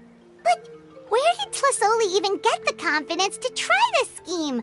When Nechka was alive, surely many tribe members would have tried to help her. Was she not scared that someone would realize that Nepeka wasn't Nechka? That's certainly a possibility. The inscription she created would not only collect information related to Nechka's past, but also actively erase people's memories of Nechka. It's similar to graffiti. If you want to paint something new on a wall that has been painted before, then first you must remove the old painting. It's possible that I was also one of her targets, which would explain why she was so willing to let me have the central inscription. Whoa, and you still took it? If it were Paimon, she would have thrown that thing away the first chance she had! Well, you can uncover the truth without taking some risks, right? If I hadn't disassembled the inscription myself, I would have never realized her actual motives. So you suspected her from the very beginning? Oh, no, she's my auntie after all. How could I have seen her as a villain from the start? The most I did was keep the possibility and a corresponding plan in mind, and it was just our luck that the worst-case scenario actually happened. But now that I look back on it, we still managed to rescue a suffering child, even if that wasn't our original intention. Anyway, I think we've just about summarized everything and praised each other enough by now. Everything is finally over, and Nepeka can finally be herself. So, what should I do now, Shalonin? You should do whatever you like, of course. No one's going to lock you up anymore. But I don't know what I can do. Everything I know is about Nechka. What she'd like to eat, which flowers she enjoyed, how she acted and spoke. I'm not her, but I can only be like her. I don't know, Shalonin. I just don't know. Oh, don't worry, Nepeka. The Blaze Gem inscription isn't working anymore. No one will force you to be somebody else again. But I no longer remember anything about myself now besides my name. What if I never remember my life and lose all of my past? I'm scared, Shalonin. What should I do? Oh, don't cry, Nepeka.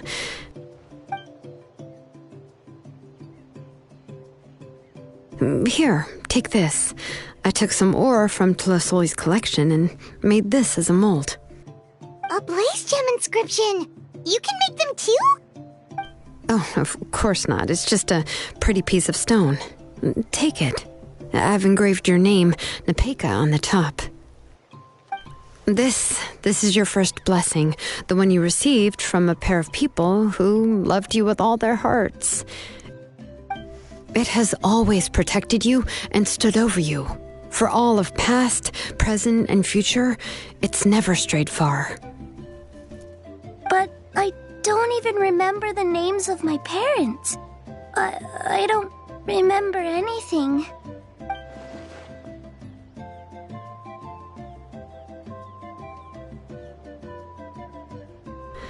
Huh.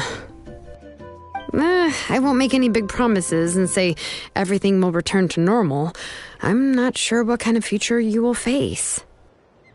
I can only promise that no matter what the future holds, your name will never fade. This is a blessing given to you by a name engraver. You'll continue to grow and mature as a sapling sprouts upward and becomes a healthy tree, or as birds spread their wings to fly high into the sky. Your name is your starting point, as well as your guide. Remember your name and everything you've experienced, and you'll know how to step into your future. I'll do my best. You can do it, Nepeka! thank you all. Shilonen, Paimon, and Miss Traveler. If you really can't come up with what to do, don't worry. Just relax and take it easy. We're from the same tribe after all. If nothing else works, I can always go to the elders and look up your history. And until then, you can stay at my workshop. I can handle another mouth to feed. Oh, I don't know if the plan will work. I'm not even sure who I should look for. Well, rather than placing our hopes on a plan that relies so heavily on luck, we should just focus on ourselves. Well, anyway, enough about all that for now. Let me take Tlisoli back to the tribe first. Oh, come with me, Nepeka. Oh, gosh. I nearly forgot that we haven't even had dinner yet. What would you like to eat? Huh? Oh, anything. I'm not picky. Oh, good. Let's go. We have a lot of work to do. We have a very busy future ahead of us. Oh, and one more thing. Happy birthday, Nepeka.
Oh, you're here. Everything's been taken care of now. I was just about to go have a rest. Well, the tribe is still discussing that. I mean, not many have ever used ancient names to commit a crime. Pakal will have a lot on his plate. What I do know is that Tlisoli's workshop will be closed permanently, and any remaining incomplete Blaze Gem inscriptions will be completely destroyed. And as for the completed Blaze Gem inscriptions, I'll be handling them, which, yet another hassle to deal with. Anyway, at least her ancient name is fine. Otherwise, we'd have a real mess on our hands. Oh, and speaking of ancient names, I actually have some good news. The memories that were absorbed by the Blaze Gem inscriptions can be restored to their owners. Now, once all the Blaze Gem inscriptions stop working, the memories will return to their respective owners. Yeah, that's right. Wait, now that I think about it, in her attempt to get Nechka to come back, Auntie made the entire tribe forget about her. Now, Nechka really is gone, but everyone is about to remember her. What a bizarre turn of events.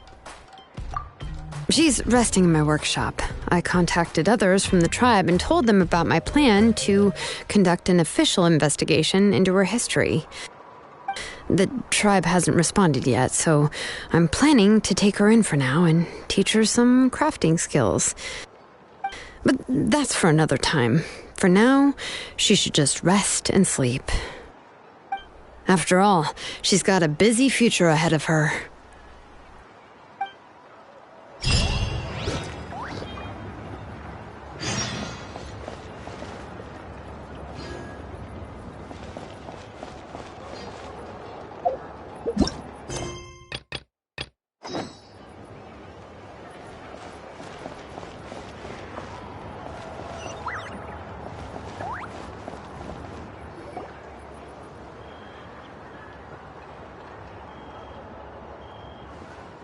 it's you two. The party's over, I'm guessing? You knew about that? Of course. Everyone in Natlan is rooting for you. Shilonen is working on the last part of your ancient name. It's best not to bother her when she's in the zone. Your name is a special case. There were quite a few headaches along the way, which slowed the progress. I told Shilonen if we hurry, we might make it to the feast in time to snag the last round of barbecue. I was just teasing, but she gave it some serious thought, nodded, and really hit the ground running after that. It's like my joke lit a fire under her or something. Sounds like she really wanted that barbecue. Yeah, it's a favorite in her tribe. I bet she still hasn't realized the feast is already over. Wait, should we go make some for her then? Oh, I appreciate the thought, but there's no need. I can tell what time it is. The light outside is a dead giveaway. Besides, I knew it was a joke, but we were having a serious conversation at the time, so I decided to give a serious response.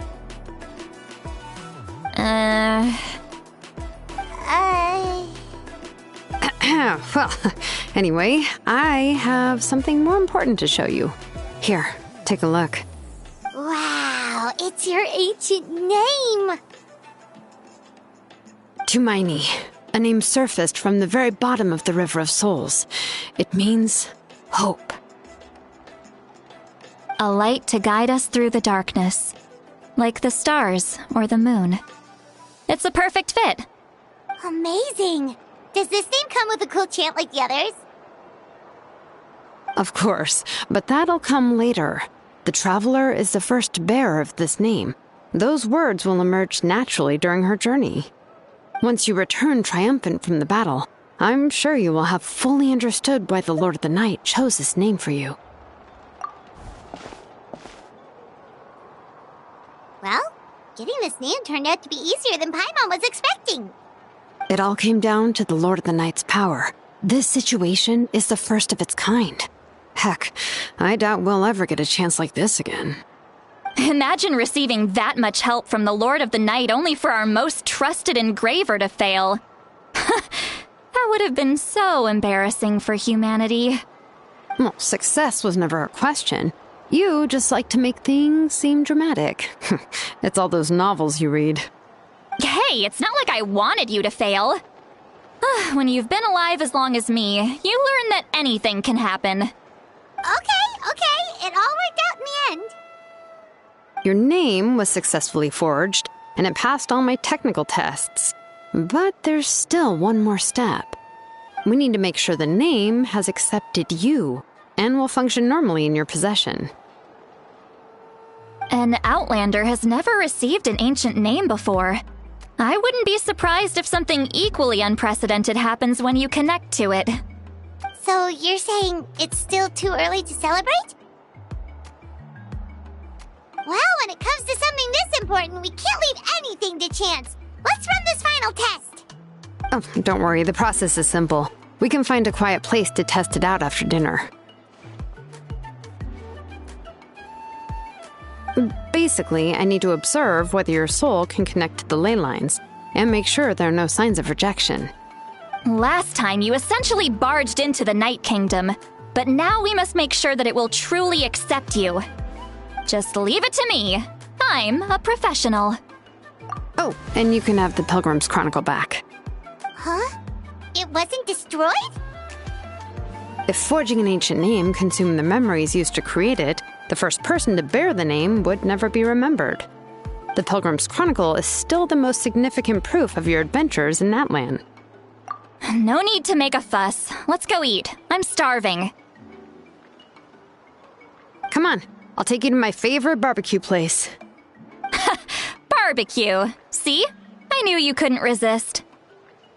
Oh, well, I forgot to mention, the place has top-tier alcohol as well.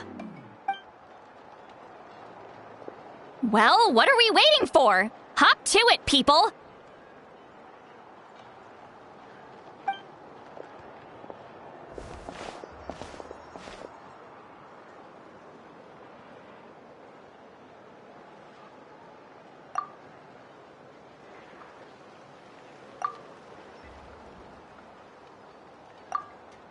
Is something on your mind, Sweet Lolly? You barely had anything to drink at dinner. I didn't think anything could shake me at this age. But the closer we get to the final battle, the more worried I feel. You have an ancient name now, but the Ode of Resurrection only takes effect if you win. And the Pyro Archon's fate is pointing toward death. I believe in you. And thank you. Your words mean a lot. All right, I'm ready. Oh, is, something wrong? No, not at all. Sweet Lolly just ate too much. Yes, that's right. So I should really walk it off. Come on, let's run the final test.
Benny's adventure team, assemble!